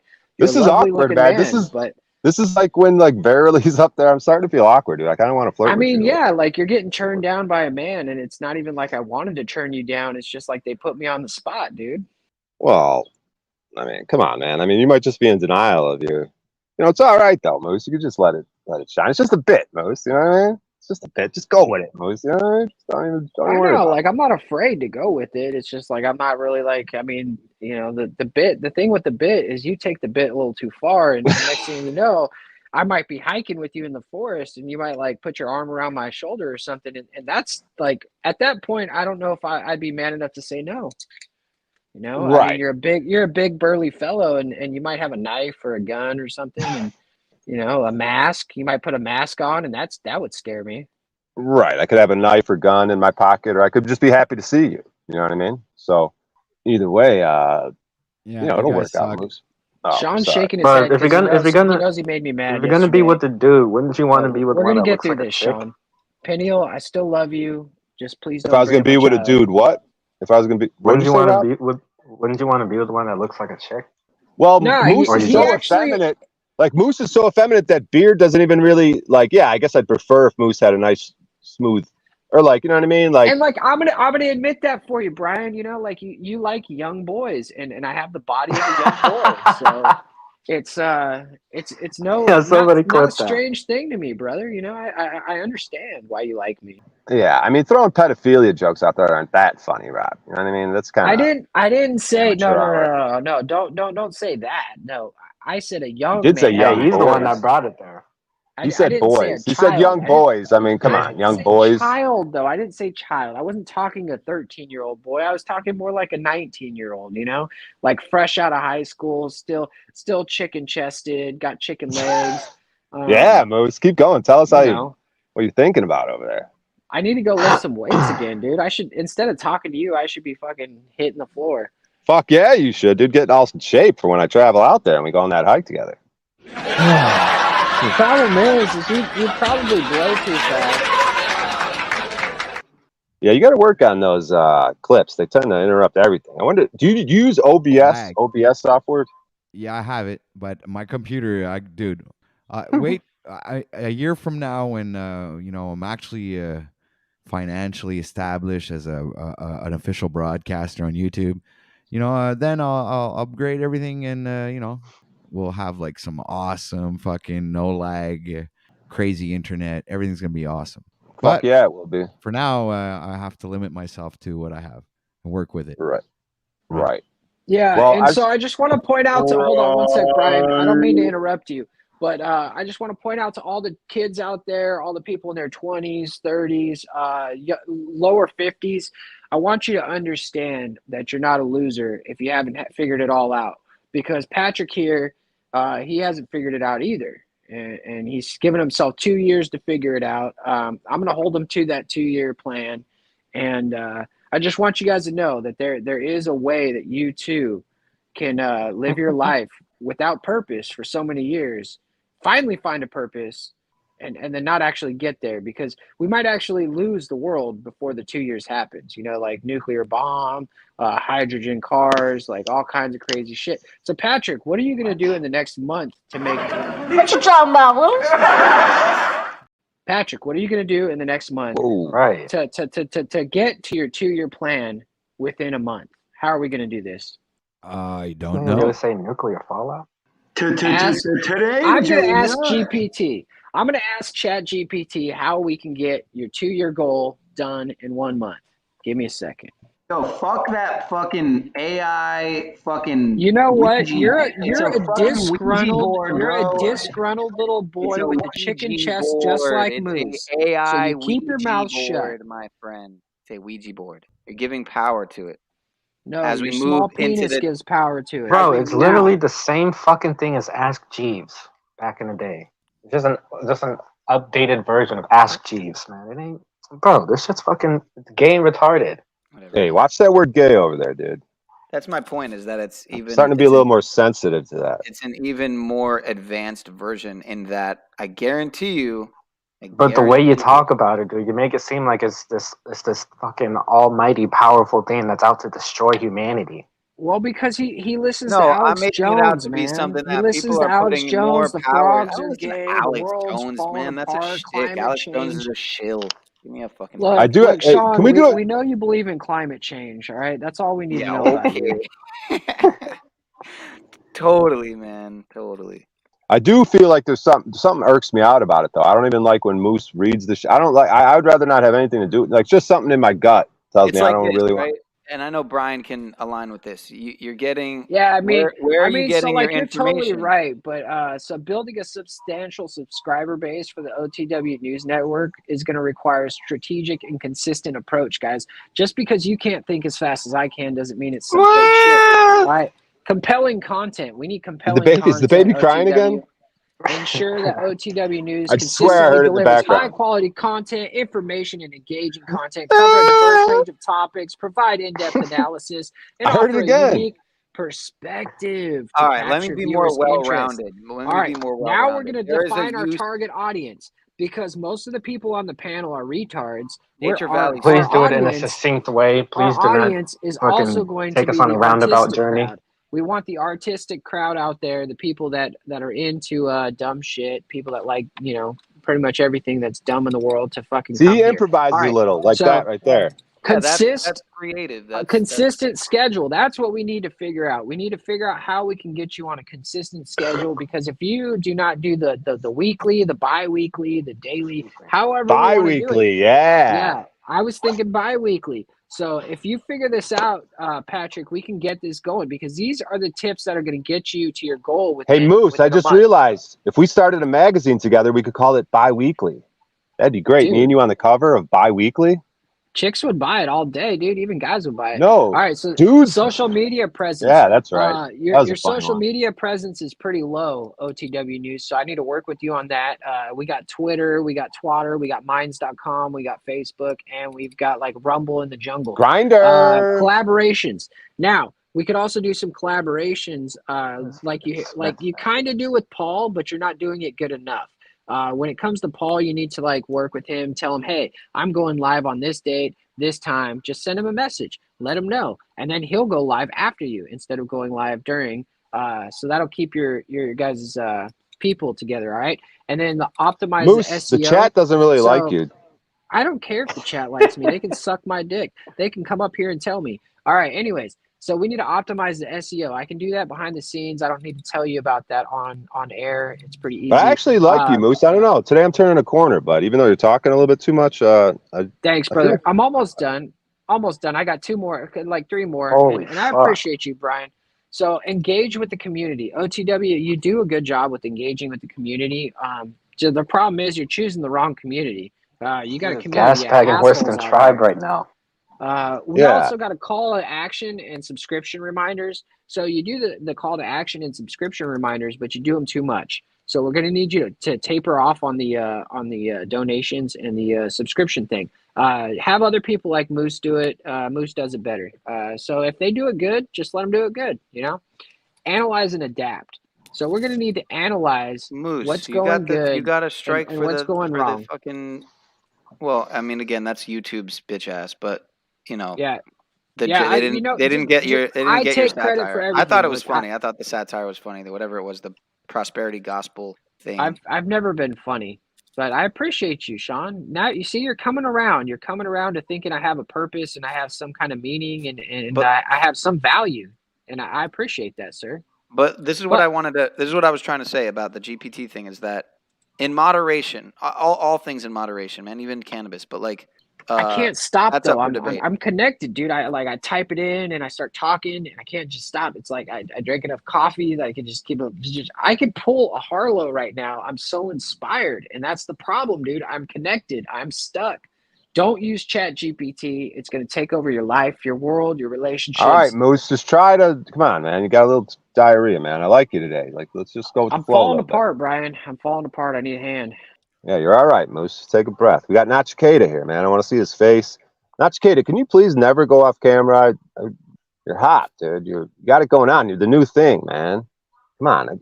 You're muted. Oh my God. Nachiketa. Come on, man. You gotta own. So what's you gotta up? have, I just, you know what I mean?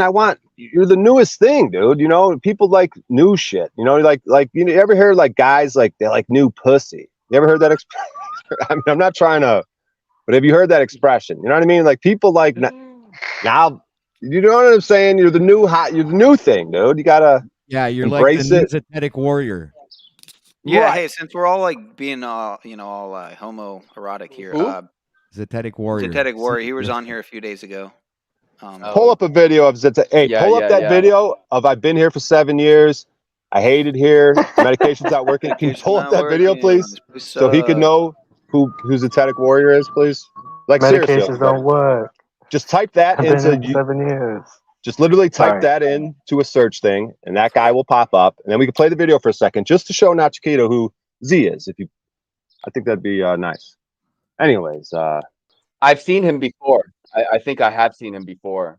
yeah, because Yeah, you're part of he's the a flat Earth prominent community. member of the flat Earth community. Are you talking Yeah, about yeah. that meme stripper? No, I don't know what the meme stripper is, but if you want to put, See, I have more respect for Zetetic Warrior than to Ricardo? lump him into the quote unquote flat Earth community. You know. hey guys, we had Paul Unslaved on this channel yesterday. Let's fucking try to have the conversation go away so we get him back. Let's not be fucking retards. Hey, he's handling Anton Davis's bitch ass, right? Is he Yeah, really? He's taking him down, huh? he did that last night. We could restream that. You could restream that. You could play a clip of that, dude. That's what I was telling OTW to do earlier is restream Paul's restream, do a little segment like Pioneer would do. Oh, is Paul doing a premiere right now? Not Chiquita doesn't really look like he's digging this, man. He's got like that focused, stoic look in his eyes. He looks like he's ready to go to war. Yeah, I like. Yeah, I'm zooming in on his face. Yeah. Yeah, I wanted to ask you, not Chiquita, what was it like? Was it something upon Brian's looking at you like a predator, not Chiquita. Watch out. Like a was piece it of something meat. upon our, what do you call it? You know, our interaction on Truth Seekers show that, you know, how did you find OTW stream? Was it me posting it on my community tab, or after we met on Truth Seeker, or do you remember, or you have to think about it, or what? He has no clue I can't who you hear are. anything. I think I'm sorry. My internet it's raining out and the weather is kind of bad, so I caught like maybe a third of what you were saying. Can y'all my hear me? God. I apologize. I Can wish. y'all Yeah, hear me? we could hear you, Pineal. I wish I was there with Nashiketa, like when it's raining. We're like he's in India, you know, and we're like in this hut with books and Nachiketa, and it's raining. Oh my God. Anyways, I was just You want to thinking hold about- hands or what? Oh yeah, we'd be sitting there holding hands. We could watch Brokeback Mountain. Anyways, I don't know, guys. I'm just thinking out loud a little bit. You know what I mean? Yeah, a little too out loud. Oh, my bad, Pineal. But you used to be a bodybuilder, huh, Pineal? That's kind of hot, you skinny little freak. Bro, I'm actually genuinely pissed about last night that your fucking stream died at the last minute. Oh, I have the last minute recorded. I have the last minute recorded on audio. And Rob gave you that what do you call it, gem, and it worked well, man. No, I liked it. I was having fun. I look forward to when rooms go wrong because yesterday was so beautiful, dude. I was in a legit necrophilia, huh? Necrophilia. Right, because I was, and then the host even said a bit. He said something like, "Yeah, it's not necrophilia if the body's still warm or something." He even added to the joke. You know what I mean? So, but yeah, last night was beautiful because I was in a legit comedy club, and I'm kind of happy with how the 3 minutes went. I wish I was more of a killer. Like you guys were like, "Oh, it was well, you got big laughs," but like I want to be a machine gun killer. If I can't do a tight three minutes right now in a legit comedy club, then I still got I got some work to do. You know what I mean? But I think I did my job. I could tighten some things up and be even more of a killer. But then it was just then you juxtaposition to a dive bar, which got recorded. So both were recorded and streamed at some point last night. But you got to see when it goes south, like what I could do. And I'm looking forward to making it weird. Because I went to go angry, attack the audience, and like I don't want to say violent, but aggressive, like angry, like way. And then I pulled back, and that's when I went necrophilia because I was like, fuck this, I'll just go creepy. I went necrophilia, incest with my grandparents, like. I like that though, because it's like, fuck it, you guys ain't listening anyways. And then if they want to pipe up and be like, oh my God, that's too far. And it's like, oh, now you're listening, huh? You guys don't listen when I fucking do normal shit, but you want to pipe up when I'm quote unquote taking it too far. You know what I mean? So you got to find that sweet spot, I guess. You got to know your audience, you know, if you want to make them laugh. Yeah, I guess you got to gauge them in the first few jokes. Yeah, gauge, Gayge. You have an odd focus lately. Hey, OTW, don't even get on my radar with this shit, dude. I've seen you smiling. I kind of like that one tooth of yours that sticks out. It's adorable, dude. People probably made fun of you about it. I'm not even trying to be a dick right now, dude. But you know what I'm saying? That's probably like you probably have like people in school who are like, oh, he's got the fucking, you know, because everyone's got their thing. Like Talcott's got Canadian. Yeah, everyone's got their thing. Like Talcott's got his skid marks and his squirt happened shoes. to him, man? What happened to that dude? Rob, what happened to that dude? Oh, man. Patriot Canadian. You got me, Brian.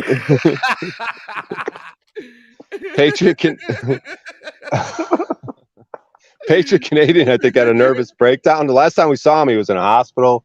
I mean, I don't know. Maybe our thoughts and prayers should be with him. He had some sort of nervous breakdown. He's been, you know what I mean? We all of us in this community, we got some sort of mental hangups. We all of us are one fucking stream away from having some sort of nervous breakdown, 5150 hospitalization incident. You know what I mean? It's probably true. Yeah, not too far off. You think I don't get fucking anxiety and fucking fear ridden when I go and explore my bisexuality on here? You think this is easy for me? I am indomitable. You're very brave, indeed. Everybody how brave people are. Exposing their, Hey, do you think the reason he didn't invite you over sexuality. to his compound is because he might have thought that you might want to take command of him? Who? Paul. Take command. I was wondering, like Paul just didn't want to invite you over because he's kind of into the polyamory thing, right? And he just didn't want to invite you over because he thought that you might try to polyamory his ass. And you are kind of a big guy just like him, and I think that if you guys got in a wrestling match, you might be able to take him, and what you did after you took him is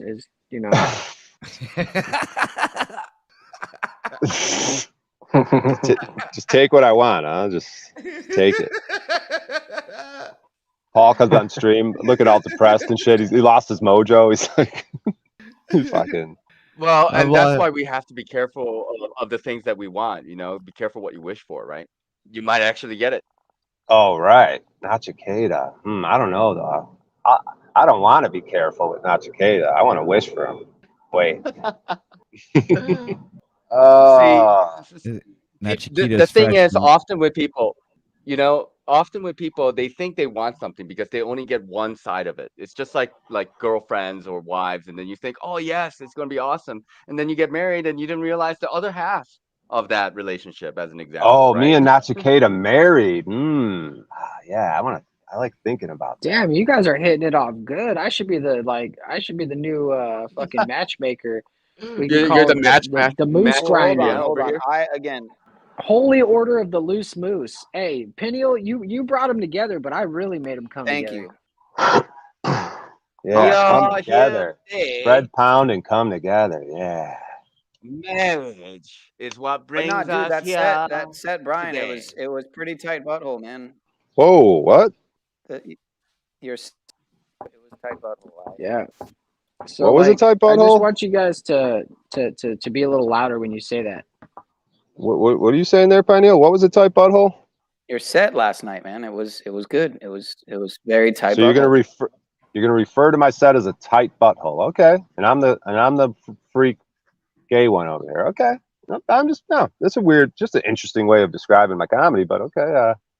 My comedy is a tight butthole. It's a Workaholics reference. I guess I'm a little younger. That makes sense. Why I don't like it because I'm not really into the. Well, give us the anal reference thing, and break down what was going on in the show when they use that reference. I mean, we could pull up a clip, I guess. No, it's copyright stricken. It's Comedy Central. No, you just gotta find one that's not by just Comedy fucking Central. explain what was Bro, going and on. you wonder please. why you're getting all these fucking strikes, man, because you don't know what the fuck you're doing, man. It's a learning game, though. Ask anyone it's a learning game, man, because you see it happen to Paul. I don't even understand why you want to even mess around with that stuff. Just well, then we can explain just what talk about it. happened. Has anyone else watched Workaholics? How about that? Does anybody else remember Tight Butthole? No. Ever watch Workaholics on Comedy Central? Yeah, I know the show you're talking about. There was like three guys, yeah. I know what you're talking about.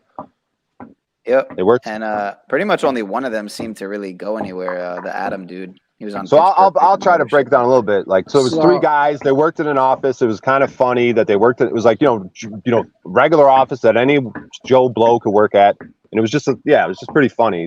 There's a show called The Office, but these guys were kind of younger. I didn't watch that much of the show. I only know about it briefly. But go ahead. It was way more colorful than The Office. The Office is so dry and shit. Oh, so it was like diverse. It made sure like that The every Office, position was like filled with the minority, so that way it was all inclusive and. It was pretty. Is that what you're saying? But yeah, they were like Well, shroom, I like eating appreciate shows shrooms like at that. work and shit. Like, eating if shrooms. two dudes fucking- aren't the main characters and they're not kissing, I'm not watching it in this day and age. Bud Light's my favorite beer now. Like, I toast to Bud Light every night, even though I don't drink. I've been off the sauce for actually a year coming up in 2 days. So, yeah. I just want to go through the.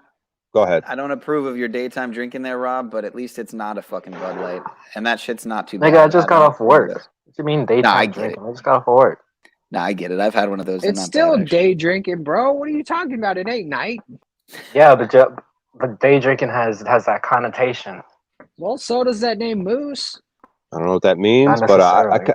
I kind of want to give a shout out to the chat here. I'm just going to read some of the names. I don't know if you guys did this recently, but Samantha Ann Sweet, Voynich, creating a homestead in Colorado. I am the Dow. Shelly, Samantha Sweet, that's the other one. Void is here. We got London McLovin, Mark Basket. We got Timmy Carini. I would love his skinny face to be around me sometime. Yeah, bisexuality. All right.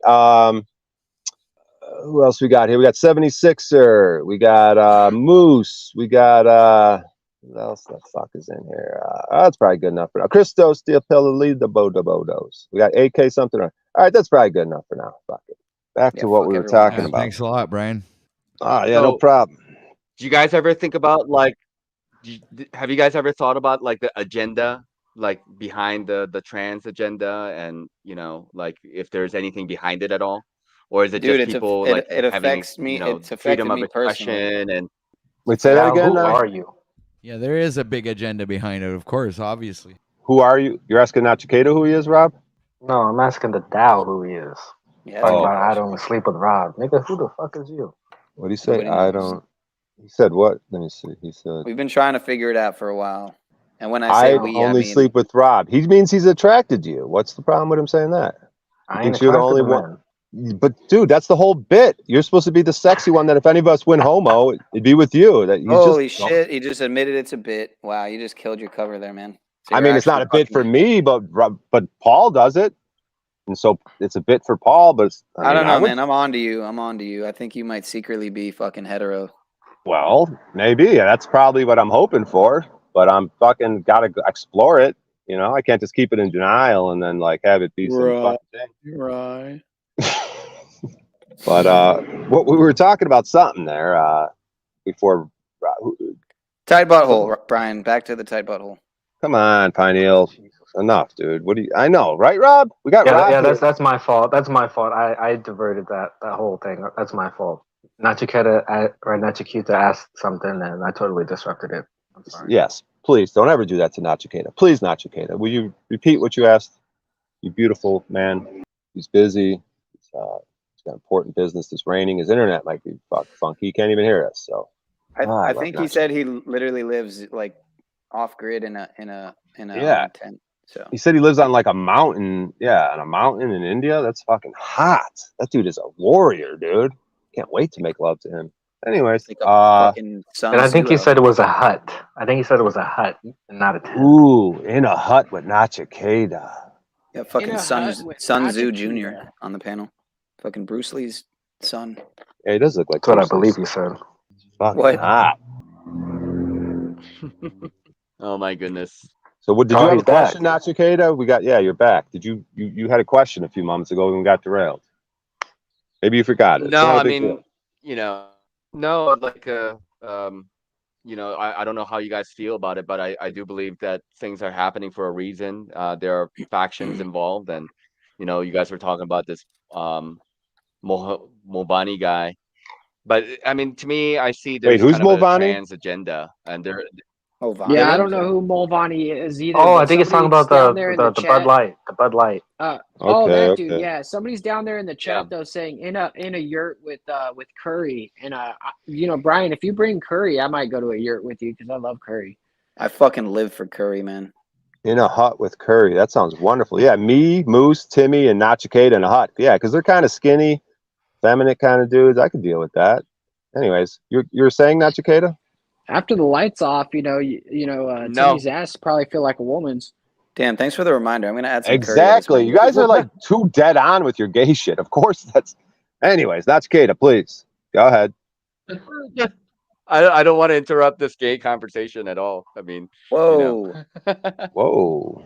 No, but you were saying there's an agenda No, that trans. Oh, he doesn't want to No, interrupt. I'm joking. Okay. I would. I thought you were a homophobe there for a second. Please, gay on. Go on. Yeah, I do think so. I don't know if anybody else also thought about that or not, or is that even a part of a conversation? Again, dude, you it's guys have affected me here, on a about personal agendas level, and- man. Wait, Affected me on what? a In what personal way? What do you level. keep interrupting for, Pioneer? Let him get the fucking question out. Be good, do good down in the chat. He's always piping up on the opposite of what I'm on. If I'm in the chat, he's up on the panel. If I'm up on the panel, he's down in the chat. I think by now we've established that you're a coward. You don't have the balls to say it to the moose. So just keep sitting down there in chat, acting like a little secretary. Hey, all right. We'll put you on Not panel. Cicadas. Hey, not Pipe Cicada. up, you jacked up military slave. Not Chiquita, we're gonna get back to you. I don't think you've ever gotten. Still don't know what your question is. You brought up something about the Budweiser guy and agenda, but I do want to give a shout out to Paul. Jarhead. I do want to give a shout out to Paul Enslaved and this whole Anton Daniels thing, and Jack Talcott, because somehow or another Jack Talcott emailed at Anton Daniels and it led, I think, to Anton talking about Paul, and I think Paul went on Anton Daniels' show one time and kind of challenged on some shit and got kicked off. If I'm not mistaken, maybe that was a different stream. But it's crazy because that dude's got 170,000 subscribers or something. And I mean, not that fuck the numbers. They're probably a bunch of fake numbers. no, I'm just saying though. But for someone Jack, with that many subscribers to have Paul as a focus and to talk shit about him, because Paul, it usually doesn't work out well for people that talk shit about Paul. So let's give a shout out to. I know Paul was over the moon, like you said, and this whole Talcott thing, that connection there, and Talcott talking to Wes Watson. I'm pretty sure, guys, for real, that Wes Watson called and talked to fucking Talcott, and to Wes. And Wes Watson was like, "Dude, I do not." So basically, you're offering me to be your boss, and you know what I mean? It's like I think it was something like that, but it just blows my mind that those two actually talked. And then Talcott's email led to fucking Paul talking to this Anton guy, and I used to be so anti-Talcott, and I started coming around to him, and then these things. It's just so bizarre, dude. What's happening lately? Dude, Talcott knows people, and he tried to tell other people that. He tried to tell them multiple times. And talking about Talcott brings me back to this do good, be good, better, or whatever, do good, do better, or something, Steve. Your name sucks. Your slogan sucks, and you don't stand by what you're saying you want to stand by. You're acting like a little bitch in the crowd. So do better, be better, and actually stand by your brand. Give him a chance? Give him a chance. Come up here and prove otherwise, sir. Stand by your brand. What's his name? Do better, serve better. There we go. There's Steve. Oh, look at that finger. That one finger salute. Oh, hey, that guy. DD12 fucking 214. The thing is that his penis is probably the same as that cigarette he just pulled. All right, but let's give him a chance. Let's give him a chance, man. He's a fucking, he goes through it. He look at him. You can see the pain in his face, dude. He's monogamous. You can tell he's got some PTSD. He's got some mental illness. He doesn't know how to wash his beard. Yeah, let's give him a chance, man. Look at him. He's I got to tell you there, Moose. You are like one of the most unintelligent people that are on these panels. You can't even write your own words. You can't even speak in the words that you have someone else write. You're kind of making sense, though, Moose. Just let him go. You're going to say something that bothers you. You need to go on Paul's channel and actually get berated by Paul. You've never happened to you. Anyone who can live through that, don't talk shit to me. Let's get ready to rumble! I own you every second of the day. You can't even compete. You can't even compete. You can run your mouth all you want, but you don't do any good. You're not being good. Simple as that, bro. You want to talk about? We're not talking about me here. We're talking about you and your brand and whether you stand by what you're saying. No, I don't have to stand by it because I'm not your brand. I'm not advertising as being something and not actually coming through with it. You're not advertising anything. You're a little douche. That's really all you're doing. Point. That's you're the nothing point. but a bit. I'm saying you're be good, do good, but you're not good, and you act like a tool, and you worked for the death cult, and you're proud of it. You're proud of being someone who has given up their autonomy and their actual thought process to a government Sure, yeah, who yeah. Whatever you enslaves and say, kills you have people no on a basis daily on that. basis. You have zero basis. So like, Okay, can while I I'm just sitting pause here, real quick, Moose? Moose, just give me 1 second. I'll let you get back to it. of I just want course, to go say, ahead, Brian. when we're done with this, great. I love this interaction right here, right now. But I do want to say, after this interaction, can we possibly maybe stream Paul's interaction with Anton yesterday? Because I know Paul really liked the interaction. I liked it. The audience liked it.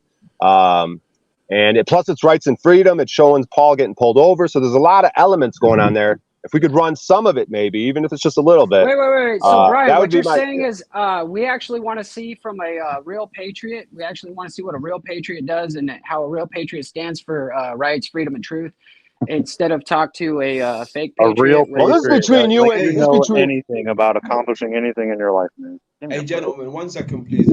I actually come up. I salute to the panel first of all. Hey, Much love to what's the up, panel. London man? No, Listen, London man. listen. No. I You actually can't come up to interrupt, London speak to man. Nacho.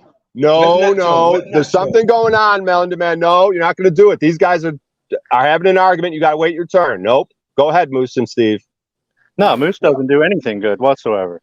Nothing he's done is for the good of anybody. Shit on Jack Talcott. Shit on everybody else. It's a bit.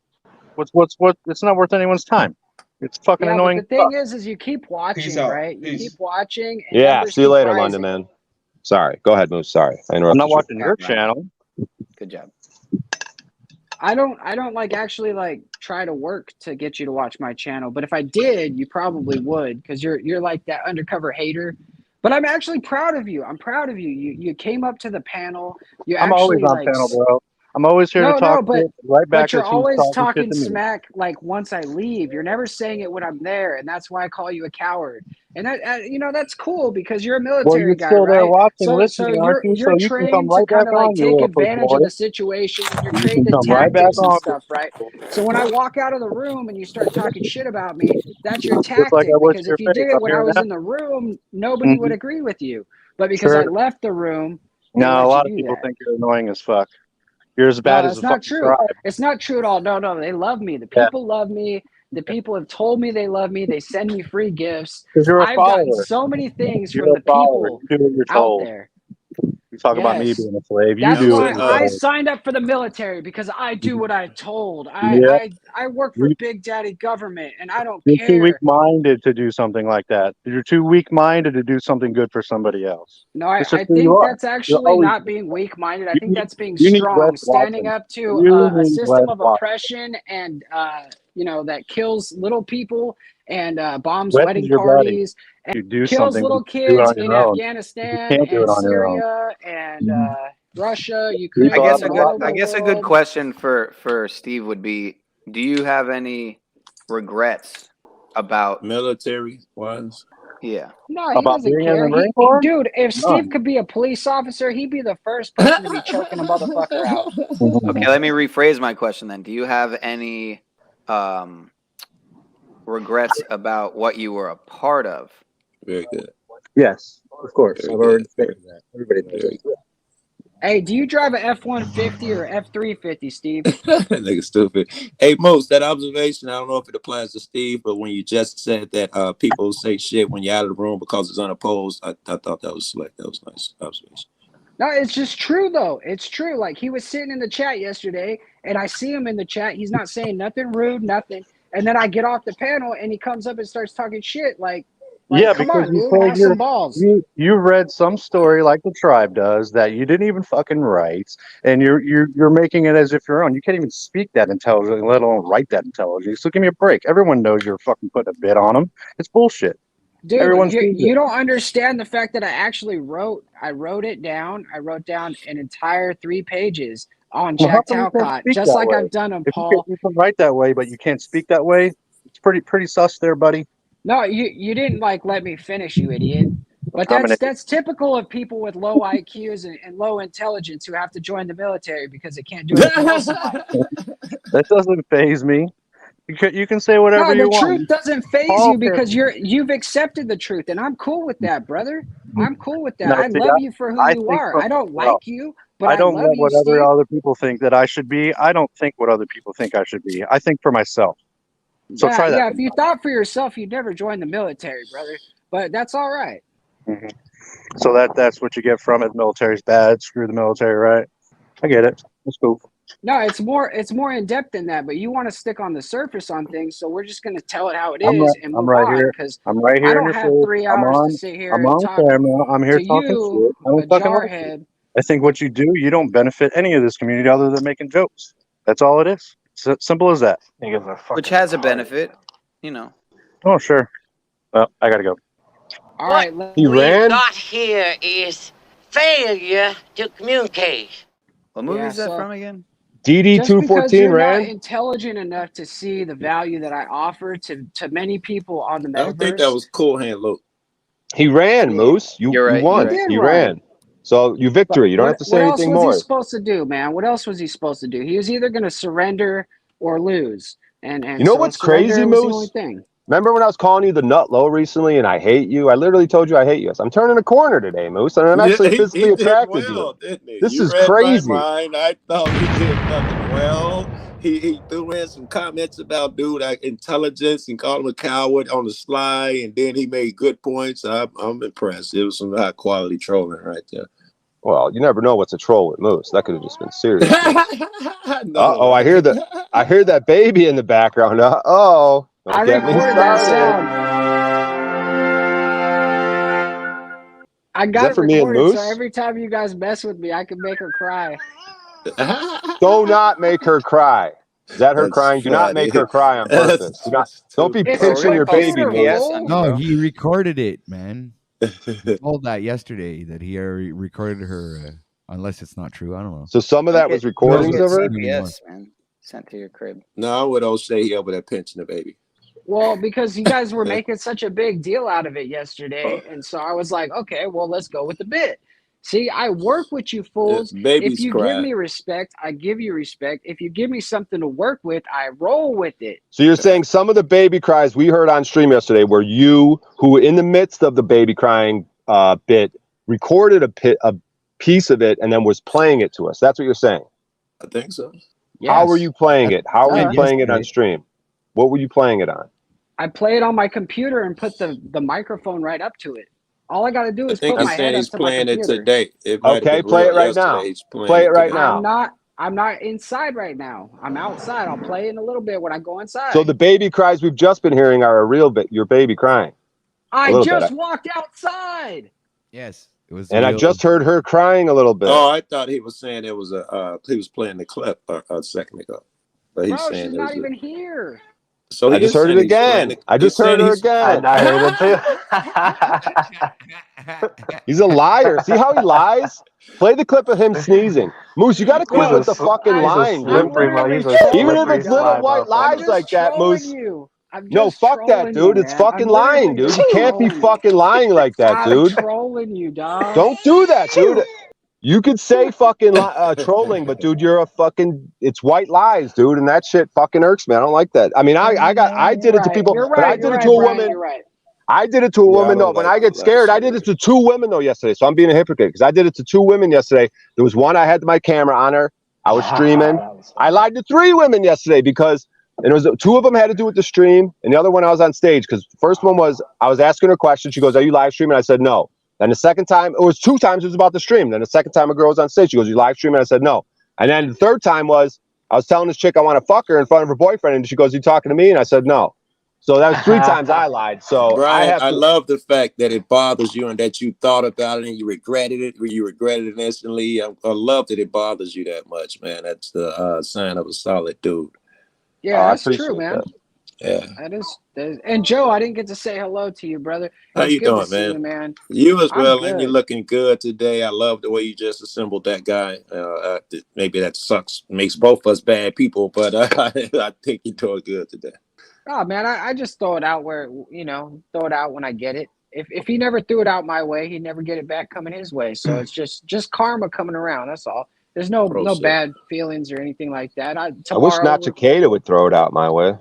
Anyways, carry on. He's gone. He left. Damn it, he's gone. Where'd he go? Yeah, conversation. Scared him off, man.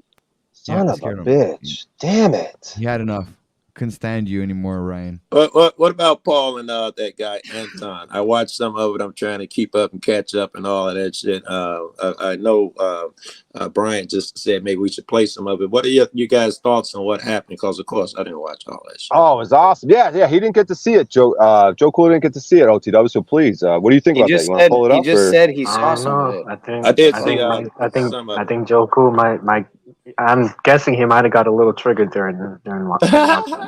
But I'm yeah. just guessing. That dude is perfect Go ahead. for Paul, right? Because he is all about the money and shit, Right. you know, and Paul is about morals. I would love to stick them cats in a room together. Yeah. Well, that dude's a bitch. Paul got his ass. That dude's a fool because he played Paul's on shit on his own stream, and then Paul played that and fucking tore him the fuck apart, bro. So please, OTW, you want to play some of that or what? Yeah, It's can we play glorious, some of man. that, What man? you We do- want to see If this. nobody drops a link, I don't even know what the fuck you guys. Just go to his thing. It's the very first thing on his channel. He restreamed it from his show last night. You could play that. Paul made the clip for you. He has a package ready to go for you. He has a package ready to go for you. It is really long though, so you probably could just. Yeah, we don't have to watch the whole thing. Fucking pioneer. You could throw it in. You could throw it into 1.5 or 1 3/4 speed. Or Paul's winning if that dude's still making. But shows see, this is and the tip comments of the about, iceberg. Paul's winning. And Talcott was the one that fucking made it happen with his email, I guess. So that's the craziest part of it. I love that. I love that. Talcott knows how to make it happen, bro. And were you watching last night? Sorry, Brian. I'm sorry. Were you watching his show last night? Shut up, Moose. Let Brian talk. Man, Brian, I know, but man, if you were watching Talcott's show last night, I was getting so much heat for reading off that thing for Talcott that I did. Everybody was getting mad, right? And Talcott was loving it. That's Can the you thing summarize haters in the crowd his gotta stream last understand. night, Moose? Because I didn't Dude, catch his stream it. was fire. It's I just heard like it was. straight up. I even heard Lori. Who? Like Lori was. Dude, he had a PowerPoint presentation, Sean. He had a Zach PowerPoint did? presentation. He put Shit, well, some maybe work we should- in last night. Very good. Hey, I'm Moose. begging him to do that. Moose, if I talk, can your daughter hear me? He's stupid. What was the PowerPoint on? I don't let No. anybody I'm in being my serious house hear right what now. you guys are talking about. No, can she? No, because I think she knows my voice. Because me and Moose have been doing this for fucking like 8 months now. Can't she hear my voice right now if I talk?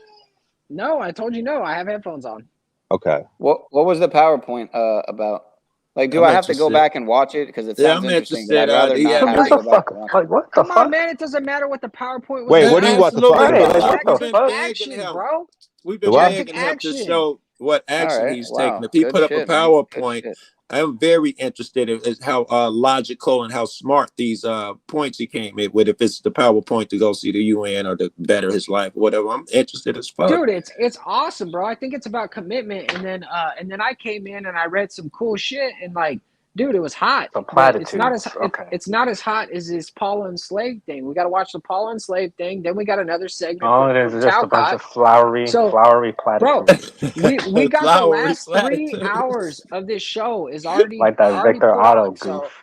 let's everybody Victor just Otto. mute everybody and let's get this show. All right, let me say something. That I think this is just the tip of the iceberg with this is so cool that this happened with this Anton Daniels. Shout out to him, fuck it, for doing it. He's got all them subscribers. He gave Paul some shine and he's got his ass Shout out tore to up. that virtue signaling fucking BLM fucking. Well, whatever, dude. Fake He's ass helping Paul. poser He's bitch. helping Paul out. He ain't gonna hurt Paul, like he said. So this is just the tip of the iceberg when these fools, because Paul's name's going to be going out there, like he said, and this is just Oh, the tip yeah. of the iceberg. We might be on those fucking jets, or Paul will be on a fucking jet The clip sooner that than I we think. saw You know what I mean? had the clip I saw had that Angry Man dude in there. I don't know Anton, but I've seen that guy Angry Man. He's another dude. If he puts Paul Neyman in his mouth, it's only gonna benefit Paul. And Paul will rip both of these cats to shreds. Oh yeah, because Paul. they're- Yeah, Paul talked with Angry Man on Oh, Bean's okay. channel. Okay, Yeah, on Bean's channel. that's dope. Okay, that's what the incident that I was Oh, thinking he was of. on that panel. Angry Man was on that panel. Yeah. He ended up showing up, I think, a little bit later.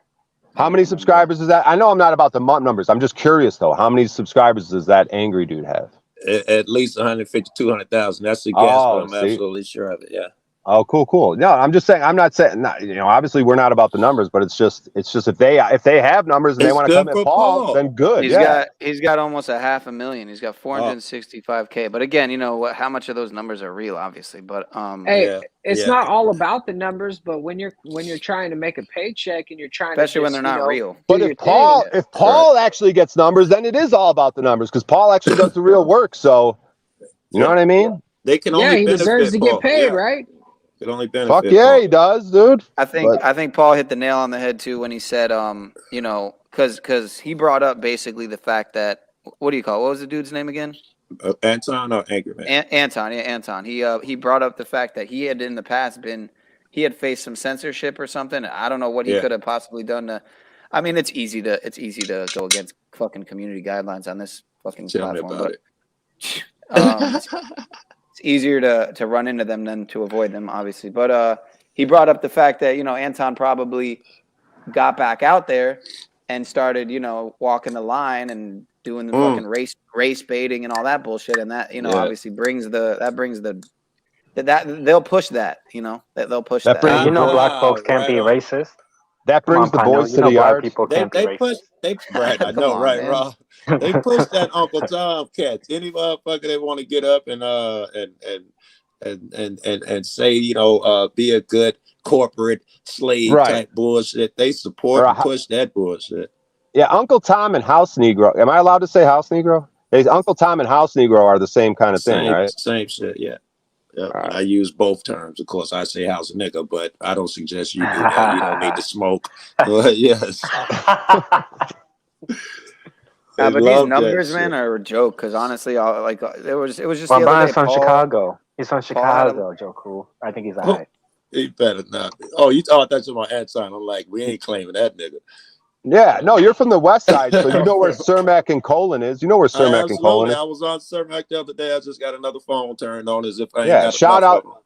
Yeah, shout out to Cermak and Colon. My cat's out there. Shout out to Mikey Dollars, Ill Will, MTGK Growth, I think it is. It's and then it's shout out to my man, what's his name out there? I can't think of it right now. But yeah, shout out to all the crew at Cermak and Colon. You guys are fucking badass. Yeah. Fifi on the block. Are you familiar with the term Fifi on the block? I'm not. So on Cermak and Colon, they got this term Fifi on the block, which is in the summertime. It's like just a bunch of people on the block. They got music and speakers and just, people drinking, smoking, popping flats. You know what I mean? You know what a flat is? I do not know. A flat is a pill, which was kind of like an ecstasy kind of a pill, I think. Some sort of pill that was going around the hood. Popping flats. Yeah. Right. No, I've never heard that term. I used to sell pills. I've never heard that term for years. Yeah, there were flats. It might have been more of a thing in the 2013, 14, 15 era. Yeah. I think I was selling heroin at that time. Is this the video you guys are talking about? Yeah, Paul's most recent one. Yeah, it's his most recent one that he premiered. Let me say this right quick before you start. Before you start the vid, I may bow out. I'm just having tea. I'm editing. I may bow out while the video's playing. All right, Joe Cool. All right. Peace. I'm not gone yet, but just in case I don't get the opportunity, I'm not being rude. I only got a small amount of time. Yeah, no need to announce your departure. Right, man. Nah, but he did bring up tea, and so that begs the question: have you been watching Dick's stream? I mean, have you been watching his stream and noticing that he's making fun I love of the all baby's of us for timing when Moose just fucking can't shut the fuck up. Man. And Moose, that made it so funny now. Whenever you hear it. Hey, Moose, are you familiar with the term? Moose, are you familiar with the term diarrhea of the mouth? Speaking of skid marks, you know what I mean? Uh-oh. What was that? Some chick. What was that? Put her on camera, man. Some chick. It sounded like a tranny. That was so tranny. That a was girl? Moose, so I have been in transition for a while. Those soybeans. That was you? That was Moose. Are working. Sounded like everyone thought it was a female. Oh no! Clip that shit. Was that a sneeze? Oh, was that a sneeze? Most me and my girl come and visit you if the invitation. I told her about I'd like to come see you for a few days. I'm just gonna lie right to Paul's face. No. You should fast forward to get the it part from Jack. where Get my number from it gets Jack. good. That It's like shit's around. hilarious. I think it might be around the half-hour mark, but that nigga said no. And you should definitely throw it in at least 1.5 speed too. You could get through more of it in less time. Yeah, shit's an hour and a half long. It could be an hour if it's 1.5 speed. Man, you people who always want to like speed up a good movie. Okay, Hey, you can want to I sit here and watch this for an interject, hour and a man? half after we all just watched Since it I'm last not night? Then gonna go be ahead, here, man. are there I'll any back out. interactions that him and Paul had back and forth that you guys have on tape? I've seen none of those, if they exist. Have they Yeah, I ever didn't see the spoken back and forth either. to each other and did a back and forth? Yeah. Paul was on his panel. Went Oh, back I'd when he love did to that. see I that. guess. I didn't see that shit. Yeah, I've been I trying to think that find was it like too. I can't find it. I think that was months ago, man. Like months and months Okay. ago. Because he knew Paul. I just saw him do a comment, and sure enough, he fed into it, which is shit that Paul was probably creaming his pants. Like, this idiot fell for that shit. Paul probably loving this shit, bro. No, yeah, Paul was over the moon, dude. He Let's roll the clip. OTW. Whenever you're ready, OTW. Whatever you want to play, man. We willing. We ready. Should skip to the half-hour mark when it gets good, but. Pineal, quit You giving guys are ready to suggestions, listen to man. it? All or, right. You're right. Let's what are sit we here for gonna an hour do? and a half and watch it again. You're right. I bow. You want to Fuck watch you, this or what? Pineal. It's like you're downgrading the video. Go fuck yourself, Pineal, you fucking bitch. Just fucking let it fucking happen, you idiot. All right. Suck daddy's dick. It's okay. Doesn't he kind of Yeah, remind you're you a of like jealous the fucking bitch. ex-girlfriend? You're a jealous bitch, you fucking faggot. I'm so I mean, jealous of that doesn't wrench. he does remind you of Yeah, like see, he a brings jealous up the wrench. ex-girlfriend, He right? brings up my Can y'all wrench. shut You the know, fuck Pineal. up so we can watch the damn video? All right, sorry. You're right. Rob's right. Let's go. It's like, oh, we don't have enough time to watch the whole video because I've already seen it. But you know what? If you're a real man, you'd be like, shut up, Peniel. We're And then he watching brings the up the video wrench I'm a because he is man jealous and of I my want to watch wrench. the He video. would literally Dude, suck it's a hard dick to for that watch this wrench. fucking clown. Oh He's a my God. joke. He's a fucking virtue OTW. signaling BLM faggot fucking This is about poser, Paul, dude. you fucking pussy.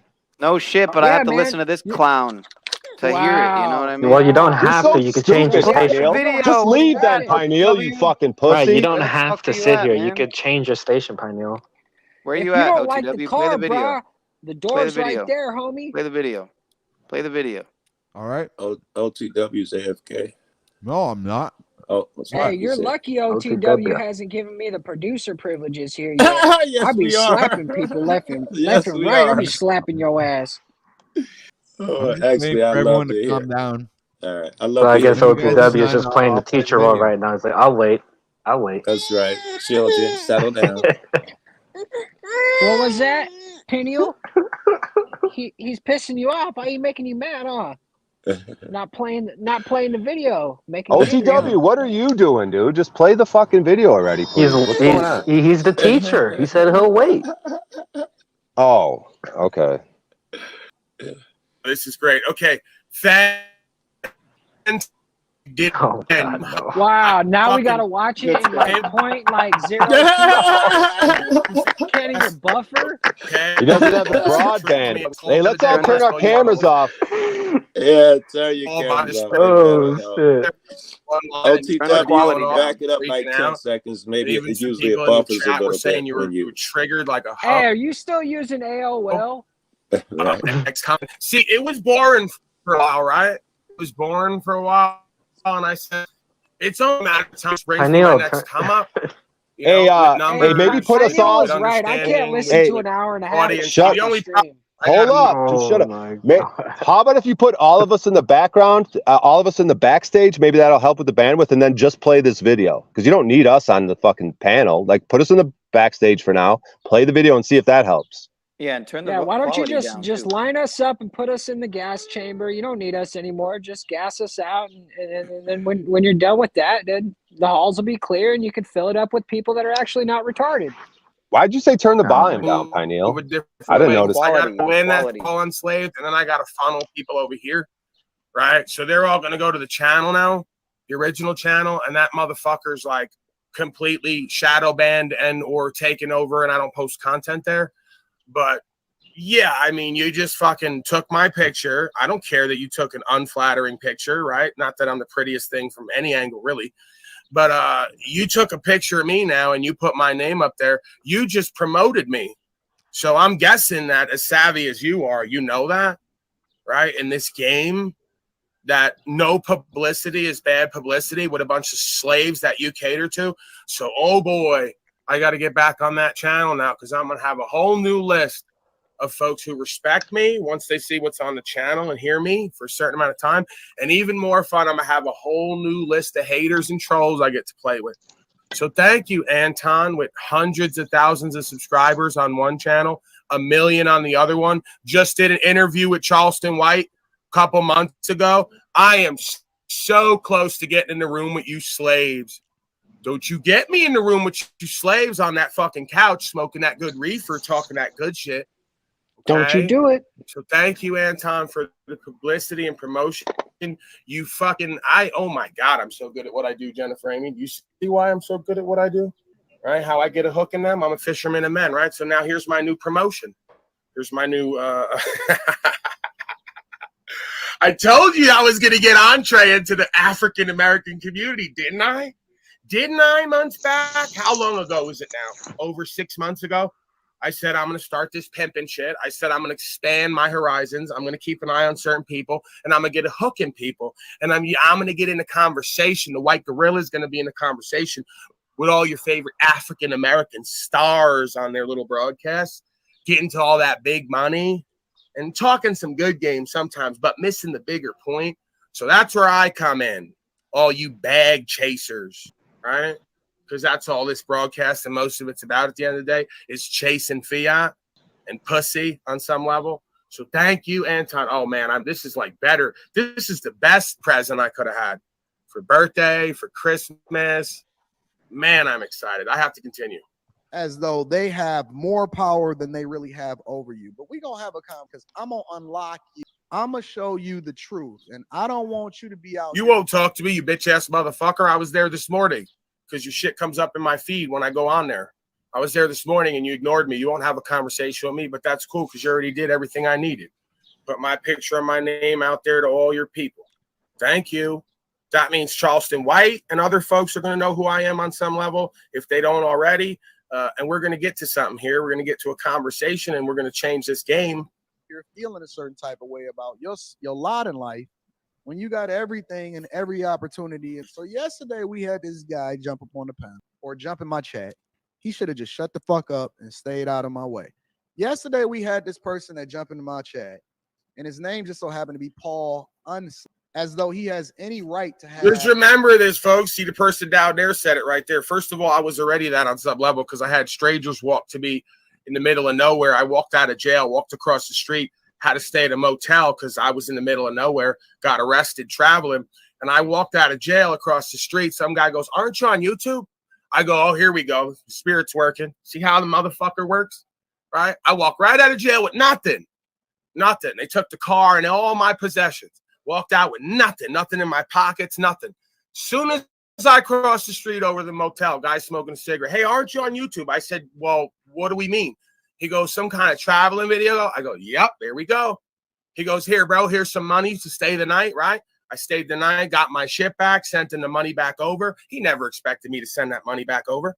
So just another connection, opportunity, mercy, grace, synchronicity over and over and over again. Remember this day, folks. I got a feeling this is where the flashpoint happens, right? Because it was bound to happen. I told you, motherfuckers. I'm not gonna count my money at the table, right, before the dealing's done. And I mean that metaphysically, metaphorically. It's not about the money. I'm not gonna say nothing. I'm just gonna say, remember this date, because it's very well possible this is gonna be a flashpoint to something different. Okay. And then you're going to see Paulie Boy with the 2,000 live viewers every morning, like this bitch-ass motherfucker and a lot of other culture whores, okay? And that's the way it's supposed to be. It's the way it was supposed to have been. We all know that. So we're going to get to that. We're going to get it out the mud, too, the right way, exposing these frauds. Have slaved in his name in the first place. And these are the people that are running in the Victim Olympics the most. Who is this guy with the buzz cut? I have to say, I often have a tendency to talk before. Well, hold up, man. Just pause it if you're going to talk. You. Yeah, so now we're going to do the military white guy thing, as if the majority of African Americans don't walk around with their head buzzed, like they grow their hair out. What does me not growing my hair out have to do with anything? That's a cultural thing, if anything else. Do monks grow their hair out? This guy's a bozo. I'm going to wipe the floor with this slave. You should have never fucked with me, Anton. You're out of your league, boy. Bag chaser. You got a few more shekels than me, way more. He said he's making $3 million in the next 3 months. Oh boy, Anton. Chasing Wait the till we get in the shekels, room bitch. together and we're in the same conversation. Don't let me get to $3 million in a few months because I'm going to change the game, dumb slave. You fucked up playing with me and throwing me off that panel that day in front of thousands of people talking about rights, freedom, principles, and spiritual faith because you're a worldly slave. Guy, because I was just like, sucker, you don't really mean stuff, right? Then I get an email. And there you go, Jack Talcott. I'm going right over there and I'm going to suck your dick in public, metaphysically and metaphorically. This is how the fucking spirit works, people. You ask me why I kept fucking with Talcott? Because I love the motherfucker, even though I think he's insane and I think I could work with him. So I'm going to keep doing that when everybody else forsakes him. So Talcott went to email this dumb slave, and that triggered him even more because he probably mentioned me. So it's probably because of Talcott's email, just like it's because of me. See how the thing works? I didn't have to email Talcott privately or talk to him or do nothing. So we're going to a different arena, I suspect now, Tally boy. Right? All that shit you wanted to do and we were going to do. I said, hey, we'll get there. Just sit next to me and just stay the course and don't worry about all the fucking ambitious egoic shit. Just keep doing what we're doing, right? We'll get there. So Talcott went and emailed him, triggered him even more, and then he went to do a whole promotion piece about me. So I helped Talcott have a broadcast and have a bunch of viewers, right? Whether I agree with him or not. And now he's going to repay me in a way that he didn't realize he was being used by the spirit to get me where the fuck I need to go. Because that's how it always works. God works in mysterious ways, and careful who you entertain, because some have entertained angels unaware. Motherfucker may not even have no real purpose and meaning and not even be doing nothing and just go to do something because the spirit touched that being to do something to get me where the fuck I need to go. Right? You did good, Jackie boy. This is You what did the fuck good. I've been telling you people this whole time. You got to understand there's a bigger plan, a bigger picture unfolding here. And it's moments like these This that is where confirm it to me. Peniel comes. There's I mean, no Moose comes coincidence in and out of says, "I got thousands, those two motherfuckers millions." together. I got both of them in the same room. I got them working together. I staged the entire fucking invasion. All It was right, all Moose. This doesn't bullshit. have to be about you, but It was an dude, inside job. This is beautiful. I am not saying it's about me. It's fucking beautiful. What no, you happened? did bring yourself into it. You No, don't I have to did. inject yourself. But I'm saying that. I'm part of the storyline. I'm part of the storyline, and this is beautiful, man. This But is absolutely dude, beautiful. I know. I'm ready to cry over here, dude. I'm fucking excited as everyone else, bro. This is beautiful. I'm sorry, Brian. I got really excited. Like, and don't talk over the fucking thing. And if if any of us do happen to talk over, just rewind a little bit. Let's not miss a fucking second of this fucking thing. All right, man. I'm sorry, man. Well, I guys, had all you trouble have to reading the do room. is I got say, "Hey, excited. Pat, can you please pause the video for a minute? I have All something right. to say." Yeah, try that. I'm just gonna mute my microphone and talk to myself Yeah, for a little just bit. do what he said. Just ask him to pause it, and then he can rewind it a little bit. That's what I'm saying. Let's not miss any All right. of this. Just All right, unplug your roger that. microphone altogether, Moose. Copy that. Better yet, drop it in the private chat. Do something to get me where the fuck I need to go, right? And this is what the fuck I've been telling you people this whole time. You got to understand there's a bigger plan, a bigger picture unfolding here. And it's moments like these that confirm it to me. There's no coincidence. Out of thousands and millions of motherfuckers that interact there every day, my face and name is on that screen right now, right? I'm getting chills because I know how this shit works. Let me continue. Email was from some person that was working with Paul Unslaved or something like that, that was really trying to convince me of how I needed to see things differently about Paul Unslaved. And I said, no, you didn't. No, you didn't. Yeah, he did. Ever Yes, try to he tell did. me Fucking Talcott, you crazy motherfucker. On my platform, and then you tried to use God as a result of it in order to try to. And now you really just put the battery in my back. Yup. Hey, put the battery in my back, hey, get right? charged up, Anton, you dumb hoe. I meant to put the battery in your back. And Talcott solidified it. You are so easy. That's why the masters run everything. See, they came to me in high school, right? I talk about the story. They said, would you kill a whole bunch of unborn babies or newborn babies, save the planet? I said, nah. They said, test is over. Great job. after asking me a whole bunch of questions and giving me multiple IQ tests. So I figured out later what that was, right? But you folks have been working for this worldly spirit this whole time, and then there's something else. And I'm telling you, it moves crazy. It moves crazy. So yes, Talcott did, and he put a battery in your back, and you're gonna be my next promotional piece. You're gonna be my next slave that I wrap up in front of millions of people.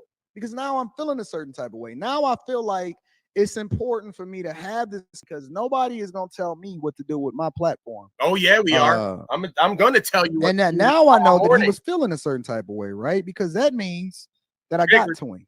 That's what it means. It means that I got to him. Nah, it doesn't mean that at all. It don't mean that at all, bitch boy. It means he got to you. I got you. Yeah.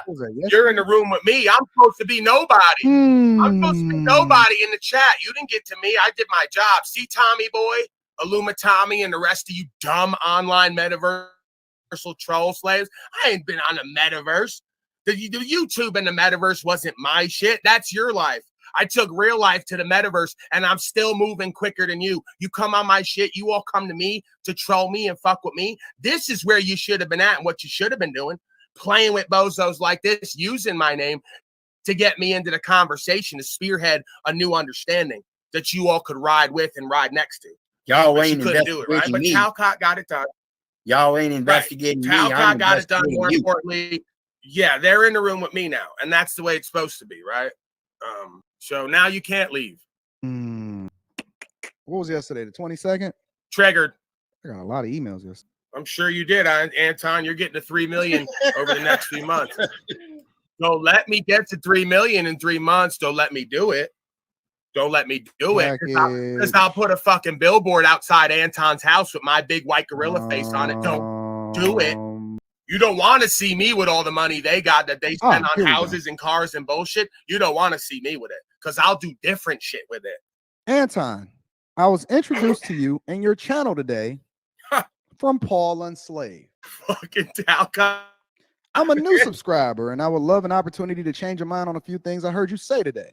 In your original stream, Public Enemy #1 from earlier today, you wore a sweatshirt. Now, this is how they try to play on because they try to use God. You wore a sweatshirt with a message: follow God, not culture, and a hat that says live with no. I'm going to be reading super chats Wait a throughout the second. show. That's how, see how it works? Talcott's live without fear. I didn't even see he was wearing a hat yesterday that said live without fear, which is essentially Talcott's, kind of cliche model. And then choose God over culture. Don't I constantly say culture is the enemy of humanity and especially the Black community? Right? There's your synchronicity. He had a whole outfit on with me and Talcott's interactions and basically what I stand for and what I'm trying to illuminate and elucidate in this realm. Right? So it couldn't get any better than this. This is how the thing works. Just sit here and feel what it feels like in the room right now. And that's the feeling of what you'll know in the future when the thing is working, right? The unnameable. That's how I see it. This is a message that should be done through God. And I have goals to reconstruct culture. You are so fucked, Anton, and your buddies. You are all or so this is a world for us to co-create. I'm a very spiritual white man whose path and faith has brought me to spending time with Paul Unslaved and growing in my own social media presence. You have obviously already achieved greatness, and your following is apparently greater than Paul and I combined. You don't say. You don't say. I am more, not the white man acknowledging that I'm more powerful. Hey, nobody asked for a pause. Can you keep it going? I didn't pause it. It's still playing. Yeah, I think he was muted when it was I quiet think we here. just lost Paul, folks. Oh, there you go. Yep. See, it's not me. It's in the stream. It's in the broadcast. But that is not what Jack broadcast. just said. Jack did not say the black man, one alone, was more powerful than the two white ones. So I'm sitting here talking the whole time and I'm on mute. That was my fault. So yeah, I'm not surprised that that Anton is a lot more popular than myself. I'm surprised he was dumb enough and had such a fragile ego, like I said, that he got insecure enough to take the bait and to now make a whole segment about me. Funny thing is, he doesn't even know he's got bait in his mouth yet, and he's still running with it. Wait until that line tightens up and he gets that. Right. There's way more like sheep slaves, culture freaks, idol worshippers in the world than there are godly, righteous, principled Hey, can you speed it beings. up a So it little bit doesn't though? surprise me at all that there's way Yep. more people watching you than me, but that's going to change, buddy boy, for different reasons. If not because of what I know and how I apply it and the results I get sometimes, because of this pimping and macking game. Thank This silver and gold you. from gorilla. Right. I'm better at what I do and what we do than what you do. I've seen what you do and I'm not impressed, sir. Than him and him combined. And today, through my experience with Paul, God introduced me to you as well. Well, then that means that yeah, you're gonna get this work. I'd love to hear back. This is me replying to you. And we can find a convenient way for us to talk. We could even set up a public conversation. Well, what do you think that I'm doing right now? With the purpose of inspiring and that's not how a conversation works, Anton. Yeah, that's not a public Stay blessed. conversation, one-sided. Well, he may not know I'm just how that saying, works. Jack. No, he Oh, doesn't. Jack. Just shows his incompetence, Here's his my ignorance. response. And The I'm not fallacy of his sure whole presentation. if you're a new subscriber and you're unfamiliar with my work. Paul should have told you. First, the thing that Paul should have told you was Paul should have told you about his egregious behavior, and that caused me to then in the first place, Jack. Wait a second. I said something about his family. I don't remember saying something about his family. If Nope. anything, at best, what I said was, sir, hello? I'm here. What are you're bellowing. I just agree What with happened, you. Wizard? Are you hearing? I was there with you. You didn't mention anything about his family. Nothing. No, sir. But what I might have said is that woman you do that panel broadcast with, who you call your wife, I believe, who I think you're at family court now with, is the third party story. I don't want to say anything incorrect. I said I could tell on the panel when I first came up there, she was miserable, but your goofy ass. Don't matter how much money you get to, woman ain't got that energy in her eyes for you, right? So I'm sorry, Anton. Right? I'm sorry you were hurt and that you're triggered and you can't get enough money and pussy to really feel like an honorable man who's empowered and inspired and inspiring. It doesn't matter how many viewers you got either. That's how this walk works. God boy over culture with your little sweater. Yeah, we're going to see how you really walk that and live that. The second thing that he should have told you is his disrespectful rhetoric when I was reacting. Oh, I'm real disrespectful. Yep. With him outside of the fact that the person that I was talking to had the exact same hue on their skin as him. Isn't it interesting? Think about it. Right, you're a racist ass bitch, Anton. You think everything has to do with race. I said you're an insecure hoe. Black, white, yellow, red, indifferent. Doesn't matter to me. So you're a black hoe, and I'm not going to be racial about it because I call it as it is. So you made it a racial thing because you're a racist bitch. Okay? And that's why I also don't like you motherfuckers, because you got racial undertones with everything. Everything's about black or white, and then you don't even call it straight as it is. You're bullshitting that argument too. So what's the point? We never see any white person come out to say anything inside of the chat. And y'all know me. I'm an equal accountability smoke giver, and I don't align with the black and blacks either. But I do reactions and live streams on Asians and Indians and Patrick Bet-David and looking at how people do their money and black women and black men. Right. We have these conversations every day. But I do one reaction to Rollo Tomasi and Destiny, and now all of a sudden we got a white man all of a sudden feeling a certain type of way in order to. You keep saying all of a sudden. We was on panel together. He threw me off. He knows who I am because he affirmed that yesterday that I was on panel. He remembers it. What's it got to do with race? It's bizarre. Try to emasculate me and tell me that I'm living in my femininity on a live stream. Well, Jack, this is what I need you to do. Take your cape off and hold Paul accountable. Similar to how I'm going to hold him accountable today. Because we're going to have a completely different today, Jack. No, you won't I'm have not no interested conversation. in having You're a a hoe. conversation. You are not a bag chaser, so it's no reason for you to even have my phone number, right? Right, I'm Anton. See, you're another culture whore who thinks that we got to chase fiat and pussy. The way that I see it now, I'm not saying I'm the best at it, but the way I see it, even as far as your spiritual law, is you got to let the money and pussy chase you. Okay? If you're having to chase that and get that and keep that and have that, that's your insecure ego again. You're not in that flow space. So you're right, Anton. I don't spend my time chasing a bag. At best, I let it chase me because I'm chasing something else, something you don't even care about. And it proves his structure about it being about God and not culture is false. Proves that everything he's going for is the money. That's a false prophet. No matter how you speak, it doesn't matter if he's speaking religion, race, politics, rights, freedom, nothing. It's false. He's the Mammon Molech infidel. Since the beginning of time, they've all been the same way. It's the same spirit and personality. He's a Jezebel harlot. He's got that spirit of his mama. That's why he comes on there with all that cute, pretty jewelry and all the accessories and gets all in his emotions and feelers and starts yapping like Oprah on her period, right? This is the male Oprah, okay? And he's going to tell us about being territorial animals and beasts and what a real man looks like. No, Anton, that's not how that works. Can you hear me, Mr. Wizard? Am I still coming in? You're coming in clear. All right, let's move on here with this bozo. He did his job. Thank you, sir, Anton. I appreciate you. not interested in singing kumbayas and talking about God. I study the Bible every day, and I'm cool with that. I already got a home church. I'm good.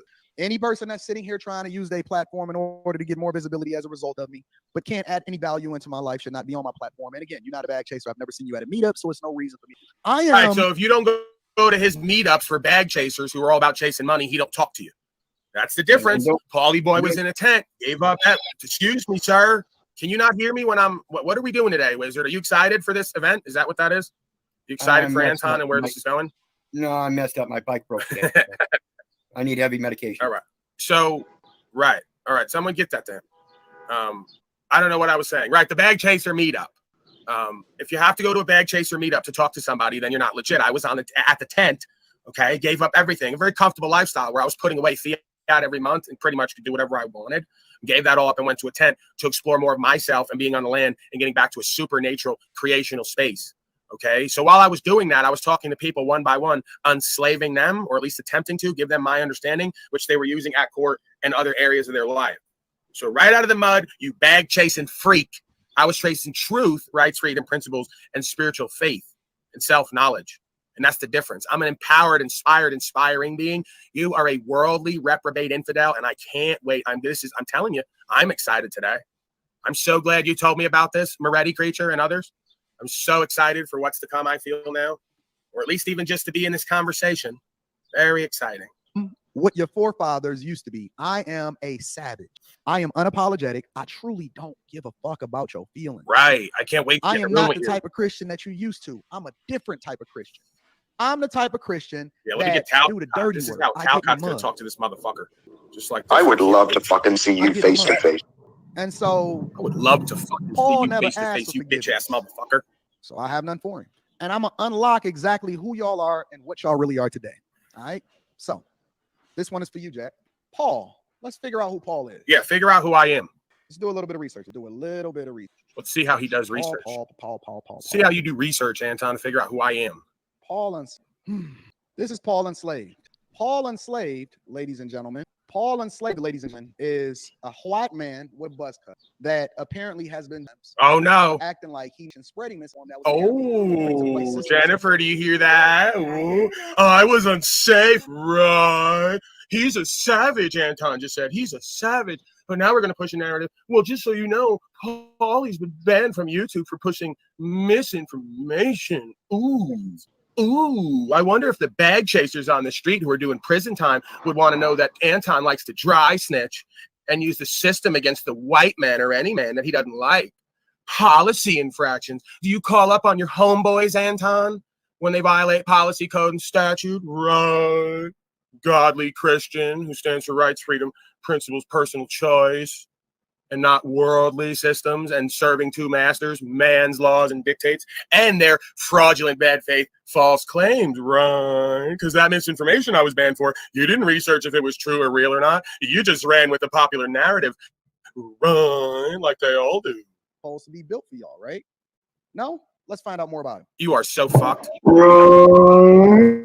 This is the type of content that he posts. This is one of his channels. Right. Edit, getting slaved up. Jack gets emotional about his skid marked 24-hour countdown to PIMP launch. Interesting. How about we go ahead and check out one of these videos and see? Let's look at the 24-hour. Yeah. Can you pause it? Can you pause it, OTW, please? Go to the first video that was in front of everybody where. Go ahead. What was him? But why did he bring up Talcott skid marks? How did he become aware of that? I'm fucking wondering. That's I was like, what? He said what? Do we need to run it back? How did he, what the fuck was that? Did he like maybe look into Talcott and then, okay, maybe here's what I'm thinking. He got the email, then he researched Talcott and he found something about the skid marks maybe. That's maybe probably most likely what happened, right? Because he got the email. I mean, if it led to all this, he must have researched Talcott a little bit, you know what I mean? Checked out maybe the first video he saw something, Skidgate or whatever the fuck, I don't know. You know what I mean? It's the last upload on the fucking page, dude. What? It's on Pineal just sounds like he's yelling from his basement bathroom up the stairs to the fucking, like, what the fuck was that? Sorry, go ahead, OT. My laptop is shit. I don't have headphones. The last upload on Paul's page is skid mark. Okay, thank you, Pineal, but I still kind of hate you. Seems like you're a fucking underground hater for Paul or something. But please. I'm watching Paul right now in the background. He's Oh, live. okay. It's the second video. Look, if you look correctly, it's written Jack gets emotional about his skid mark.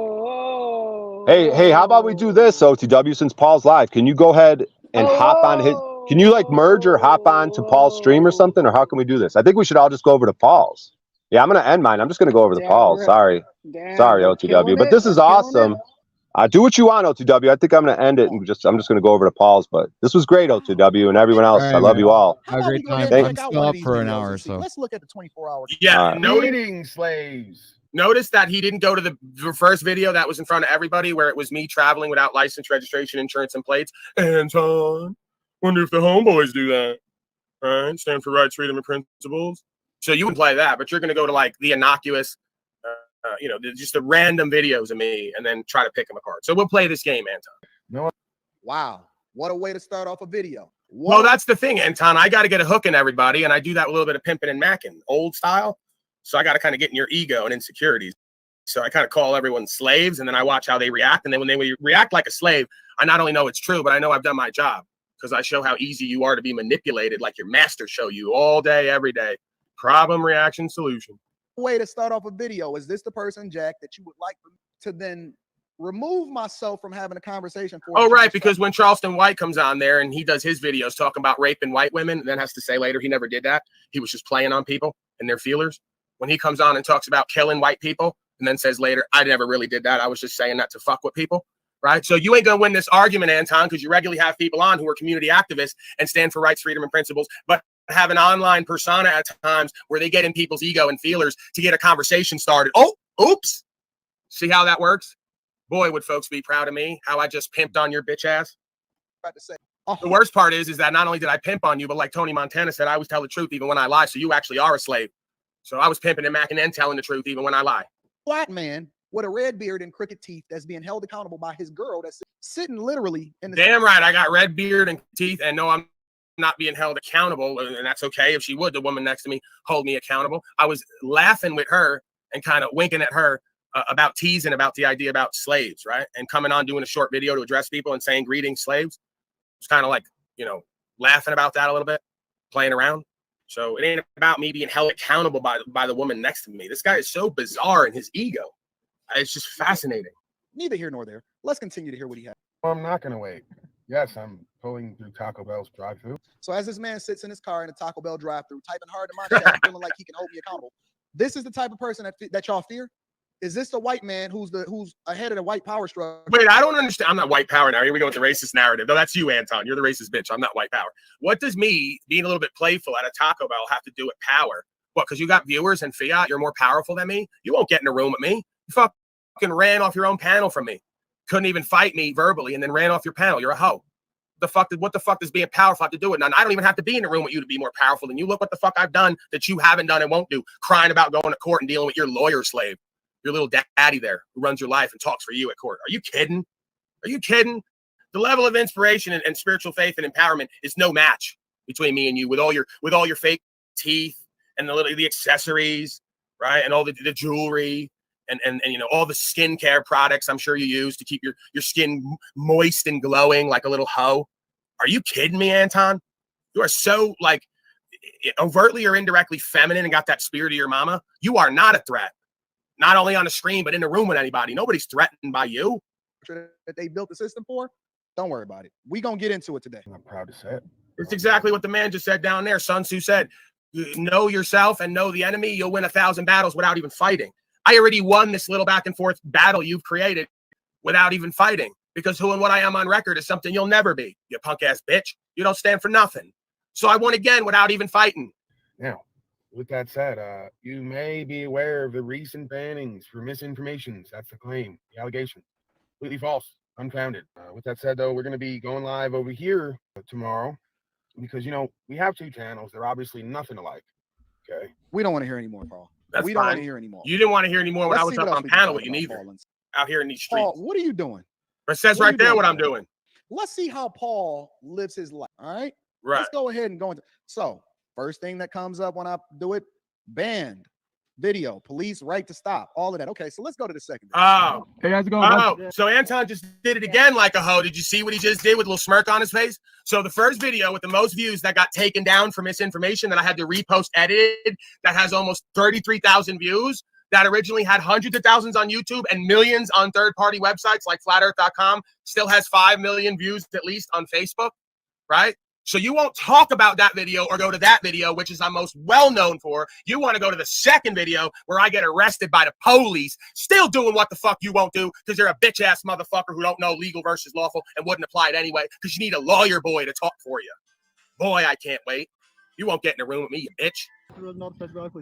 How are you doing? Yeah, I'm phoning you. Okay, so can I just give you kind of what my understanding is? And yeah, okay, so from what I see happening right here, Paul is not even supposed to be on YouTube. Okay, Paul has been banned from you, so he's not even supposed to be in my chat in the first place. But Paul has found a way. Oh man, to so many other. Yeah. Okay, we're going to like ultra hate now. Okay, so yeah, that's not how that works, Anton. And we've like rolled back all of these bans and strikes because they're unfounded and they're based in fraudulent claims. So how about this, big boy? You're going to give me some more incentive to really learn that legal process. Wizard, please get on it, sir. Let's all get on it. I need all the folks from this community to get on it. We're going to learn some legal process, okay? I need to learn it. I need to learn it. You keep making false claims and pushing false narratives, I'm going to sue your bitch ass, bag chasing ass, right? I'm going to sue you. Since you want to talk about these streets and how real you are and all the rest of it, and then want to push narratives and have the system used against me with that ultra hating that I ain't supposed to even be on here or be in your chat. So now that you got triggered and can't go nowhere with it, you want to just like virtue signal. He wasn't even supposed to be in my chat. He's supposed to be out of here and silenced and censored. This is exactly what I mean. They talk God, not culture. They want to use culture wars to silence people and say they ain't even supposed to be here. That's not how that works, Anton. Keep pushing that narrative. I already got you on record now. So if I decide to go back for causing me any more loss, injury, or harm to what I do and my busyness, I'm going to sue your bitch ass because you just said you're about to make $3 million on the books over the next few months. So if you interfere with this endeavor that some might say is, well, when it comes to fiat currency, priceless, invaluable, what I've created here. So it'd be real hard to put a number on it, but I'm sure we'll be willing to settle on something. So keep running your fat mouth, keep pushing fraudulent, false claims, keep trying to have loss, injury, and harm done to me. If something comes right after this, you're on the list now, pal, of conspirers who want to deprive of rights, who want to do RICO. Wait till we get into the RICO. Because, see, Anton, it's really funny, right? When you bring certain people on your panels and onto your broadcast, and they're known drug dealers and gang members, and we don't talk about that. But now you want to use the system, right, with a legal, lawful person who's not in the streets, not a gangbanger, never have been, and I'm not under any code at this point.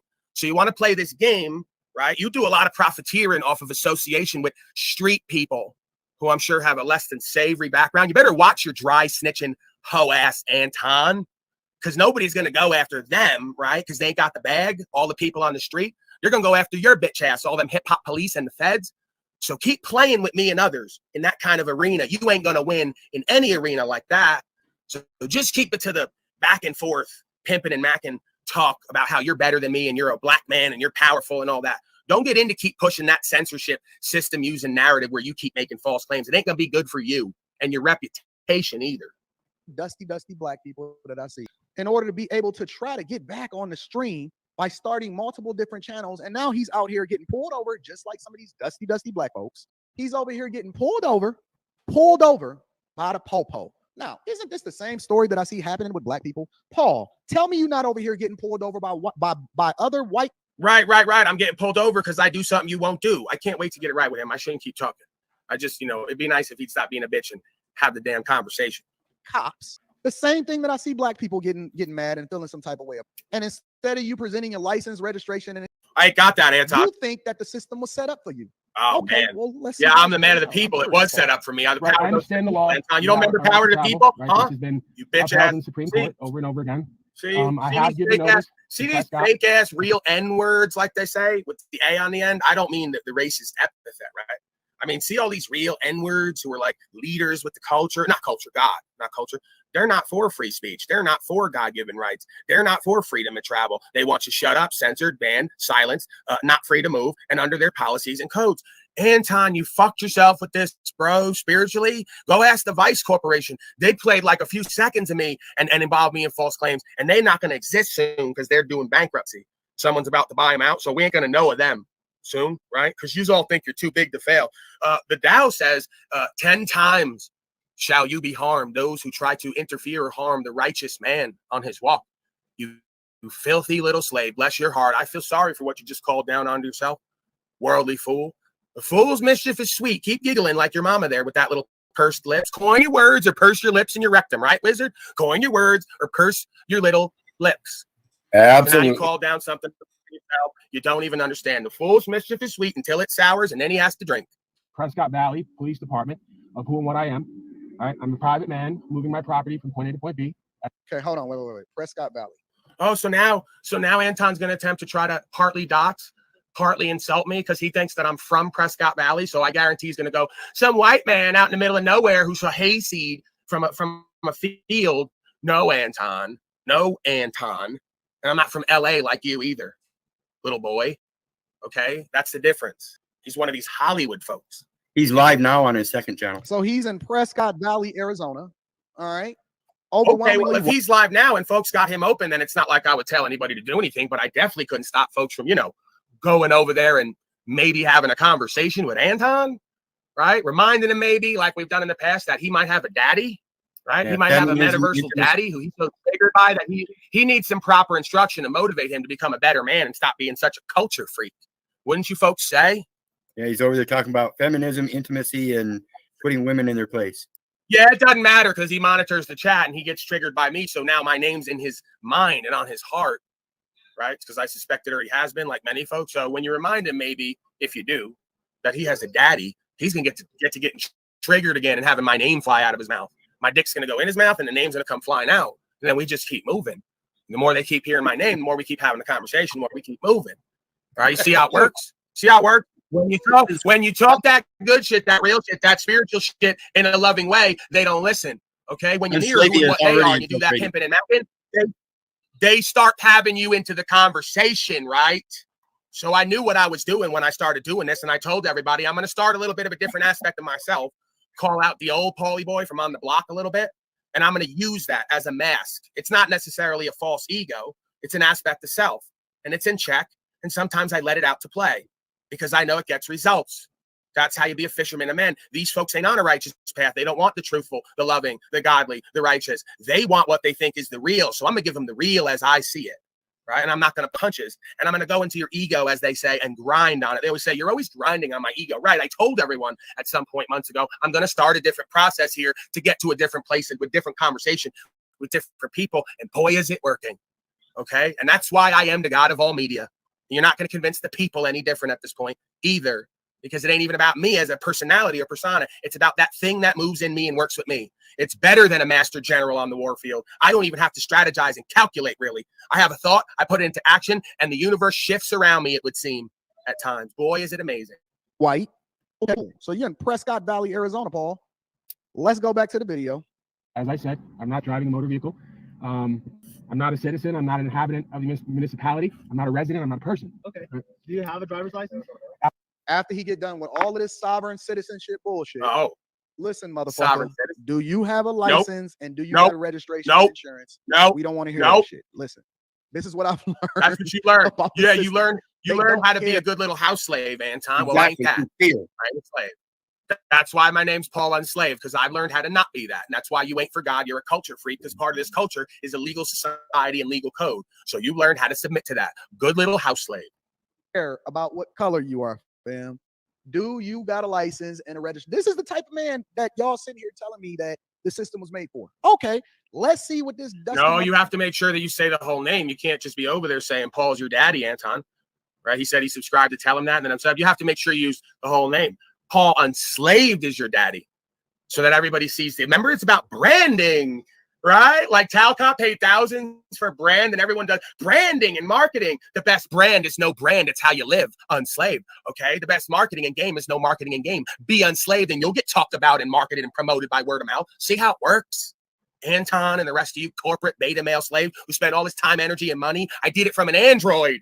Did it from an Android with nothing and nobody. don't need it. I am that am.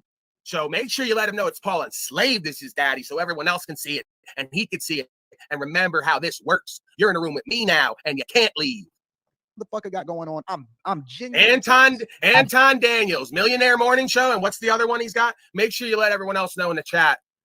And folks can check the live chat later, and I'll post it on the screen for this guy's channels. He's got a couple channels. Yeah, the Millionaire Morning Show and Anton Daniels. Anton Daniels is his first one. The second one is the Millionaire Morning Show because he's a millionaire bag chaser. Oh boy. Oh boy. I wonder where Anton lives. Don't let me find out where Anton lives. I'm going to put a nice big billboard on my white gorilla face right there for you to look at every morning when you get out of your slave house that you're indebted to. Because I'm not driving, right? In the code, under the code, right? In the federal law, driving is actually defined as a commercial term. Do you have any weapons or anything like that in the vehicle? I would rather not answer any questions, sir. Okay, hang tight. Okay. Now, from all intents and purposes, this looks like a video in which Paul feels as though he's escaped the Matrix. No, I don't have a license. I didn't feel that at all. It's always up in the air, Anton. I do what I do because it's true and it's right to me. When I do it, I don't expect anything. Whatever is meant to happen will happen. That's true spiritual faith as far as I understand. Not say, I don't want to have a conversation. And so this is what a lot of y'all feel is white privilege. I see a lot of Hebrew Israelites having the same conversation, feeling like they're a sovereign citizen. You ain't. Oh, you sly dog, Paul. You thought that the white power system was going to prevent. No, I didn't. You're projecting again your racism and your bigotry, Anton. I am under no delusion that color is going to stop slavery from happening more and more because slavery in the slave mind and heart is colorless. You're a slave and all of your buddies probably are, the majority of them. Them Hebrew Israelites and them real black folks on the street, them 5%ers, them Muslims and all the rest of them Moors, right? Even some of the GD folks.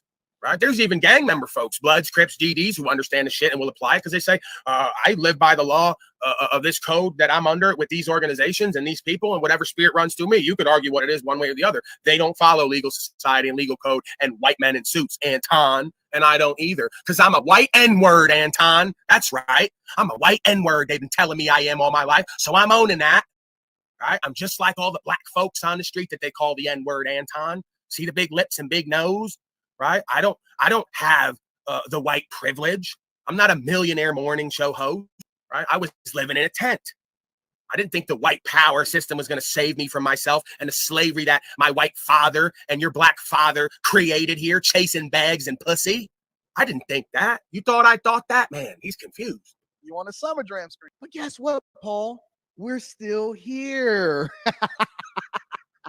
Yeah, you're a demon. See him? This is what I mean, man. When he laughs and giggles like that and uses the name of God on that sweatshirt yesterday and all this branding with the demonic symbols I've seen him use in the past, they're all the same. They're avatared by the God of this world. They claim to be following the true God in quotes, and they laugh and giggle demonically at all of their things that they have and try to have me censored and banned and shut up and have our rights and property taken over, even though they don't even like it when they go to complaining about it. Like he was that one day.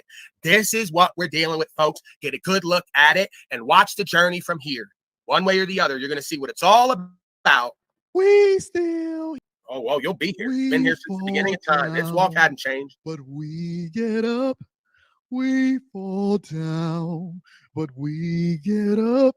5 videos today, you hoe. It was just a sinner who fell down. But we get up. You're an embarrassment, Anton. Embarrassment of a man. But we get up. We fall down. But we get up. It's very bizarre. He's very twisted. Yeah, it's demonic, maniacal laugh. Where my choir in the background singing for me, audience. But a saint is just a sinner who fell down, right. But we get up. You're singing my song, Anton. Thank you. He recognizes how spiritual I am. He's singing my song while he laughs and giggles. It's your turn, motherfucker. It is my turn. It's my year, boy. Back in the Paul, ladies and gentlemen. It is my turn. It's my year. I can feel it. I can feel it in the air. I said it's been getting quiet lately. There hasn't been much movement. What's the next come up? Here we are.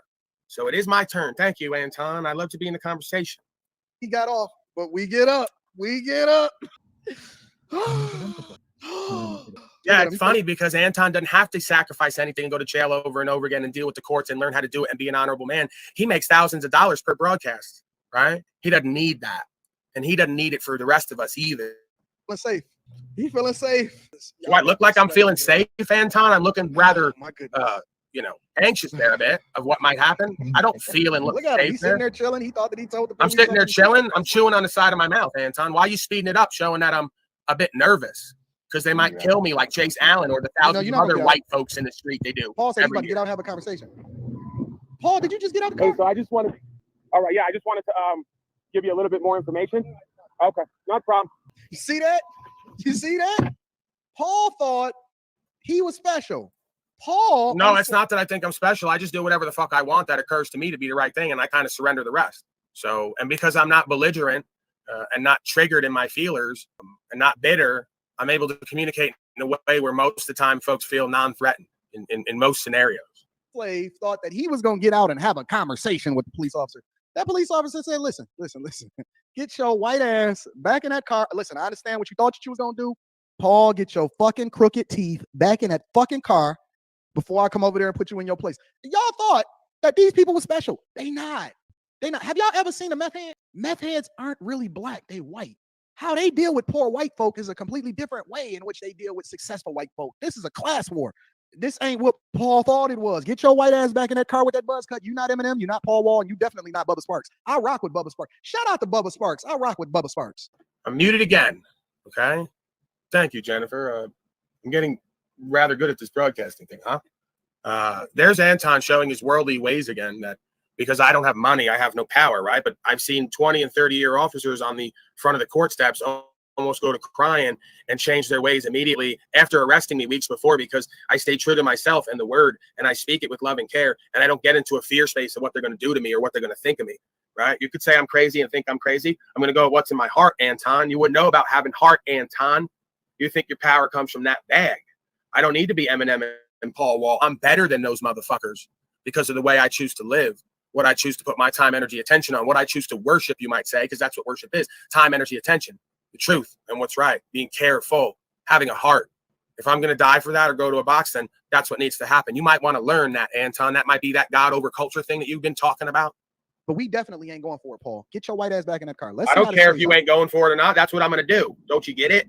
So yeah, moving property, stopped, Prescott Valley. You know you're going to jail, Paul. Right. You know you're going.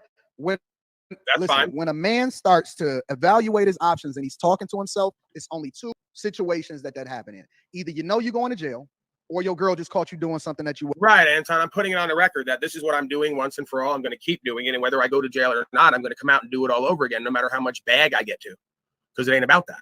It's about what's true and what's right to me. And yeah, it's scary at times, challenges me and tests me, but I think that all the things worth doing are like that.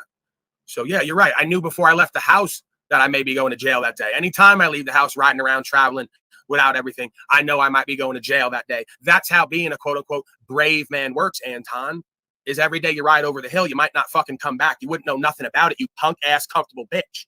Wasn't supposed to do.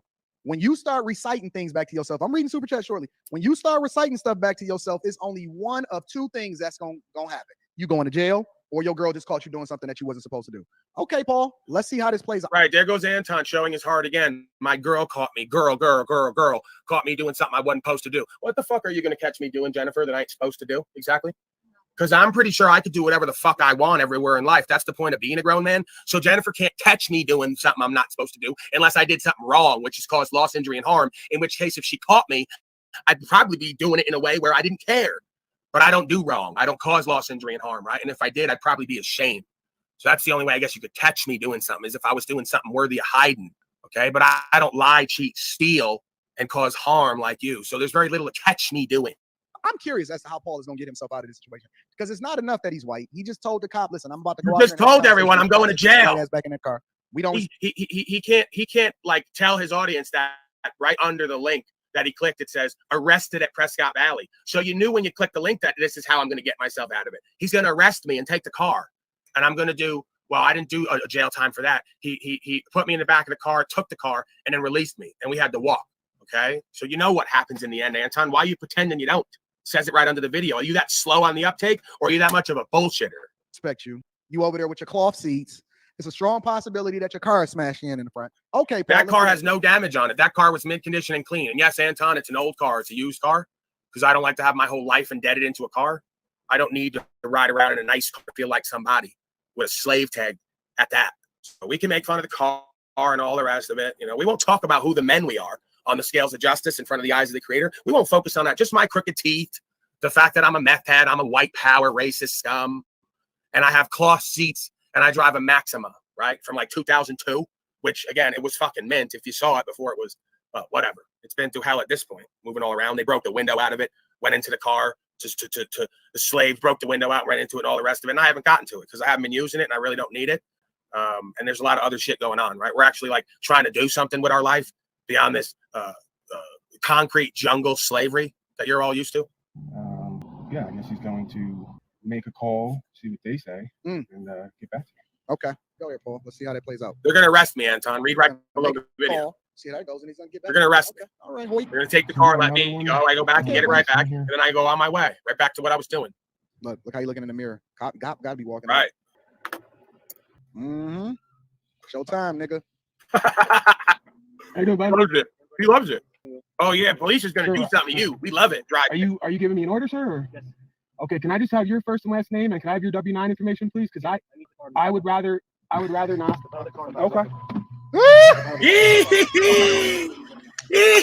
Police are gonna do harm to him for traveling freely without state contracts to the devil. Hey, that's funny. Oh boy, see how they all love them videos? Remember what I told you? They don't want the videos about the good shit and the real shit to make us better and be better. They want the videos of Paulie Boy going to jail, getting shot, right? That's what really like gets them excited about their miserable lives with all that bag they're chasing. And this is the vehicle. Let me show the vehicle. It's a very nice vehicle, Anton, considering what it is. I like it. Right? It's that's my era, Anton. So that's a nice car for me. You know, I got a pretty good deal on it. It's ran all over up and down them dirt roads you saw at Prescott when I was on public land and all the rest of it. Served me well. Immaculate interior, Anton. Anton, it even had an aux cord auxiliary, right? Like after 01, 02, they started putting the aux cord. No, actually, no, they didn't. I'm lying. Okay. Actually, I had to go to Best Buy and buy a little tape feature, little cassette tape. Why are you laughing, Jennifer? Hey, that's not funny. That's not funny. Okay. It works. Plays damn good music too, Anton, right? So, you know, I'm riding down the road. I got my little cassette tape running. It's got a little cord coming from it. Plug that right into the phone and I'm on the road again. Okay. That's a beautiful vehicle. How dare you insult me? We're out here bag chasing. Oh, they said put your hands on behind your back and spread your legs. Right. This has happened to me a lot, Anton. Right. It's happened to me a lot in my life. This activity right here. I know you might not be used to it. All you house slaves, dark-skinned house slaves who never really had to deal with the courts, except family court. Every time that woman who's next to you decides she's going to bag chase by taking half your shit. Anton's in family court now. He's been complaining lately. Because that woman that was with him, boy, is she a bag chaser, man. She's going to come up on half your shit like one meeting. Man, doesn't that make her a little bit smarter than you, Anton? You've been working a while for that bag you've been chasing. Nope. All she had to do was fuck you. And in one day, she's going to take half your shit. That lady's a bag chaser, Anton. She's learned a lot from you. You go, girl. What's that song? To the left, right? Jennifer, don't laugh at that. Don't insult Anton. I can do that. You can't, okay? To the left. Everything you own in the box to the left. Come on, Anton. You know that one. You were singing before. We can't sing. I'm into that independent. INDEPENDENT. That's an independent woman right there. Bag chaser. You go, girl. You take his shit for being a fuckboy bozo, worldly reprobate slave. Come holler at daddy with all of Anton's money. What's that woman's name you do the panel with who was your wife? Who's at family court where you now taking half your shit? Come holler at daddy with Anton's money. You know, Anton, with all that bag chasing she's doing, if we get to talking that good shit, she might buy daddy a new Maxima. No, I don't move like that, Anton. I ain't chimping, ain't easy. Right? Nowadays, I don't even want it like that. But I'm just saying. Might work like that. You know? Oh, my God. You thought you were special. You thought that you had some kind of citizenship and was above the law. No. Paul, so this is what you do. You I am get the in law. the car with no license, no registration, no job, no insurance. Whoa, no job. And you walk around and you permit our police department from doing other things and solving crimes by being out here ravaging. Oh, so now like Anton's supporting policy enforcement implicitly. Like they're all good. They're all out here solving crimes. Anton, you are the most worldly hoe, right? What kind of black community are you from? Right? What kind of community are you from at all? This is fascinating. So all the police are good. They're always just out solving crimes. There's never any instances of them shooting thousands of white and black people in the street every year for being scared. and saying officer safety, and then never really having any consequences. Right. And then you give them your little dumbass speech only to get your ass pulled up out of the car. What's the name of this video? Prescott Valley Police Department says no right to travel, takes me out of the car and steals the car for $1,000 ransom. No, let me give you the real thing of what it really is supposed to say. I got arrested for not having license, registration, and insurance. And they didn't steal my car. They impounded it and then made me pay $1,000 fine in order to get it back. Right. And I had to bail myself out of jail. You thought you was special, Paul, but you found out today, huh? I didn't go to jail because it's not a crime, and usually it's not an arrestable offense. I have gone to jail for this before, like once or twice at least before this event here. So I knew what I was dealing with. I didn't feel I was special. I'd already been told I wasn't special, quote unquote, and that they're going to put me in jail. This time they didn't. Okay. And they shouldn't be putting me in jail, let alone impounding anything. But impounding the car is one thing, and trying to play stick-up games with paperwork is one thing. Taking me to a box for 3 days like they did last time, then letting me out on no signature, no paid bond, where I told them I wasn't coming back. So I don't know how that bond works. I didn't sign, I didn't accept it, and I didn't pay for nothing. Dollar bond with no bail conditions. That's weird, Anton, ain't it? Usually, if you do something wrong over and over again and you don't meet the bail conditions and you're in the middle of nowhere, and they know you ain't going to come back because you're on your way out and you told them you ain't coming back, usually they keep you, right? But for some reason, not with me. Maybe it's that I know something you and the rest of the slaves don't know. Maybe it's you don't want to know. Maybe you just keep calling it sovereign citizen mumbo jumbo. Maybe God's working with me and none of this sovereign citizen stuff is real. Isn't that better? Isn't it better to be fortunate than lucky, Anton, like you've been in life? Lucky with who you know because you suck at what you do, right? Better to be fortunate. Fortune favors the bold, right? The gods may be shining on me for some reason. Maybe it's something I stand for that they want to see proliferate in this realm because they're tired of people like you and what you bring about. Maybe that's the case. We never know, huh? You just like any other person that think that they special and that they got a certain right in order to bother the police, but your ass is the same. You're not special. You're not different. Let me show you the face of a man. Look, check it out. Let's scrub through this. What? Paul never got back in the car. This is a 43-minute video. Paul never got back in the car. It's not that I didn't get back in the car, Anton. It was stuck to the steering wheel, and they put me in the back of the car in handcuffs. I could stop the video, and I posted it as is, okay? So I wasn't going to edit it from an Android, right? I'm not big on the whole editing thing and altering. It's just a record. Anytime I do these videos, I'm out and about, something happens, and I have to record it for evidence to keep record for any kind of proceeding, okay? For what went on, for everybody's safety, as they say. So that's why this is done. Then I just post the unedited video because folks like you like to see me get property taken, rights taken, and have harm or loss done to me. Look at the police back there. Look. They about to search your vehicle, Paul. They gonna search your vehicle. For some reason, y'all thought that these poor white people poor were white better than you. They not. Poor white Paul people. never came back to his car. They locked the doors. They called the tow truck and they shipped it straight to the pound. Right. Straight to the pound. So right. Now that we realize what we dealing with, as far as the type of people that come on these live streams and think that they special. So I guess Anton's never going to play that one where they didn't do that. And we had a great conversation that might be life-changing for myself, the officer, and everyone who witnessed it. We're not going to watch that one, huh, Anton? I get how it works. I'm just a poor, broke, lowlife with no value, huh, Anton? Thought you was special. Navigating the matrix. So you drive around bothering white people, bothering good white people, antagonizing them and messing up, spreading misinformation and messing up what's going on. Okay, I'm bothering white people and antagonizing. Right. I see what we're dealing with here. You see what we do. Okay, right. You got it. You figured it out. Y'all think that these people is better than y'all. Y'all think that these people are better. Yeah, I am better than you, Anton. No, I don't do that in life. I don't antagonize anyone. I go on the metaverse and antagonize bitches and hoes like you. They got too much of a following and too much false worldly power for your own good. And then I just part of the facilitation process of undoing you and rebuking you. So in my life, I don't antagonize anybody. I stay to myself and do what's true and what's right. I do that on here. And well, here we are. Better than y'all. Now, I did lose some of the super chats, but I appreciate y'all. Super when they chats. tried to make us fall down, what happened was I lost some of the super chats. So I'm gonna read the ones that I got, and then I'm gonna acknowledge the rest of them tomorrow because I got to go through them back through and watch the live stream. Marriage, Politics, and Sports says, and the choir sang. Love C says, Paul thought he was Dave Chappelle's friend. No, you're not. I didn't know I couldn't do that. Levi Carroll says, thank you, Anton. It's a class war for the longest. And that's what I want to. Sorry, officer. I didn't know I couldn't do I want to that. make sure that y'all understand. Remember, O'Shea, I said that to you I yesterday? want to make sure that y'all understand. Let's deep dive because Paul, this is what you did. Deep dive.